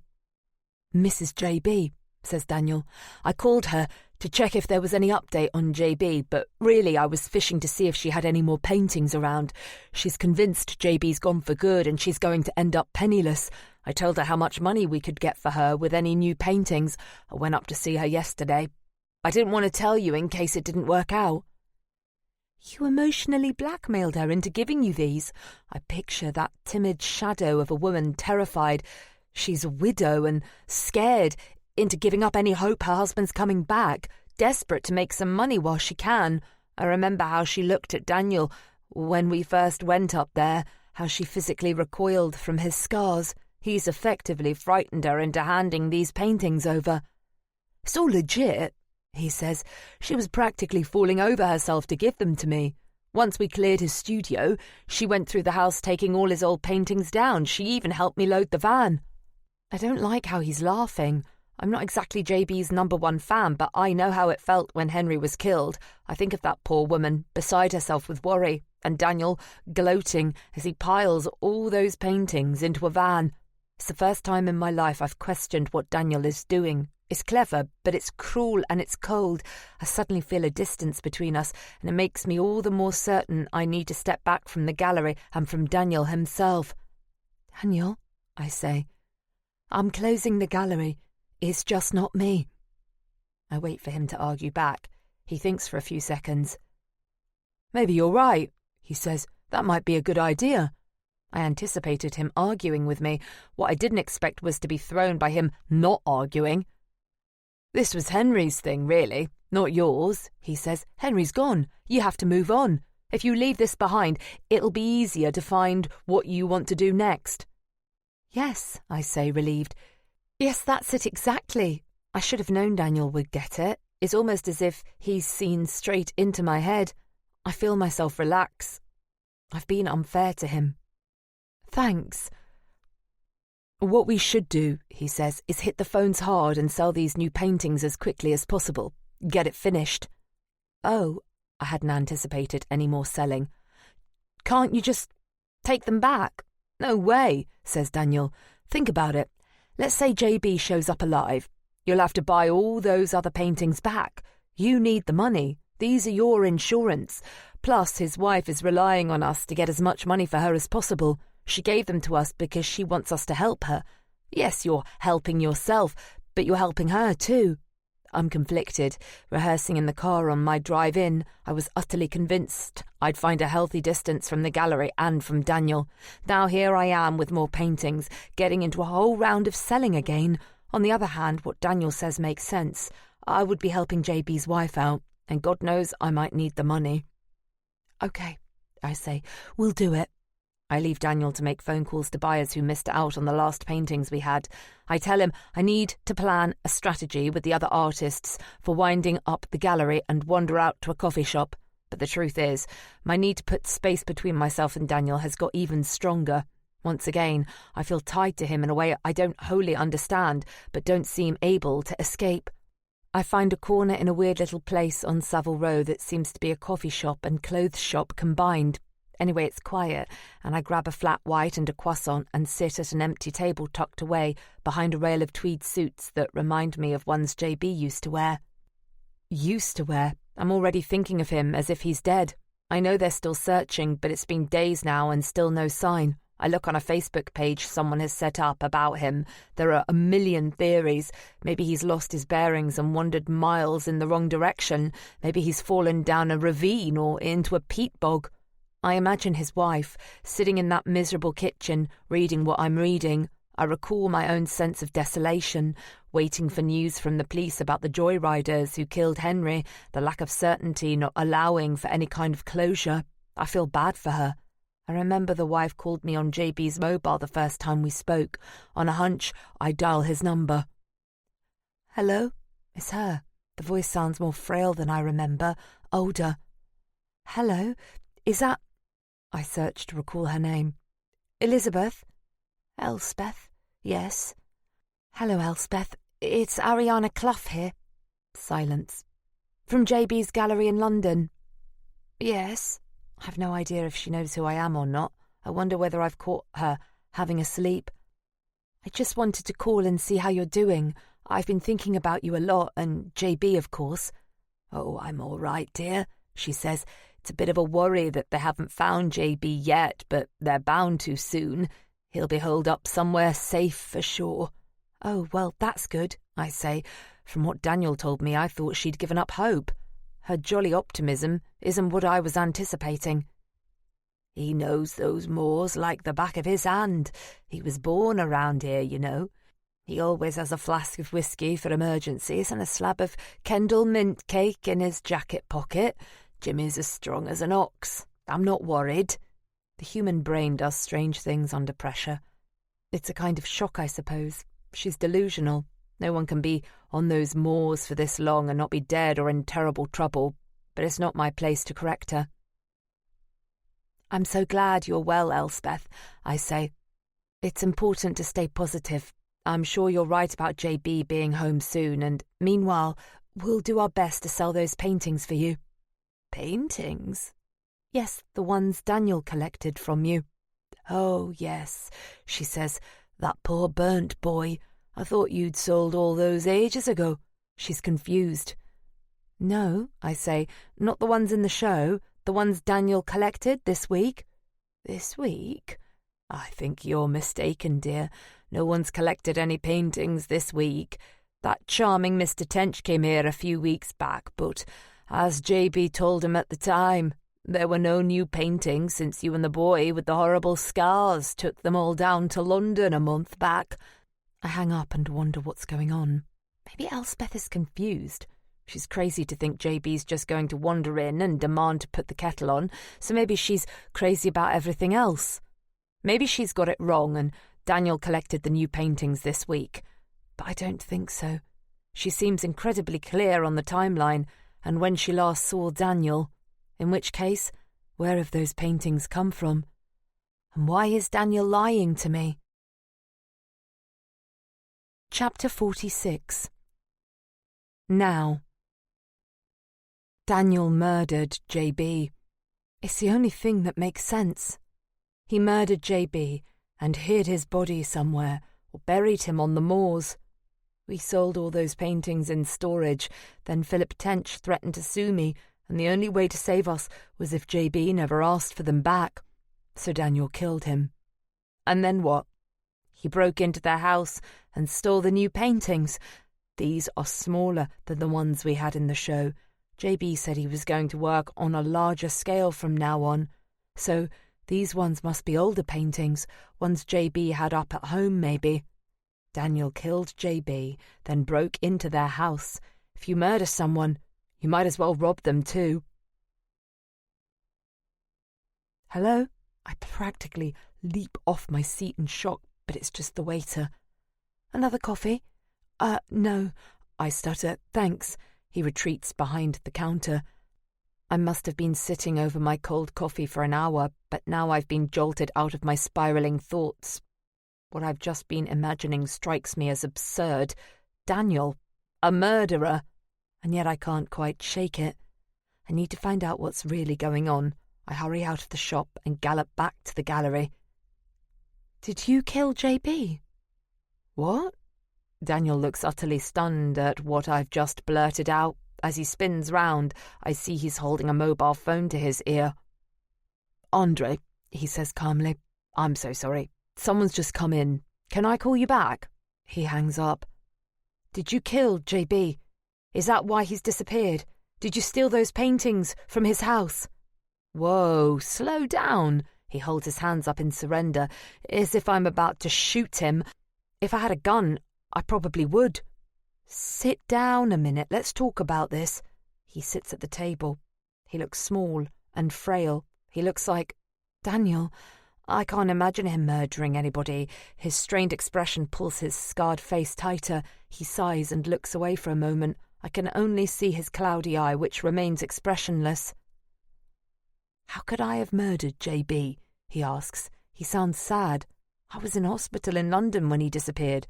Remember? You picked me up?" "Of course, that's right. He was knocked off his bike and in hospital for 2 days. I picked him up and drove him home. I'm such an idiot." "Sorry. I don't know what I was thinking." but there's still a nagging question. "Daniel, where did all those paintings come from?" He goes to speak, but I stop him. I don't want him lying to me again. "I already spoke to Elspeth Ballantyne." He chews his lip for a moment. "Okay," he says. "I'll tell you. I don't think you'll like it." I dread what's coming. "Tell me." I want him to get on with it fast, like ripping off a plaster. "I've been going round the student art shows, looking for people you could take on if any other artists walk.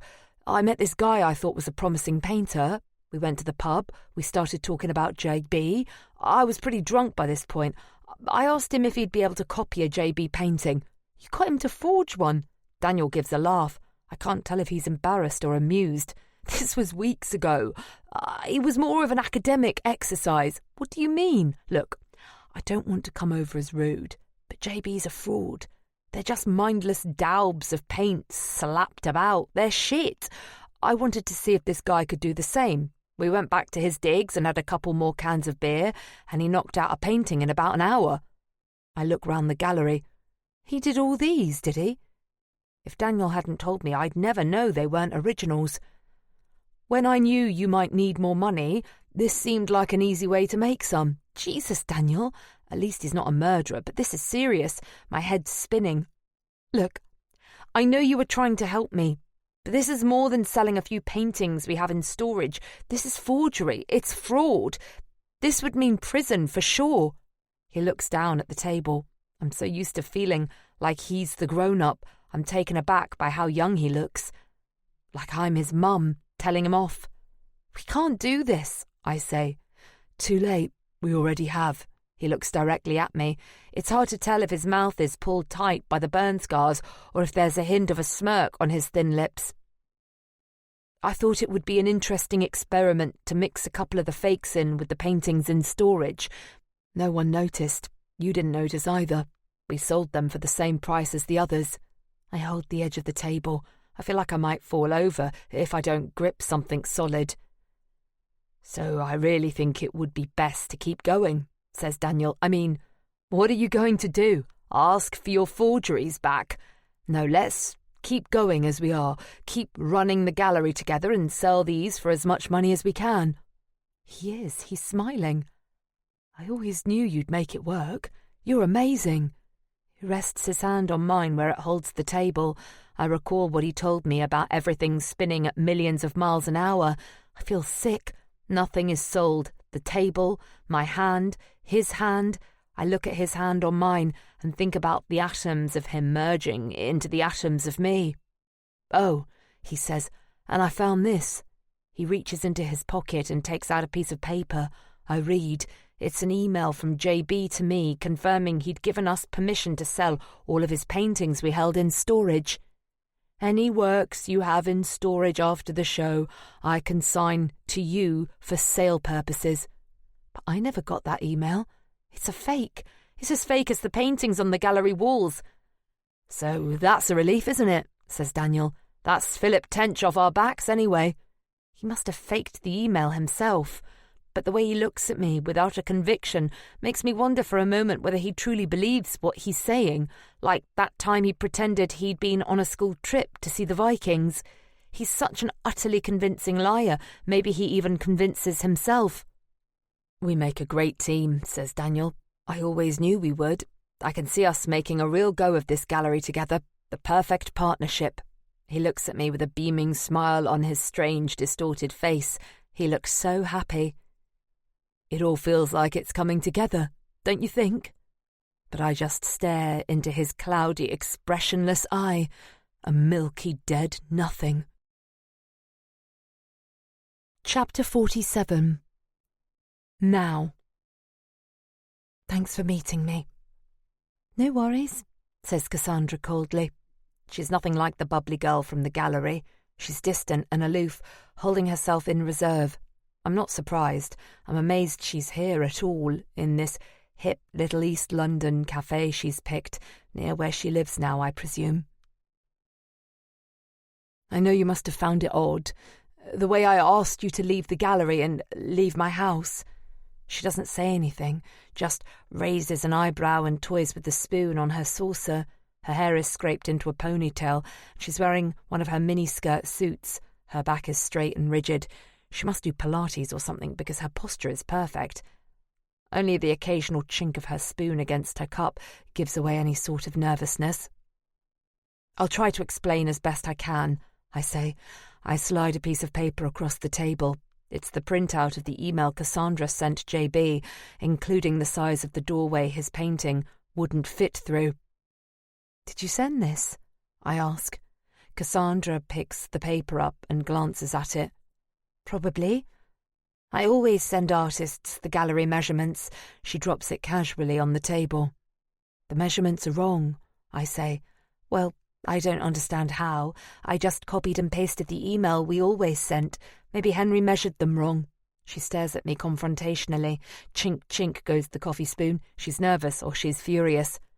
"I checked emails you sent to other artists," I say. "The measurements are all correct in those." A flicker of confusion goes over her face. Maybe she thinks I'm trying to catch her out, but I don't want to let on yet that it's not her I'm trying to catch. "I don't know about that," she says. "Like I say, I just copied and pasted the old emails." "And what about this?" I ask. I slide another piece of paper across the table. It's the email I found between her and Henry. She picks it up between finger and thumb with disdain, but then she looks harder. A puzzled, tortured look flashes across her face. She hunches forwards over it and loses her cool, rigid composure. "What's this?" she asks. She seems genuinely confused. "You tell me," I say. "Is this some sort of joke? I never sent this."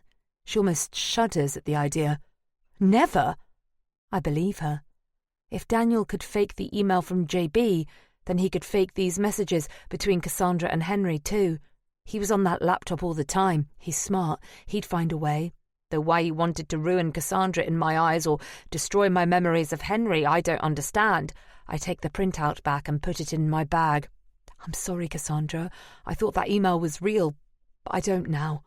How I handled it all was horrible. I was vile to you." "Where did it come from?" she asks. But I'm not ready to talk about that. I duck the question. "Did you find somewhere else to live? Where are you working now? Do you need help with anything? A reference or something?" "I'm fine, thanks," she says. The guard has gone up again. She looks at her watch. "Actually, if that's everything," she shifts her weight, clearly about to stand up. "Sure, of course," I say, standing up myself. We both put jackets on in awkward silence. "Was it Daniel?" she says out of nowhere. "What makes you think that?" I ask. "I dunno," she says. "Something about him. He draws you in. He's so magnetic. You forget what he looks like. Or maybe you don't. Maybe that's part of it. I fancied him like crazy, you know." "Yes, yeah. I know it's bad to say, but it's hard to imagine it now. His face and stuff. If I picture him, I can't believe I fancied him. You know what I mean? He's repulsive, but he kind of hypnotizes you." I do know what she means. I felt it myself. The irresistible, charismatic pull of him. "We went on a date once," she says. "Well, I thought it was a date. I asked him for a drink. You get a lot of guys hitting on you if you're a pretty girl in a gallery, but he was different. He never flirted with me once. I'm not a raving egomaniac or anything, but it was weird. All he did for the entire date was talk about you. Me? Yeah, he's obsessed with you.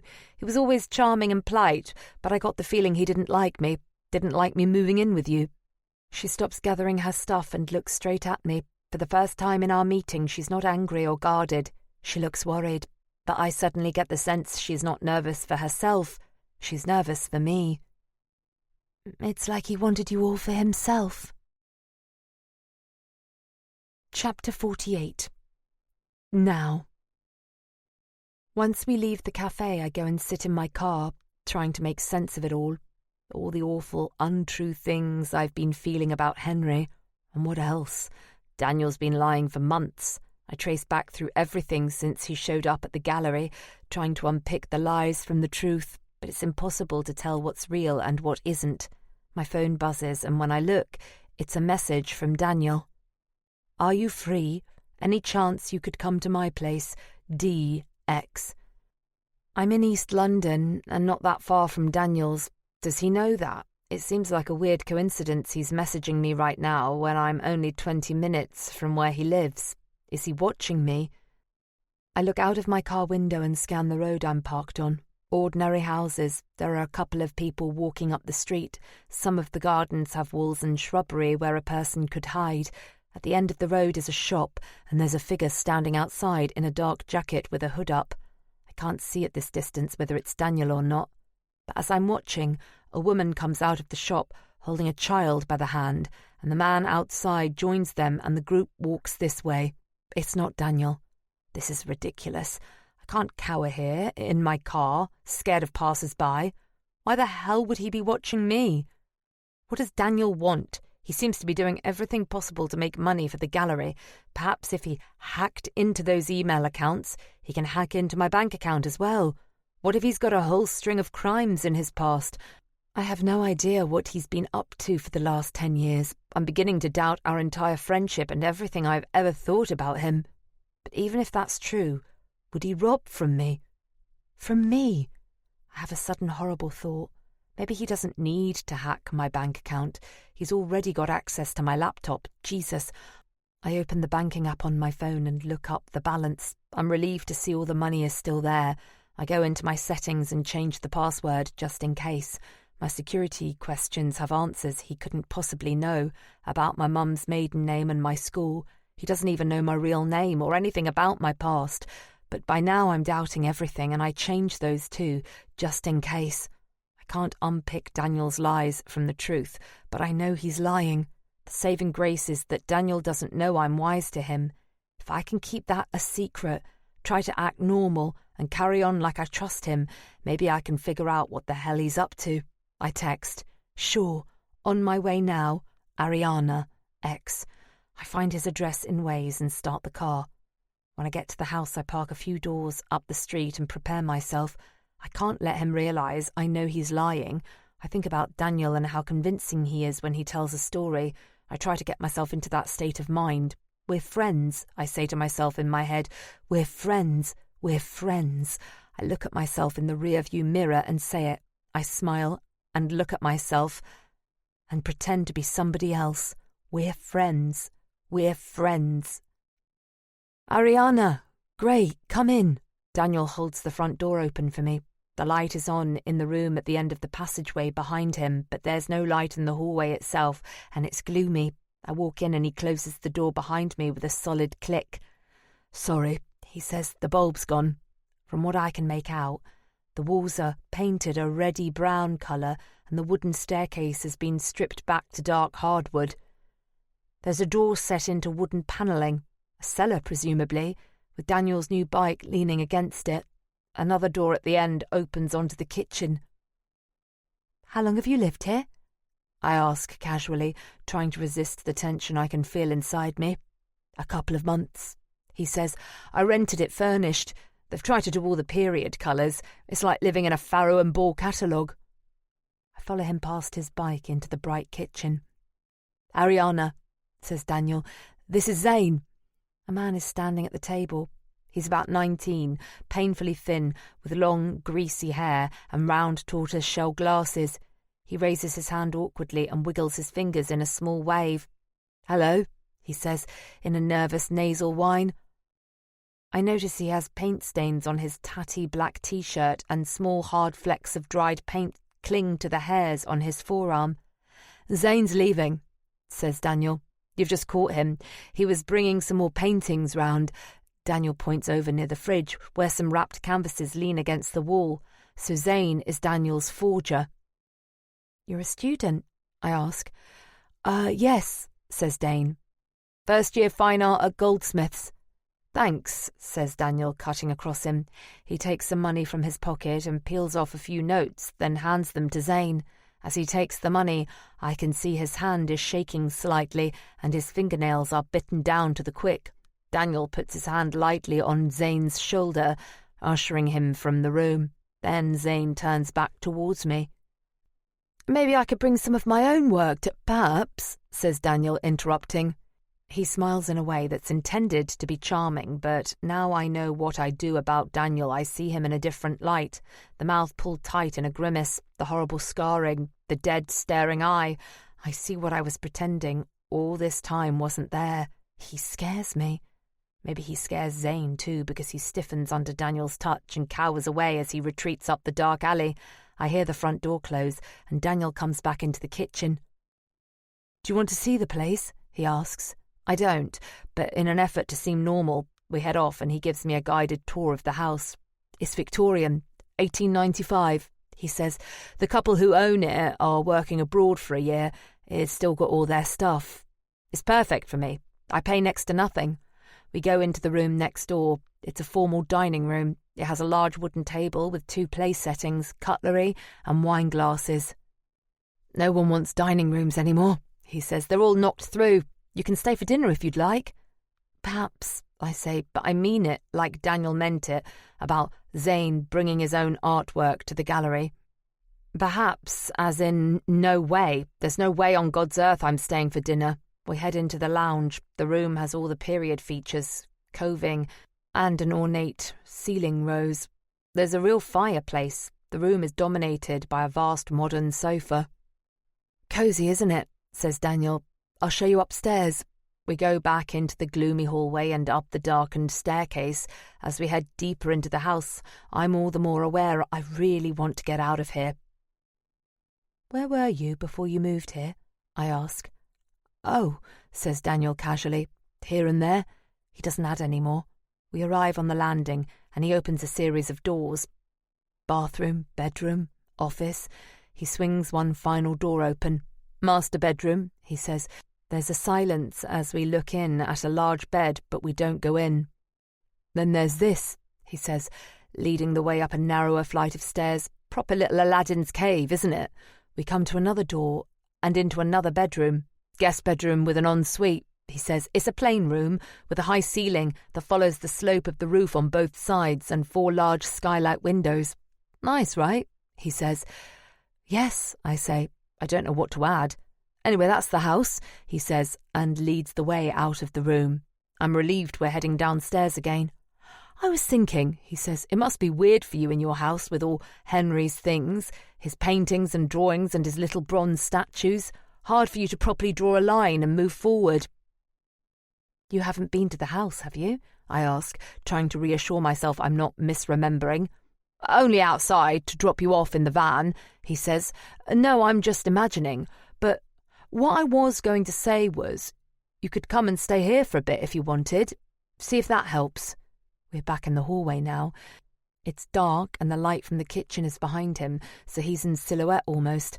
I can't see his scars anymore, and his eyes are just 2 darker hollows in his shadowy face. You'd never know he had been in the fire at all. He's close to me and he speaks softly. "You should give up that place with all those bad memories. You could stay here with me. We're the only 2 people who have ever really understood each other." There's something else in his tone, something more than just friendly. "When we met there was a big age gap between us," he says. "But now that gap isn't significant. It's less than the gap between you and Henry. Oh God, where has this come from? Has he always felt like this? Is this why he wanted to destroy my memories of Henry? I knew he had a bit of a crush on me as a kid, but this is different." I feel him grasp my hand in the gloom. "You were really only a kid then yourself," he says. "We were lucky we found each other. People like us know the right way to bring up children because we've seen the wrong way. We make a great partnership, not just with the gallery." I stand there stiffly, hoping he can't feel the resistance in my hand as he's holding it. I don't know what he'll do if I turn him down. I'm overwhelmed by the feeling that I don't trust him. "That fire we went through," he says. "We should be dead, but we're not. When you come through something like that, it makes you aware of just how precarious life is. It makes you certain you can't waste a second. I know you feel it too." He squeezes my hand harder. I can't see his expression. His face is just a dark shadow against the light. "It's a lot to think about," I say. "Let me think about it." "Of course," he says. He lets go of my hand. A wave of relief goes through me and I step back towards the front door. It's late, I say. I must go, but I'll think about what you said. I turn towards the front door and make to leave, but as my hand lands on the lock, his voice stops me in my tracks.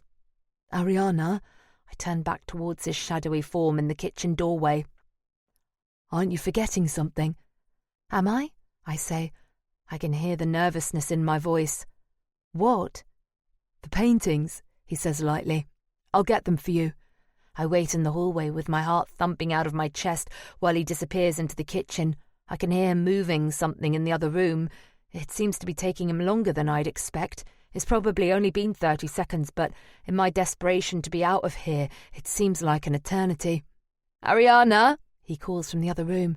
Yes? They're a bit awkward. You couldn't give me a hand, could you?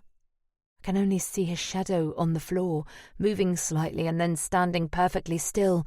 My hand is resting on the lock of the front door. It feels like sanctuary, and I don't want to let go. I don't want to walk up the dark corridor and back into the house. Ariana? No, it's fine, I say, turning the knob and opening the door. I'm in a hurry, actually.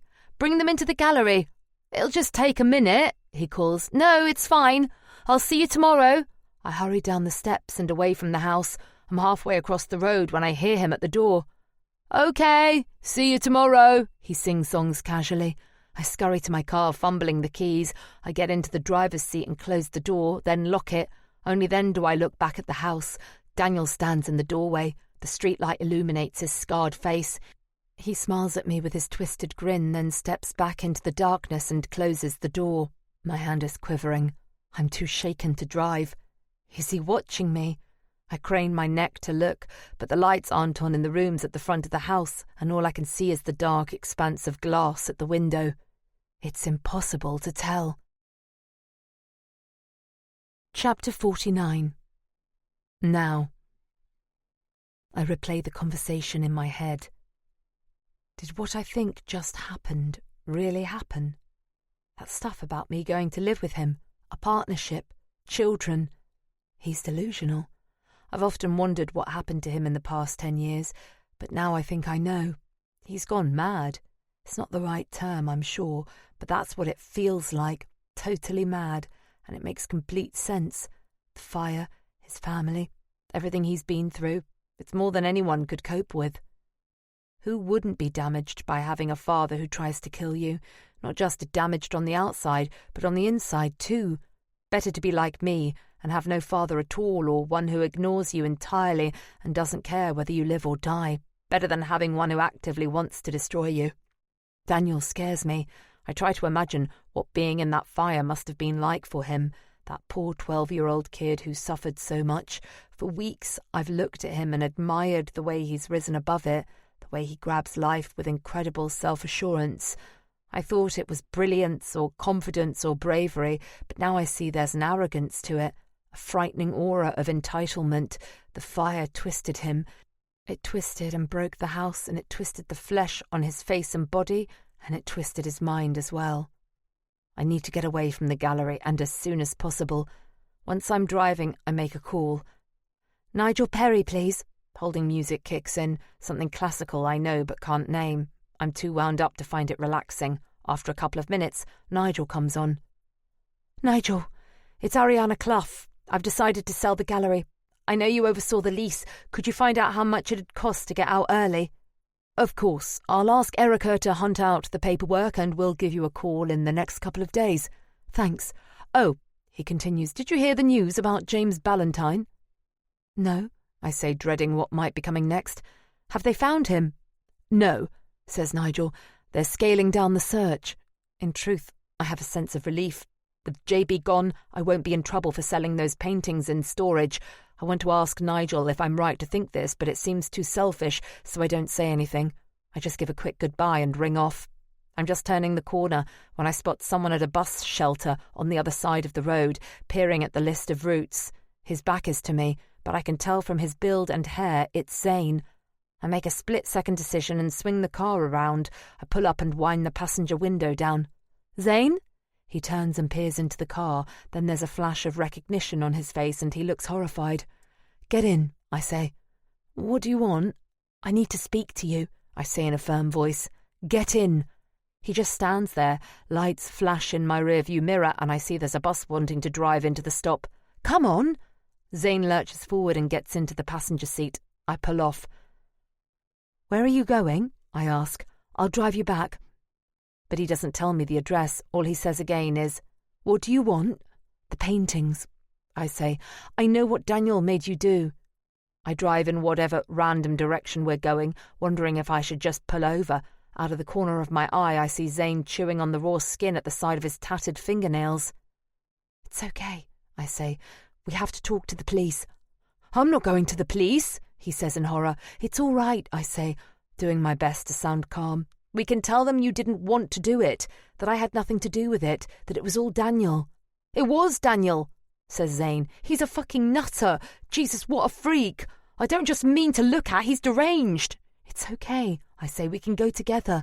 I shouldn't be talking to you, Zane says. He's told me if I said anything to you, he'd kill me. He meant it. He's insane. There's real fear in his voice.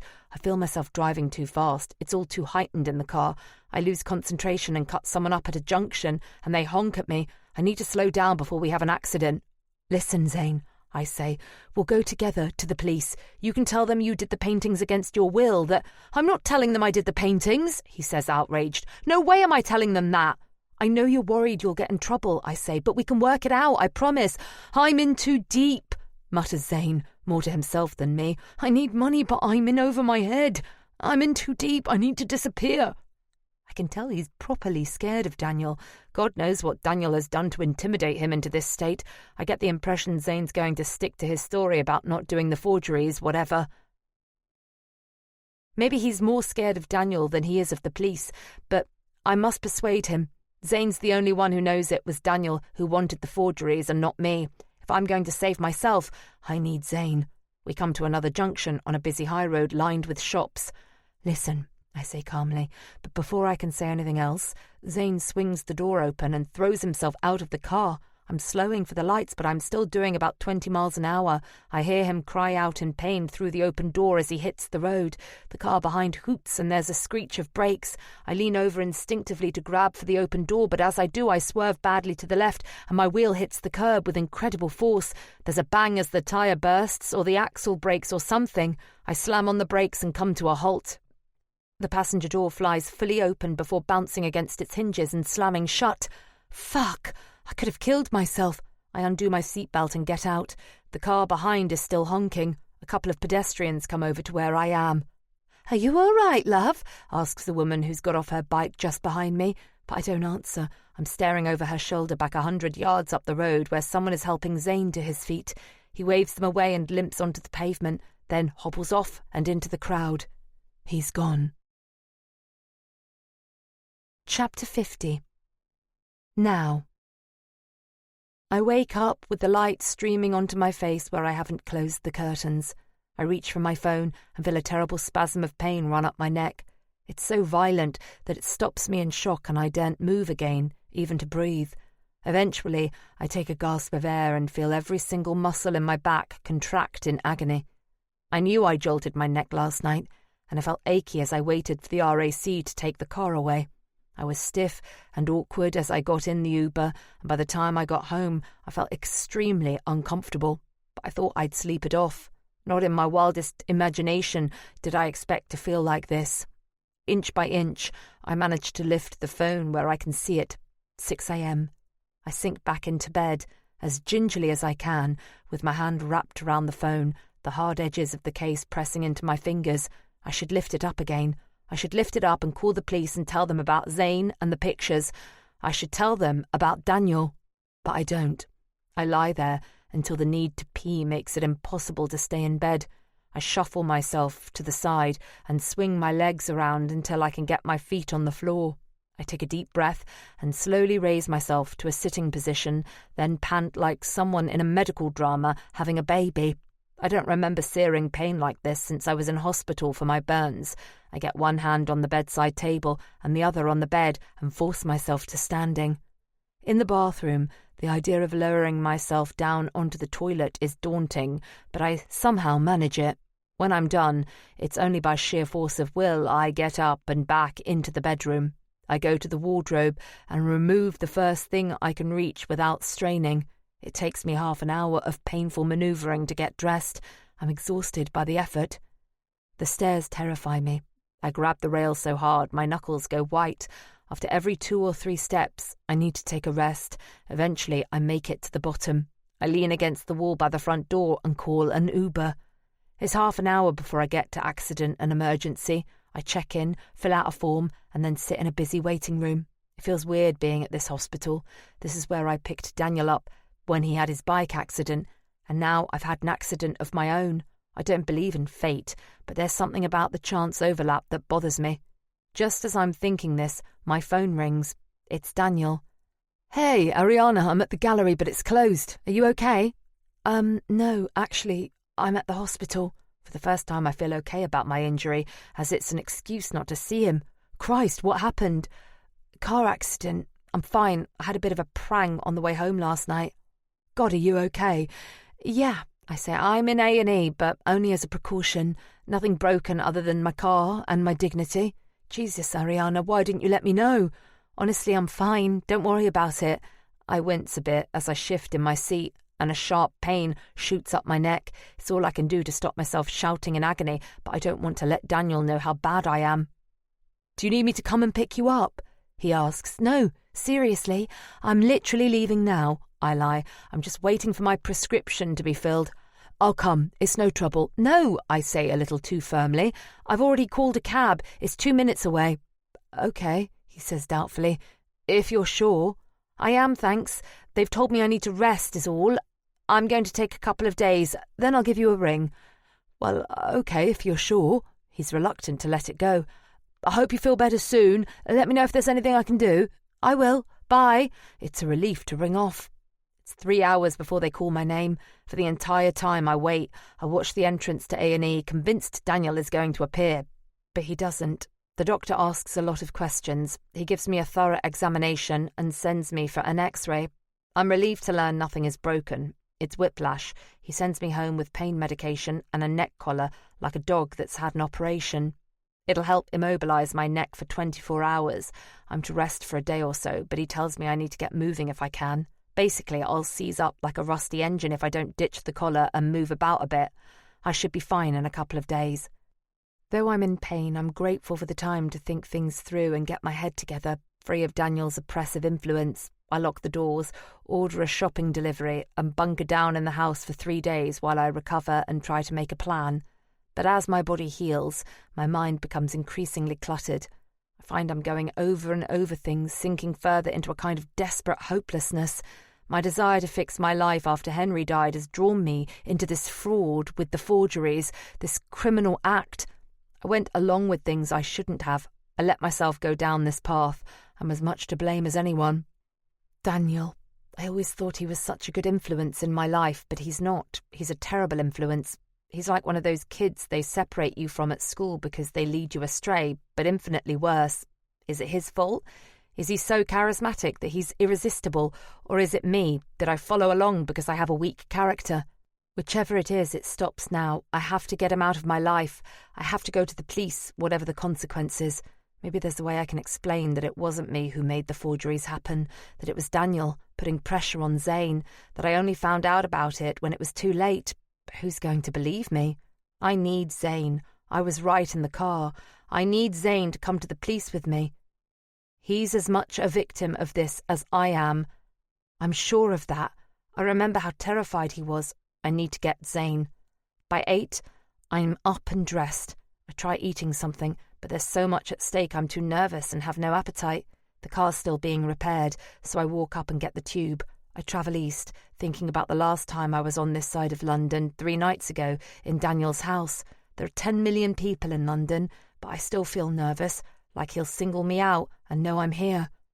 I get off and take the overground down to New Cross Gate and come out a few minutes' walk from Goldsmiths Art College where Zane said he studies. I don't know if being at Goldsmiths was a lie or even whether his name really is Zane, but I don't have anything else to go on. The place is swarming. Goldsmiths is bigger than I was anticipating, a massive university with loads of different departments. I realise immediately the foolishness of the errand I'm on. There must be thousands of students here, split across loads of different buildings. I sit on a bench, puzzling out what I'm going to do next. I watch the crowds carefully and start to notice individuals. Most of them are in their early 20s, but there are few older people here too, mature students maybe, or staff at the university, or just commuters taking a shortcut across the courtyard. A lot of people look just like me. I don't need to feel conspicuous. I get up and move to the middle of the large open concourse.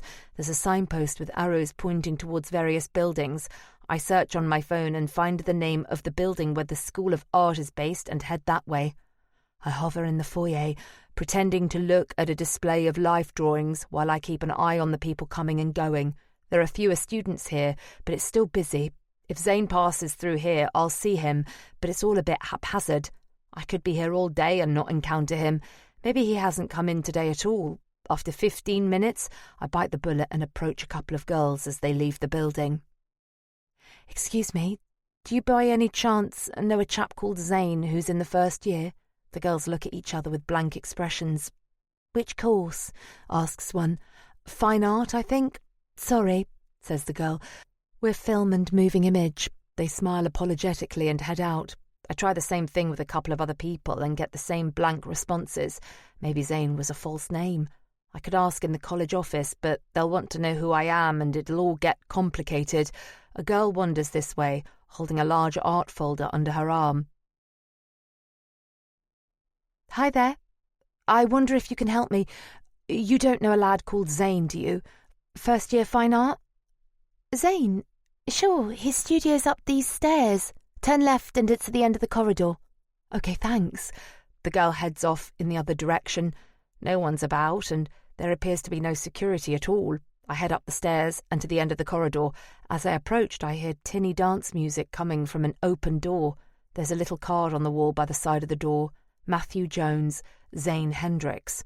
I poke my head into a large room, which has been subdivided by temporary walls made out of hardboard.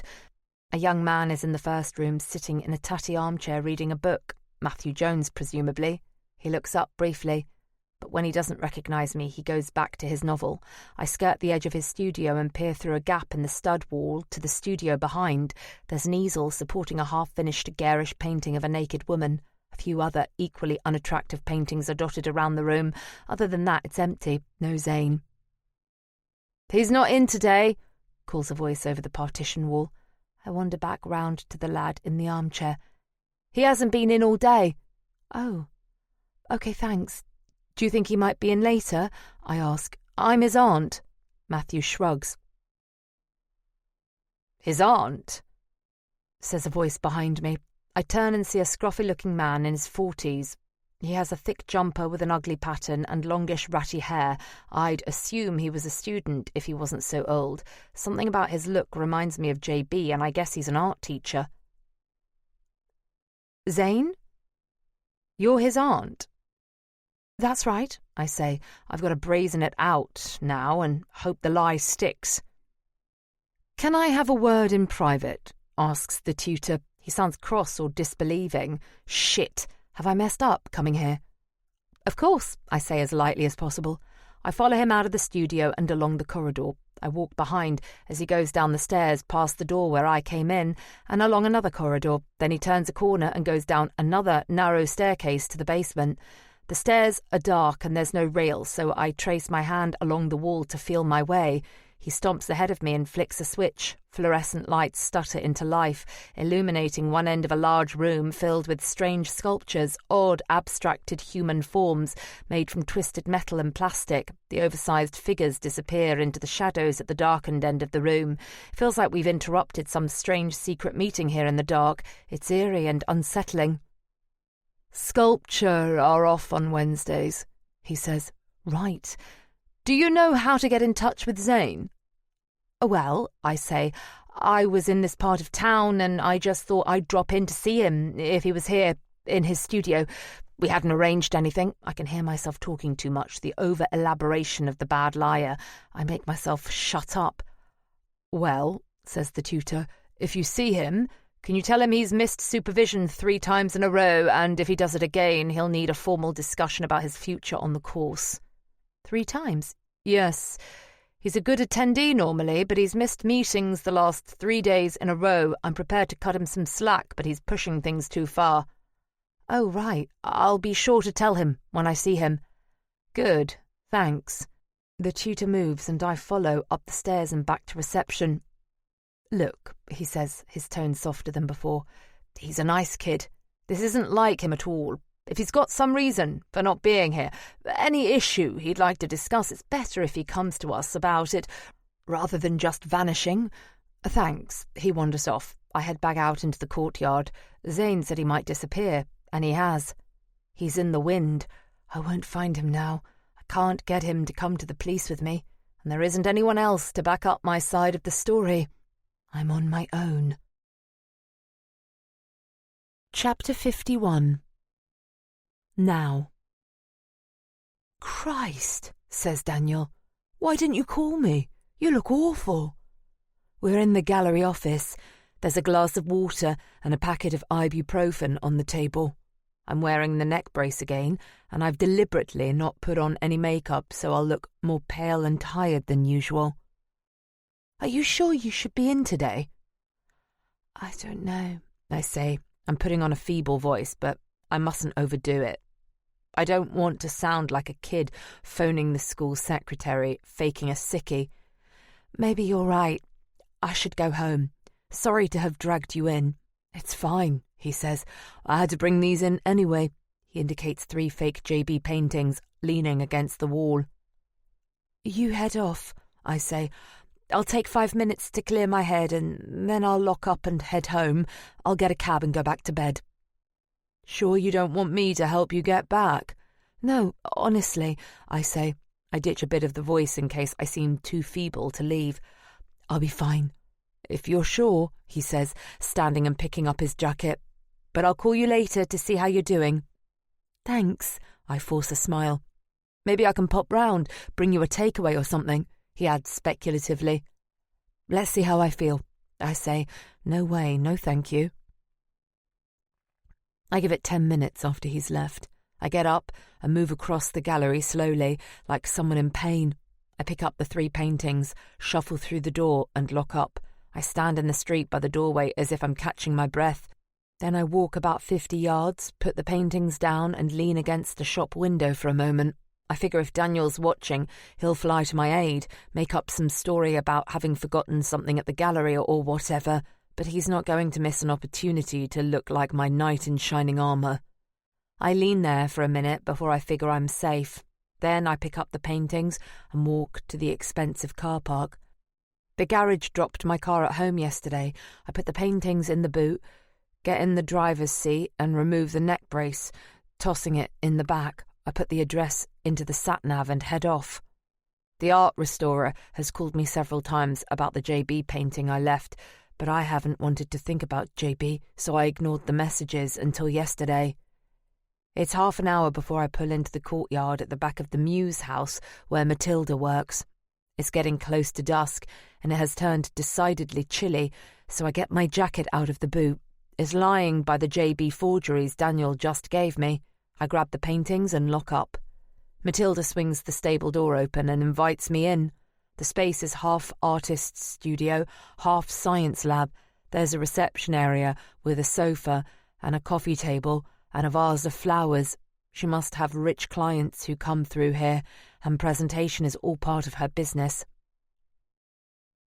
"Sorry I was so hard to track down," I say. "No worries. I enjoyed living with it for a while," she says. She looks across to a wall where a couple of paintings hang on display, one of which is JB's. "Let me show you what I've done." While she pulls on white gloves and lifts the painting down, I unwrap the Zane fakes. "There's a couple of other paintings by the same artist I'd like you to look at if that's okay," I say casually. "Of course," she says. "We'll take a look in a bit." I carry the forgeries over and lean them carefully against the table opposite. Meanwhile, Matilda places the real JB paintings on an angled easel, a bit like an architect's drawing board. She has a magnifying glass on a pivoted stand, which she swings it over. It's like something a dentist would use. I'm not interested in this original. It's the fakes I've come to find out about, but I don't want Matilda to sense there's anything wrong, so I hear her do her stuff on the real JB first. The surface was pretty dirty, so I gave it a thorough clean. There were several areas where the canvas showed wear, particularly at the corners. She turns the painting over, so we're looking at the back. I remember guiltily just how long I had it bashing about in the boot of my car. I lined the canvas to support it, took it off the frame and patched it from behind, and I applied new keys to make sure the corners were stable, then restretched it. She's extremely thorough. If anyone's going to spot those other paintings as fakes, it's someone who spent weeks looking at a real JB. As for the paint surface, says Matilda, turning the whole thing over to face us again. Where there was flaking, I used adhesive to attach the paint layer back onto the canvas. In small areas, paint had been knocked off altogether, and I did a little in-painting to replicate. I stare through the magnifying lens at the surface of the painting. I can't see anything, I say, which is a good thing, obviously. I can show you, says Matilda. She swings a lamp over. This is a UV bulb. Retouched areas fluoresce differently under black light. Matilda clicks on the UV lamp. Immediately, I can see little speckles around the edges of the painting. It looks like it's been dusted with glitter. They shimmer like little fish scales. You can see the bottom left corner, where a section of paint cracked off almost entirely. May I? She steps forward to reposition the magnifier. I move back to give her more space. As I do, I notice something about the forged paintings leaning against the table opposite that sends a cold chill down my spine. Matilda leans in close to the magnifier, studying the surface of JB's painting intently. You can see where this green swirl comes down and meets the blue that the paint itself has been laid on quite thickly, and she's talking, but I don't hear anything else she says. It's just a blur of noise, and I can't concentrate. In fact, I'm not looking at JB's painting at all. I'm staring at one of Zane's forgeries. Where the black light spills across the room, there are marks clearly visible on the surface of the fake that were invisible before. One single word in large block capitals. Help. Thanks very much, I say to Matilda over my shoulder as I hurry across the courtyard clutching JB's painting and the 3 hastily wrapped forgeries. Are you sure you don't want me to look at them? She calls after me. I have time. No, it's fine, thanks, I say, hurling them into the boot and leaping into the car so I can get them away from that black light as quickly as possible. I drive round the corner, and once I'm a couple of streets away, I stop. It's getting late and most shops will be closing, but I search on my phone and find a B&Q that isn't too far out of my way. I look on the website. It's still open, and they have what I want in stock. Once I'm home, I park the car and hurry into the house clutching the paintings under my arm. There's a lamp I can use in the sitting room. I dump the paintings on the sofa, then unscrew the bulb and replace it with the ultraviolet one I've just bought. I turn off the main light, so the room is almost completely dark, then I switch on the lamp. The room lights up with a kind of eerie underwater glow. Objects radiate a haunting, fluorescent light, alien and otherworldly. The white blouse I'm wearing is almost dazzling in the purple-blue light that seems to shine out of me, and flecks of fibre speckle my black trousers like needles. Dust hangs in the air like a million tiny stars. I look down at my hands, which are glowing. It must be the hand cream I used to protect my scars. I kneel on the floor, reach across and unwrap one of the forgeries. Writing leaps out from the painted surface. Help! I am being forced to make these paintings against my will. A man called Daniel is forcing me to do this. I am being held prisoner. Please contact the police. Please help me. Everything is written in a desperate, urgent scrawl. Daniel must have tracked Zane down, and now he's holding him against his will somewhere, forcing him to make these paintings. It's insane. I put the first painting aside and look at the other 2. As with the first, they're a mess of urgent, pleading, secret writing. Help me. I don't want to do this. Please tell someone. Help, help, help. They're tortured and upsetting, and I turn off the lamp so I don't have to look at them anymore. I stay here in the dark for a long time. What should I do? Zane sounds terrified. I should go to the police. But I'm a part of what Daniel's doing. It's my gallery. Zane made these forgeries for me.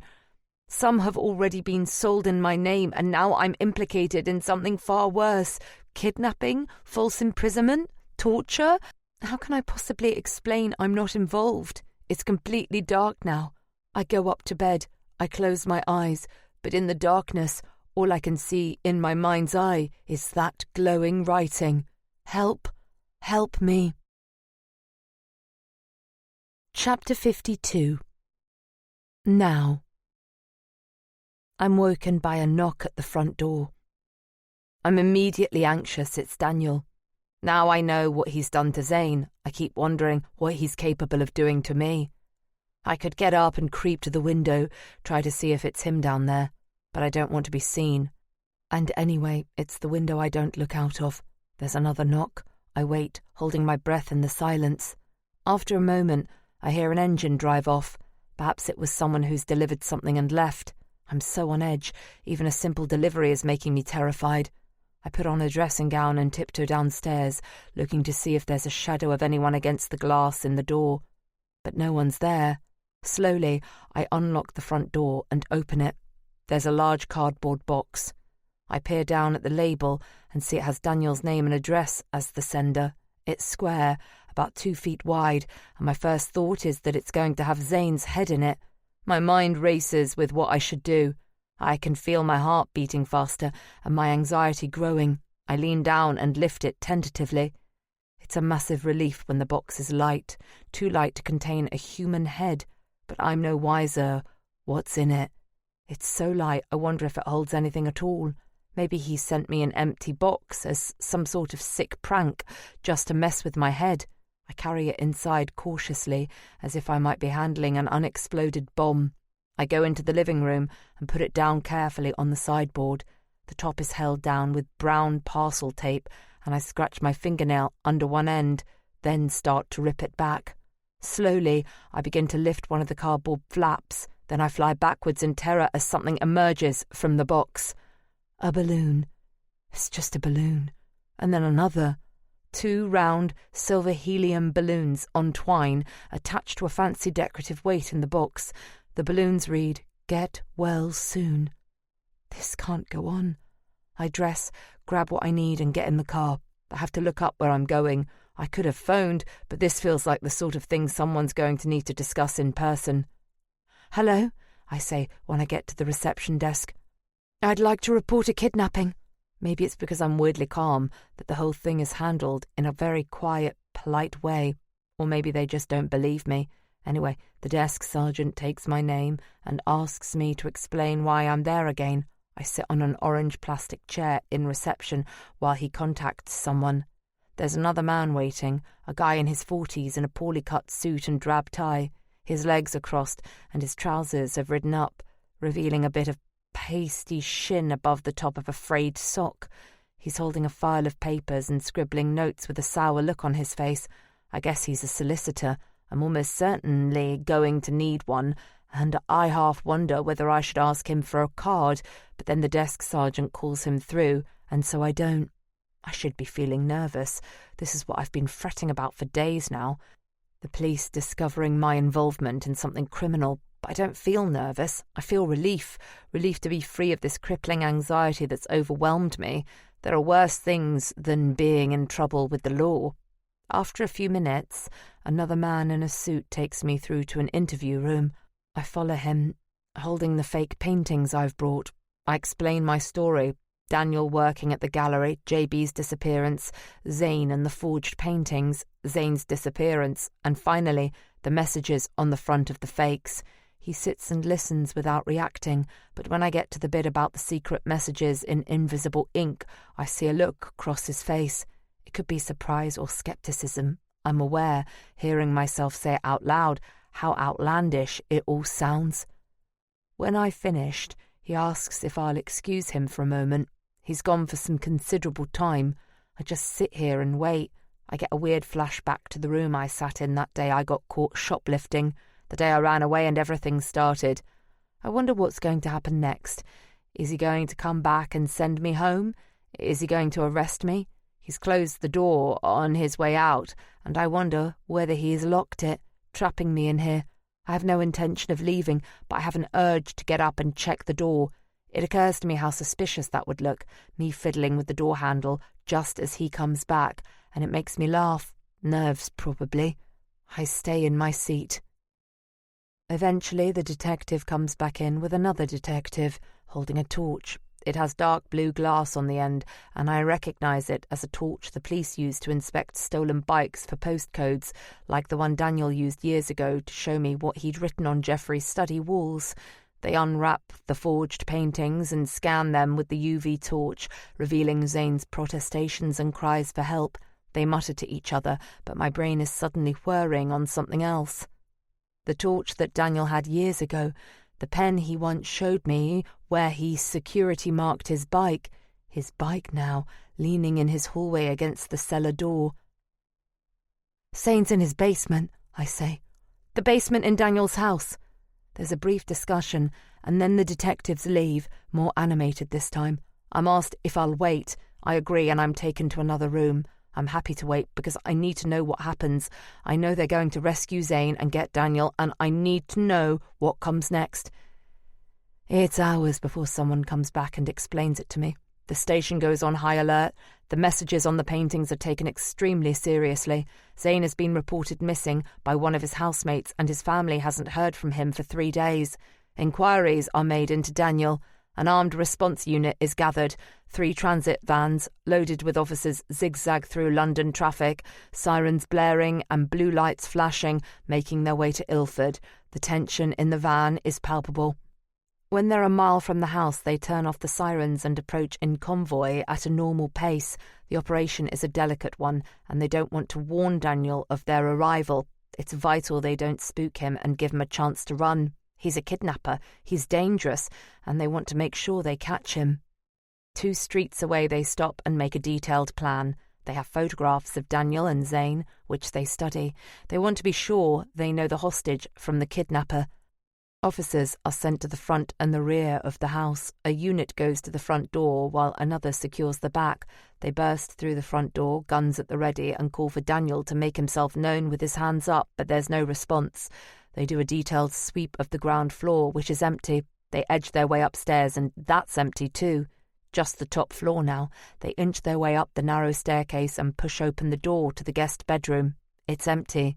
All that remains is the basement. They tentatively open the door. It's dark on the stairs. An officer reaches around and flicks the light switch, but the light doesn't work. Torches are switched on and pointed down the stairs into the darkness below. The steps are old and narrow and face towards a wall at the bottom, so it's impossible to see most of the cellar. The officers point their weapons and shout again for Daniel to show himself. He doesn't appear, but there's some kind of noise and possibly a voice, but it's muffled and distant. Everyone remains on high alert as the first officer creeps his way cautiously down the stairs into the pool of light cast by his torch. It stinks down here, of shit and piss and body odour. It's often like this at crime scenes, with the stench of decay and death and the nauseating reminder of human mortality. You never get used to it. At the bottom of the stairs, he swings round fast, gun raised to see the rest of the cellar. 3 or 4 lights on stands are dotted about the place, all unplugged. A bicycle, upended so it sits on its saddle and handlebars. Behind that, items of art equipment, easels with half-finished paintings. Dozens of completed paintings are leaning against one wall. The floor is littered with empty tubes of oil paint, and against another wall, laid out on shelves, hundreds of blank canvases. They hear another sound, and the officer moves his torch to the shadowy corners of the room. There's a low fold-out bed with a couple of tatty blankets shoved against a wall with some thick pipework, probably part of the original plumbing or a disused heating system. Padlocked to the pipework is a heavy chain which trails down onto the bed, ending at a shackle that's attached to a man's leg. The man looks filthy, his lank, greasy hair in an untidy clump. He has a ball gag over his mouth and makes pained, muffled moans. He holds his handcuffed hands up to shield his eyes from the dazzling torchlight. An officer goes over to the bed and releases the ball gag. "Zane Hendricks?" he asks. "No," says the man in a hoarse, rasping voice. James Ballantyne." The house is secure. The victim is safe. The perpetrator is nowhere to be found.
Chapter 53. Now. I'm waiting in a tatty probation office in a rundown building in Cambridge Heath. It's the godforsaken arse end of London that's populated by galleries, and I've walked past a couple getting here from the train station. But I'm not here for any of that. It's been a week since the raid on Daniel's house. Nigel Perry has been representing me with the police, and the full story is starting to come together. Apparently, James Ballantyne was on his morning walk when Daniel ambushed him. He managed to overpower JB and get him into the van. He tied him up, drove him to the Ilford house, and somehow dragged him into the cellar. That's where he's been all this time. Shackled up and forced to make paintings for days on end, or handcuffed and gagged in total darkness, he found a UV security pen near Daniel's bike and made his secret messages. Apparently, JB put up quite a fight. He had a walking stick and gave Daniel quite a battering. Those must have been the injuries Daniel said he got falling off his bike. They think Daniel deliberately injured himself more to convince me he'd been in a car accident. There's no record he checked into the hospital at all. I thought he had an alibi for the time JB disappeared, but they reckon he just hung around in reception until I arrived to pick him up. Zane's body has been found hidden in Epping Forest, a few miles from Daniel's house. Zane never was in the cellar. In fact, he never painted any forgeries at all. The lad he shared a studio with confirmed Daniel met Zane at an art school show, but the best theory is that he just paid Zane to pretend he was faking the paintings, presumably to stop me suspecting he'd kidnapped JB. When Zane got spooked, Daniel must have tracked him down somehow and killed him to keep him quiet. Nigel thinks they won't come after me for selling the paintings we had in storage. The irony is, since the story hit the news, JB's work is even more sought after. He's recuperating at home, but he's sitting pretty on about 30 paintings Daniel made him do. Philip Tench has started a bidding war for them, apparently. Nigel went for a meeting with Philip Tench and said he had a JB painting up in his gallery already, with a UV bulb above it, switching on and off. Help me. I don't want to do this. Please tell someone. Help, help, help. I really don't understand the art world, and I'm glad I'm getting out. I should have the gallery wound up by the end of the month. I'm not sure what I'll do for money, but I'll survive. And of course, I have Henry's old JB painting to sell. Not a bad investment after all. Hello, thanks for coming to see me. Robin, Daniel's probation officer, leans round the door. Do you want to come with me?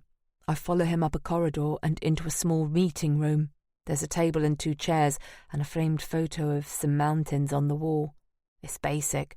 Robin slides a little plastic tile on the sign outside the room so unoccupied reads occupied. He closes the door and places the large briefcase he's carrying on the floor. I wanted to discuss Daniel with you, he says. I want to apologise that I might have put you in harm's way. I appreciate that, I say, disarmed by his honesty. I've had my fair share of dealings with people in these jobs, and it's the first time anyone's ever admitted a mistake. The truth is, I was thrown by your name, and I didn't dig further. We had no record of contact with Ariana Clough. If I'd known you were Tracy Jones and you knew Daniel from his youth, I'd never have let him work at the gallery or be anywhere near you. I'm not sure I understand, I say. I know this kidnapping business happened, but I don't see how it relates to what Daniel did earlier, the drug possession. Robin sighs. He looks at the table for a long time, then at me. He holds my gaze until it becomes uncomfortable. You were in care yourself, weren't you? Yes, I say. A long time ago now. I saw your file. I hope you don't mind. I had to, as follow-up on Daniel's case. You didn't have an easy start. And then you met Daniel. He trails off, but the way he says Daniel's name makes it sound like meeting him must be the worst thing that could ever happen to a person. The story Daniel told you about a prosecution for drugs was one he and I agreed in order to protect his interests. Daniel was actually prosecuted for something considerably more serious, which he did as a child. I feel myself flush, hot. There's only one thing he could mean. I dare hardly think it. Tell me? You didn't hear this from me, he says, looking intently at me again. He's trying to be sure he can trust me. He slides his chair backwards and leans down to his briefcase.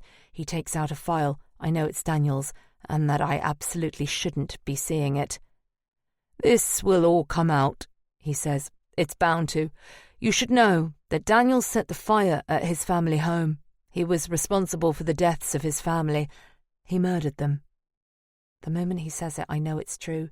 It hits me with blinding clarity. Of course it was Daniel. I feel myself holding the edge of the table, holding on against the spinning of the room, which Daniel told me about. When did he tell me that? Was it 10 years ago? Or just last week? Everything seems to blur into one moment. Daniel's been in the system for a long time, says Robin. There were several incidents at school as well as home. Opportunities were missed. Then there was the fire. He was prosecuted for arson and murder, but it was recognised at the trial that he has very complex mental health issues. There isn't full agreement on his diagnosis. Some reports suggest he has narcissistic personality disorder or possibly antisocial personality disorder.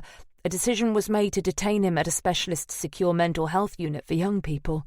I'm rewinding everything, trying to piece it all together. My brain is flying at 2 million miles an hour, trying to reconcile this reality with everything I thought I knew. Robin thumbs the corner of Daniel's file in a manner that gives away his discomfort. He had a whole range of therapies. By all accounts, he responded well. He's a clever man, fiercely intelligent. Maybe his brilliance got in the way somehow. I don't know, but in time he was moved to a less restrictive unit, then underwent gradual reintegration into society.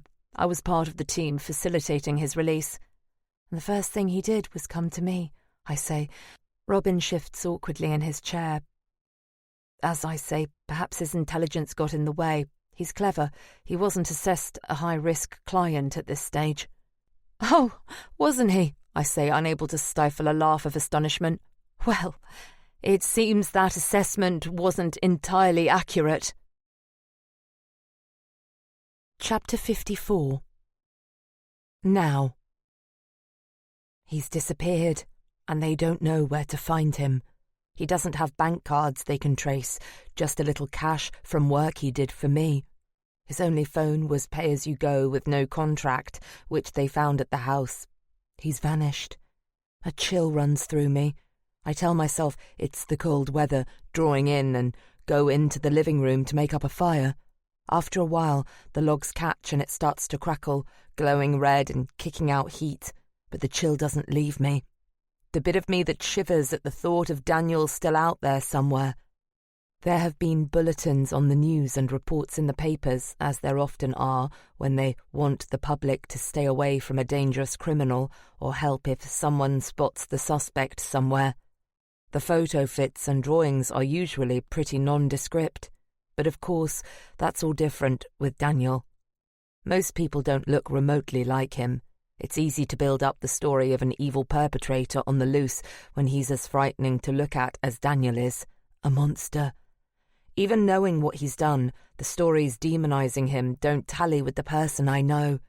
The police advise me to be wary, and Robin tries to explain the way Daniel's damaged mind works. But I'm not scared.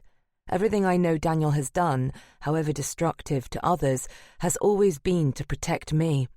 I stare into the mesmerizing glow of the fire. He won't harm me. I know it. He loves me. Am I being stupidly naive? Is this how his kind of magnetic charm works? Cassandra said he hypnotizes you, and maybe she's right. Maybe I'm somehow under his spell. He has a kind of power over me I don't understand.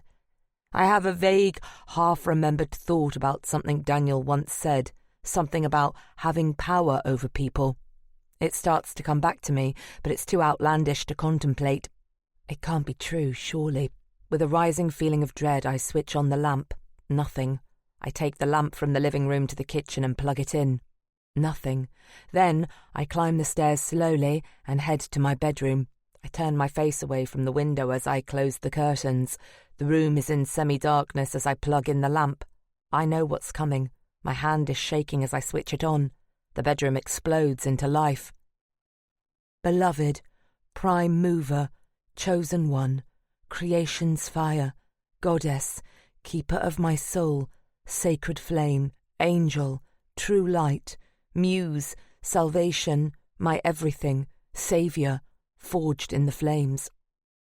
Every inch of the wall fluoresces with a wild glowing scrawl.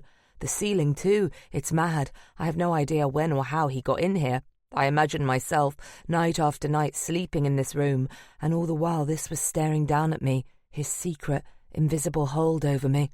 There's a knock at the door. I'm utterly convinced it's Daniel, but why would he knock if he's able to just get in?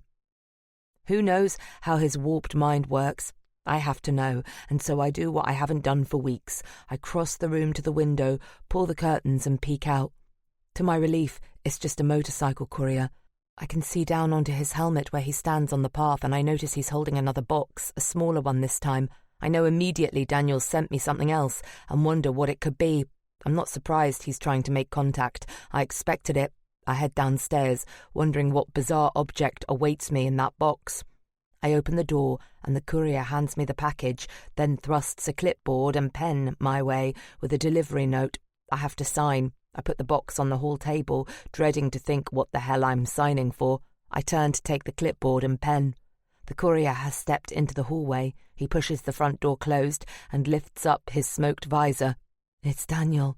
It's a shock, and at the same time I'm not surprised. I knew he'd come.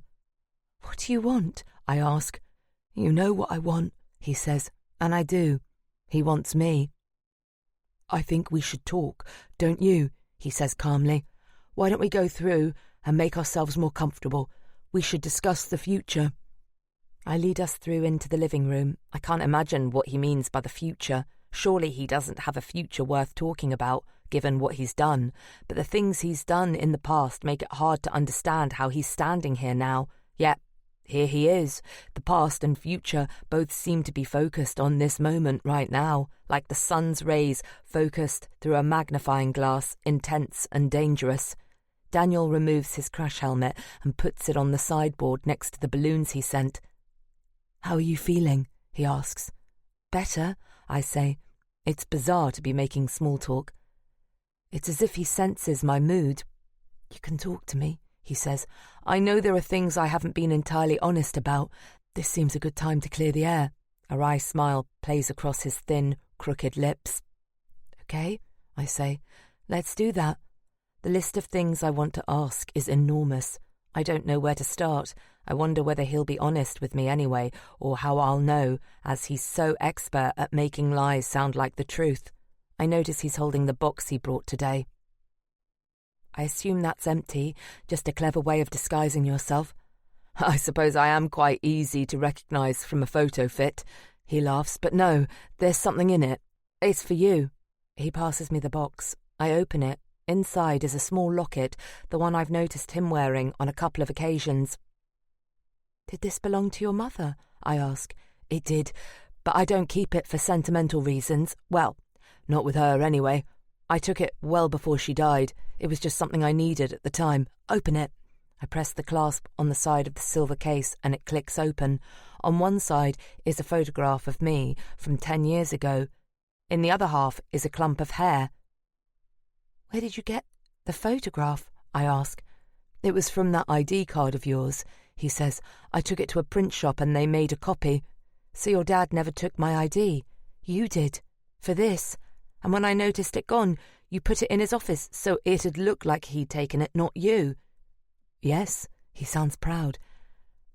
"And when did you get the hair?" "When I was putting the ID back. Initially, I just wanted the photograph, but when I came into your room at night, you looked so peaceful as you were sleeping. It felt like you wanted me to have it, so I cut some off. I remember that time when I met Henry. I couldn't get my hair to stay flat. That must have been because of Daniel. I've always worn it next to my heart," he says. "Look." He unbuttons his shirt from the neck down. It's the first time I've seen the horrific scars on his neck, like strings of elastic pulling his shiny skin tight. He pulls the shirt to one side and shows me an angry rectangular burn on the left of his chest, the size of the locket. "From the fire," he says. "It got so hot. So, you see, you're etched into my heart." He smiles again, a smug, self-satisfied smile, as if he expects me to be impressed by the scale of his devotion, and not how I actually feel repulsed by his obsession. "You lied about Jeffrey taking my ID," I say. "What else did you lie about?" A thought strikes me. "Did you lie about him hitting you? Did you hurt yourself falling off your bike and blame Jeffrey for it? Just like you pretended you'd been hurt in a bike accident when it was JB who'd hit you." He doesn't answer me directly. All he says is, "He wanted to hit me. He would have done if he thought he could get away with it. I see it now. He wanted me to dislike everyone else. He wanted to isolate me so I'd feel more lonely, more reliant on him, just like he did when his lies put a wedge between me and Cassandra." "Poppy never ripped my jacket, did she? That was you, wasn't it?" He doesn't answer. He just smiles, pleased with himself. "And Liam, that wasn't your dad. You found him somehow and killed him." "To protect you," he protests, as if somehow I'm the mad one for questioning him. "Your mum said something to me once. Get away while you can. He's dangerous." I've never forgotten it. I always thought she meant Jeffrey. But she meant you. "She was a weak woman," he says. "You burnt that house down and left them all to die. I came back for you," he says, sounding more like the petulant 12-year-old than the grown man. "I was sad I had to leave my spiders and snakes, but I did it for us, so we could be together." "No," I say, "you did it for yourself. You're the coldest, most selfish person I've ever met. You feel more sorry for your spiders than you do for your own family. You're grotesque, and I don't mean how you look, grotesque on the inside." A pained look fixes on his face. At first, I think he's hurt, but then I realized he's puzzled. He genuinely doesn't understand why I'm rejecting him. But we're supposed to be together, he says. There's nothing to stop us now. I'm by the side table with the little statue of Henry. I pick it up and study his face. Then it occurs to me, the worst thought of all. That burnt-out car. They never caught anyone because they wore gloves and didn't leave fingerprints. But you don't have any fingerprints, do you? It was you, wasn't it? You killed Henry. He just stares at me, confused and aggrieved. There's nothing stopping us now, he says. He walks towards me slowly, then takes my scarred hand in his. We were always going to be together, he says calmly. He's no longer confused. He's happy. We're like two planets, he says softly into my ear, destined to live in each other's orbits forever. It's how the universe is made. It's inescapable. And now I've found you again. I'll never let you go. I feel the bronze, hard and heavy in my hand, and then I strike. Chapter 55. Now. Disoriented, it takes him a moment to remember where he is, in the living room at Ariana's house. His eyes widen, searching for any sign of light. It's entirely dark on the right, of course, as it has been for the last 10 years, but with his good left eye, all he sees is darkness. Then he looks deeper, and it comes into focus. Not darkness, dark green, and a table lamp at a strange angle. No, not a table lamp, a light fitting. He realizes he is staring at the ceiling. His head feels muggy. Daniel lifts his hand to his head. He can feel the warmth and stickiness of the blood where Ariana hit him. He'll have a painful bruise there for sure, and might even need stitches if a sharp part of the statuette has caused a significant laceration. But a single blow is unlikely to have fractured his skull. He assumes she only hit him once. If she'd hit him more than once, he supposes she wouldn't have stopped until he was dead. He tries to get up, but can't move properly. He may have a mild concussion, which is impacting his balance. He feels a sharp pain in his right shoulder and presumes he landed on it hard when he fell unconscious to the floor. He reaches to feel the painful shoulder, and his hand touches something surprising that shouldn't be there. Metal. Daniel twists his head to look. A metal spike has pierced his shoulder blade and ripped through his jacket. He's fallen badly onto the fireplace surround and is pinned there. He tries to lift himself, but his scarred, withered limbs are too weak on his right side to lift his body weight. He'll just have to wait until Ariana comes to help him. He knows that there's a danger of shock with an injury like this, and keeping a patient warm is typically important. Thankfully, he has fallen near the fire, and he can feel its heat radiating towards him. He recognizes the acrid smell of smoke, not just wood smoke from the logs in the fireplace, but something else. He can see from the corner of his eye that in falling he has knocked into the companion set, and some implements have landed in the fire, hitting a log which has rolled across the hearth onto the carpet. Tar, that's what he smells. The carpet must be synthetic. He's surprised a couple as urban as Henry and Ariana haven't opted for a wool carpet. It's a shame in these circumstances, as wool would be charred by the fallen log but unlikely to burn, whereas synthetic fibres are highly flammable. Either his eyes are adjusting to the darkness, or the fire is spreading and the room brightening with an orange glow, probably the latter. Smoke is beginning to swirl and cling to the ceiling in a black cloud. He can taste it now, plasticky and chemical. It's harsh in his nose, with an abrasive biting quality. He knows the fire will have released a mass of toxic gases from the carpet, hydrogen cyanide and carbon monoxide. Ariana will have to be quick if she's to save him from the poisonous, suffocating cloud, and from the fire itself, of course. She must have run out to get water, then realised the fire was too large for her to put out alone. Sensibly, she has moved to another space so she won't be overwhelmed by the smoke. She needs to be able to direct the fire and ambulance crews to where he is. She is most likely waiting for them on the street now. He'll no doubt hear the sirens soon. The heat intensifies around him, and the smoke sinks lower. His throat burns with the taste of it. He notices the get-well-soon balloons on the sideboard, swaying from side to side on the currents of swirling hot air. They bump together, and he imagines them as two universes meeting, his and Ariana's, or their past and their present connecting, crossing over, or their past and their future. Anything is possible. Everything is possible. The balloons are beginning to sink on their strings, the room is getting hotter, and the density of the surrounding air is increasing relative to the helium, reducing its buoyancy. Eventually, the balloons will sink lower until they touch the floor. The helium will expand and the plastic of the balloon will burst. He imagines his family like balloons, the chemistry and physics of them in their burning rooms, the rubbery surfaces of thin skin containing tissues, blood vessels and organs, the gases expanding and the fluids boiling and vaporizing, rupturing and exploding. The human body is an extraordinary thing. He feels himself getting uncomfortably hot, painfully so. It's fascinating that his nervous system doesn't store a record of the original pain he felt. He has evolved beyond it. If his brain allowed full sensory recall, the experience could be traumatizing, but he's aware his amygdala and prefrontal cortex have stored its emotional impact. He's reminded now of its intensity and unpleasantness. Any moment now, he'll hear the sirens, or Ariana will burst through the door and rescue him as he rescued her. He is utterly certain of that. He wonders which will happen first, Ariana's arrival or the balloons bursting. It amuses him to speculate which it will be. Wondering helps him pass the time while he waits. He's so lucky to have met her. Just the thought of it fills him with joy.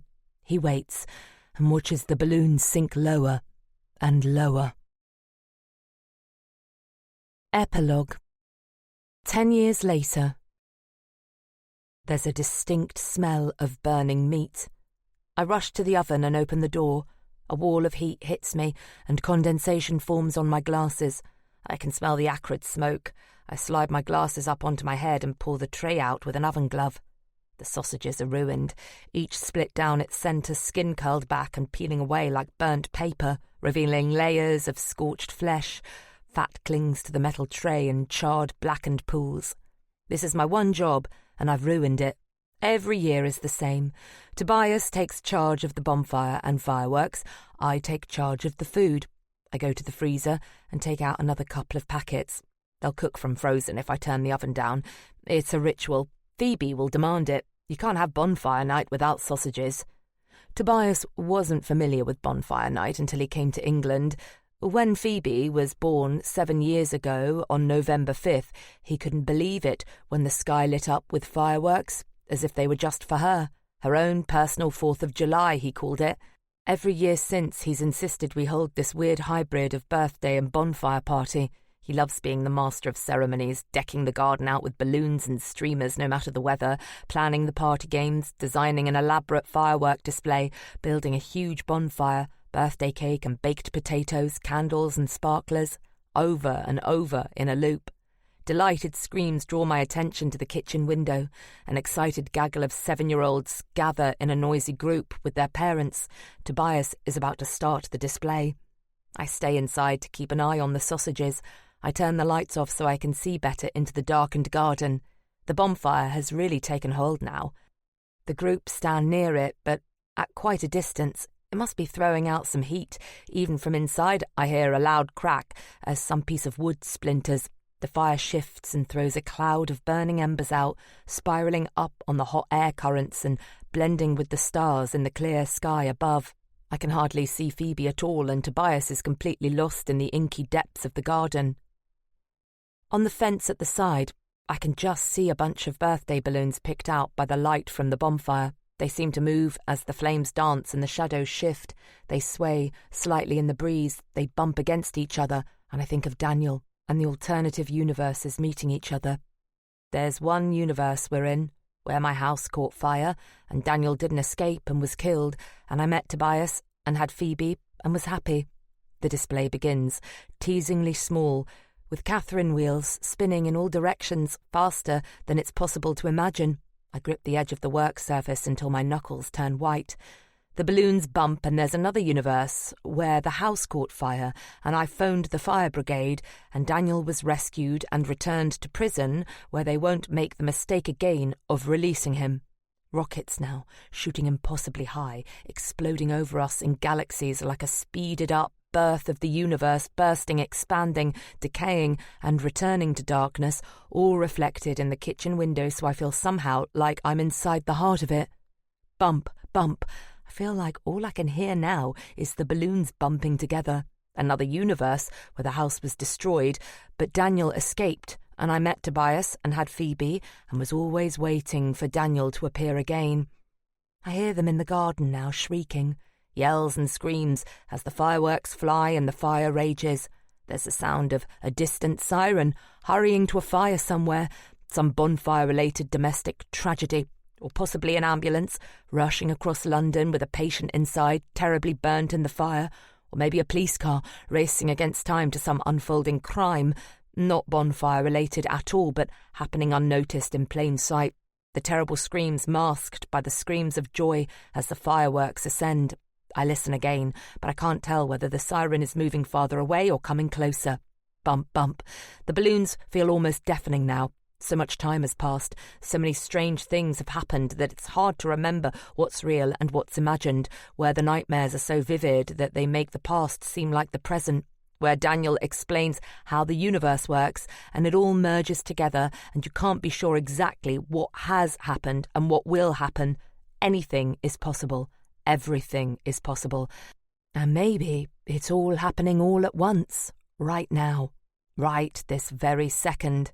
And it's foolish to think you'll ever know what the truth is at all. Bump. This concludes Never Let You Go by Caleb Crowe. Narrated by Gemma Dawson.